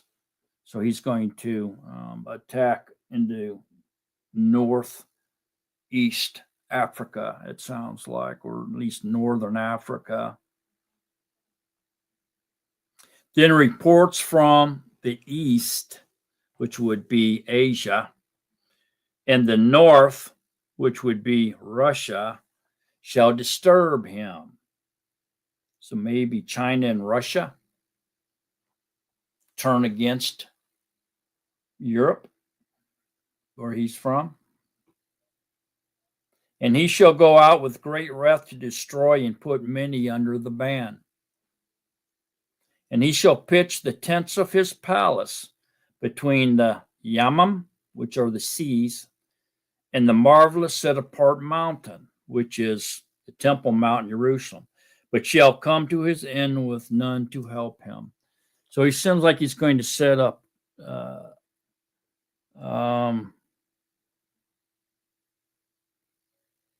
a camp or whatever between the Mediterranean Sea and Jerusalem, somewhere in there between them. Very interesting, but shall come to his end and none to help him is very interesting. And I would recommend that you read Isaiah 14 on that to get a better understanding of who the anti-Messiah is. and what's going to happen to him. So Isaiah 14 and Ezekiel 28. I recommend those. To read those to help you to understand what it means when it says, but shall come to his end and none to help him. Okay. All right. So we're in chronological order here now. If you're writing down, you want to double check it. We went 1, 2, chapter 1, 2, 3, 4, 7, 8, 5, 6, 9, 10, 11, and now 12, the last chapter. Okay. And so we'll go ahead and finish this off. Now, this chapter don't really have a date. 11 and 12 is basically about the end times. But we can stick an actual date of 536 BC on chapter 11. But chapter 12 really doesn't have any date at all. It's really a future date. It's talking about the end of the end times. And so that would be the date on chapter 12. And so it's a future date, if you will. So end time, all about the end times here. Chapter 12 it's what dominates chapter 12 is the latter days, the end of the latter days, okay, called the time of distress. That would be the last 3.5 years allocated to mankind, which most people know is the tribulation years, or the wrath of Hashatan, or Jacob's troubles. So it has quite a few names. So let's go ahead and read chapter 12.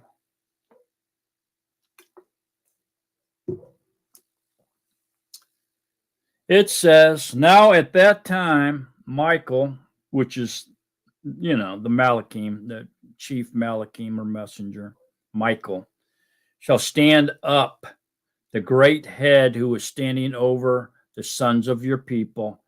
So, we all have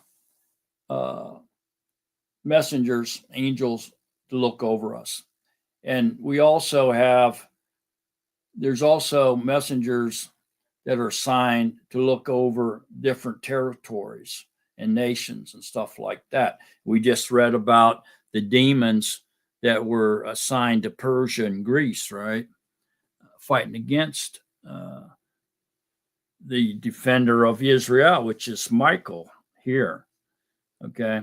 And so now at the time, Michael shall stand up, the great head who is standing over the sons of your people. So Michael is in charge of watching out over Israel. Okay. And there shall be a time of distress. That's the tribulation years, such as never was since there was a nation until that time. And at that time, your people shall be delivered. Everyone who is found written in the book, and many of those who sleep in the dust of the Eretz wake up, some to everlasting life, and some to reproaches and everlasting abhorrence. Okay, so what is this all about?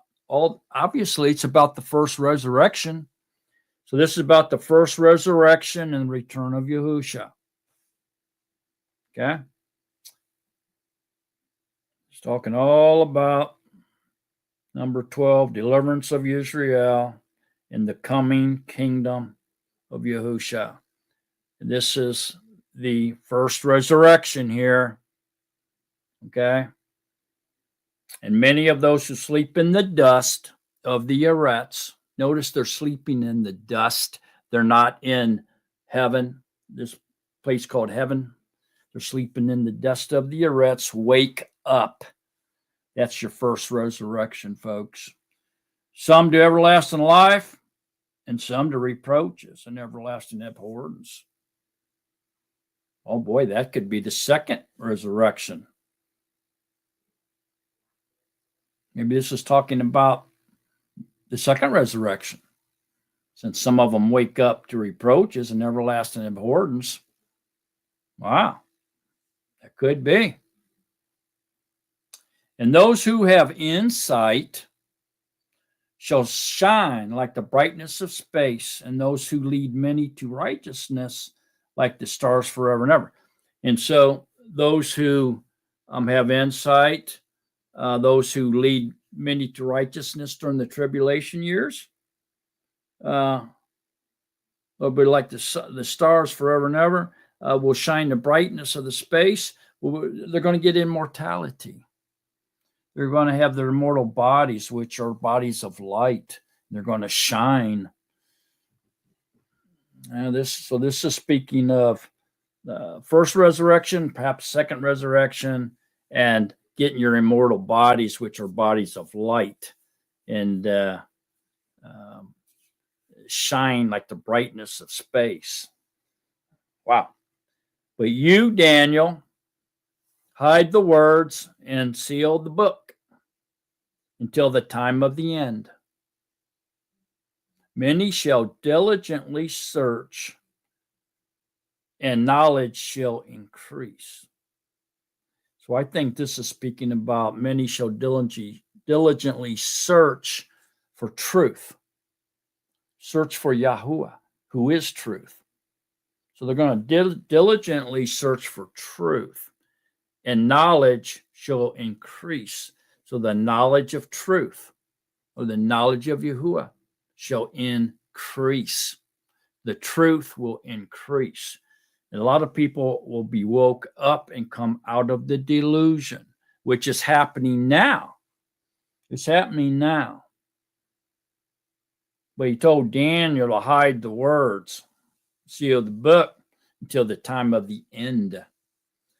Then I, Daniel, looked and saw two others standing, one on the bank of the river and the other on that bank. And one said to the man dressed in linen, who was above the mayam of the river, how long until the end of these wonders? And I heard the man dressed in linen, who was above the mayam of the river, and he held up his right hand and his left hand to the Shemaim, and swore by him who lives forever that it would be for a time, times, and half a time. That's 3.5 years of tribulation. So time is a year, times, as in plural, is 2 years, and half a time would be half a year. So 3.5 years.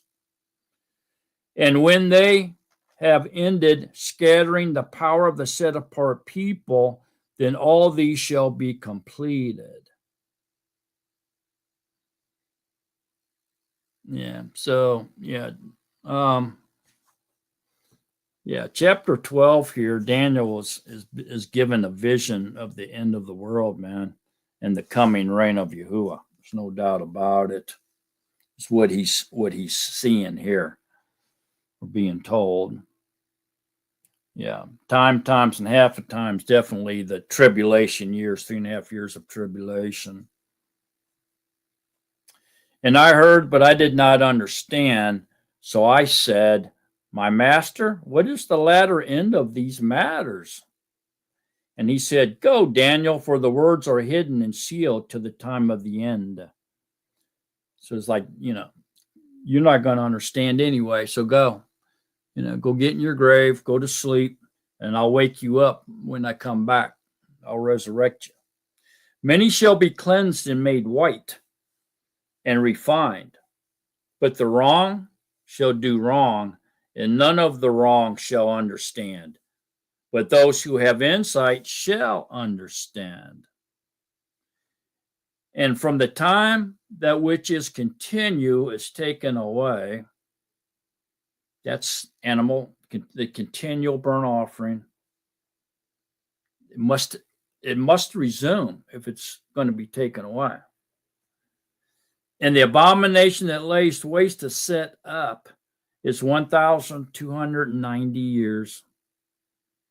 Blessed is he who is waiting earnestly and comes to the 1,335 year Yamam. I mean, not years, Yamam. 1,290 Yamam. And blessed is he who is waiting earnestly and comes to the 1,335 Yamam. 3.5 years is 1,277 yamam. So both of these are a little bit longer than 3.5 years. Blessed is he who is waiting earnestly and comes to the 1,335 yamam. So that's what, 45 more days? Yeah, about 45 more days than 3.5 years. So 45 days later. But you go your way till the end and rest. So go your way to the end. Go get in your grave and rest. Go to sleep and arise. I'll resurrect you. Arise to your lot, your inheritance at the end of the yamam. Okay. So chapter 12 here is all about the end time, the end of the end times, isn't it? Absolutely is. So, something that's kind of amazing is that Daniel is told to go, go your way till the end and rest. And he's also told to seal the book, close the book and seal it, because it's for the time of the end.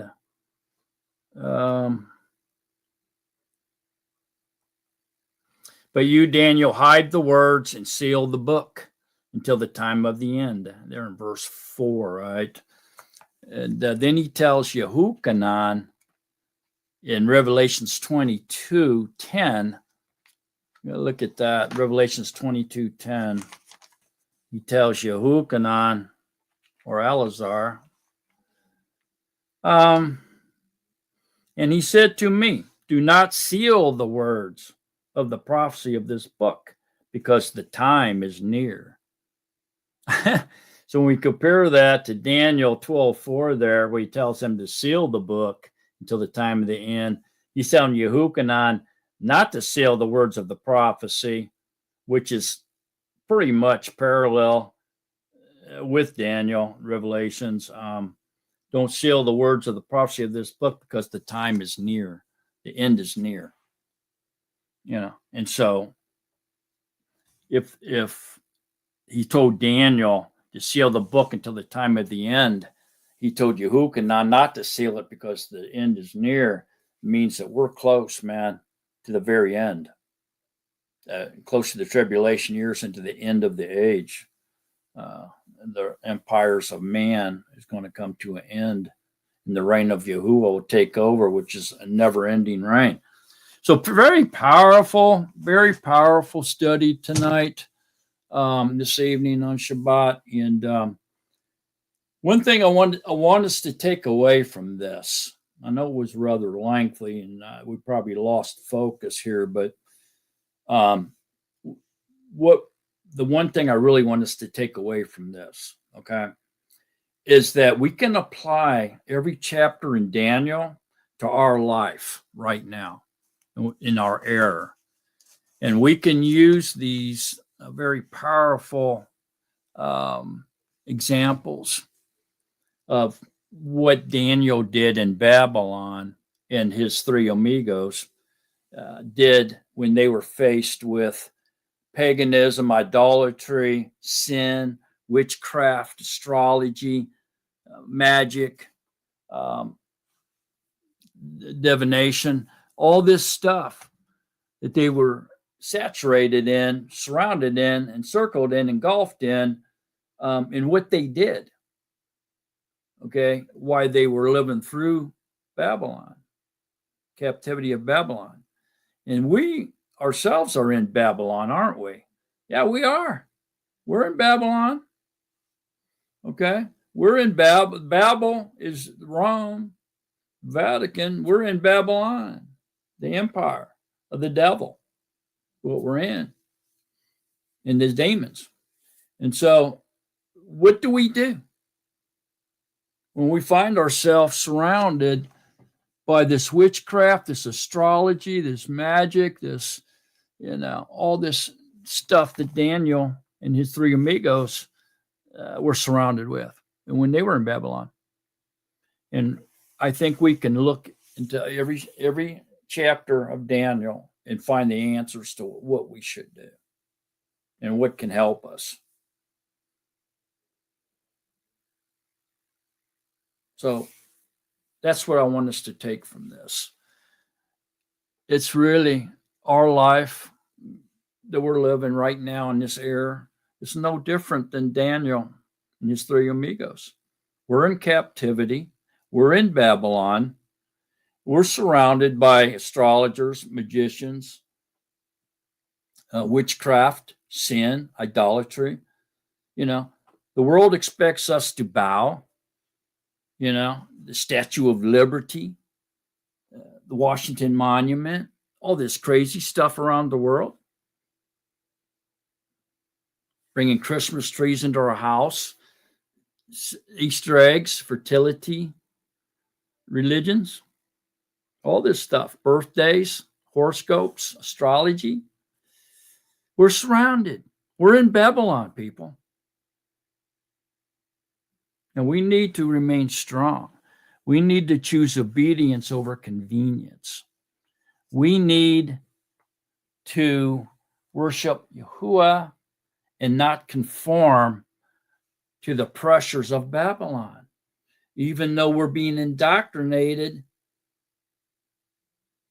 constantly. Television, radio, books, people, religions. We need to be focused on Yahuwah. And we don't need to change. We don't need to act according to what they want us to do. It's like Daniel. He didn't go up there and pray more because they were going to throw him into the lion's den. He just prayed 3 times a day like he was doing. He didn't change nothing. He continued to worship Yahuwah the way he was worshiping Yahuwah. He didn't pray more or less to get himself out of trouble. Maybe I should just pray once a day. I do it at night so nobody sees me. Nah. He just did what he was doing. He didn't react to what they were doing to him. He just continued to do what Yahuwah wanted him to do. That's all. That's what we should do. So that's what we need to get out of this study tonight. Okay? Put yourself in Daniel's shoes and his 3 amigos. Okay? Because you are. We truly, really are in Babylon. And Daniel is a great book to guide us through Babylon and give us instructions on which we should do in order to survive Babylon and to endure as we continue to worship our Elohim, Yahuwah, the master of sovereigns. Okay? All righty, folks. Very cool. Thank you all for hanging out with me and studying the book of Daniel. Been very interesting, intriguing study this evening, and I felt that we were getting a lot out of this, and I think it woke a lot of us up just a little bit more and gave us more insight and understanding into where we're at and what's going on around us. And we can all be Daniel and his 3 amigos, right?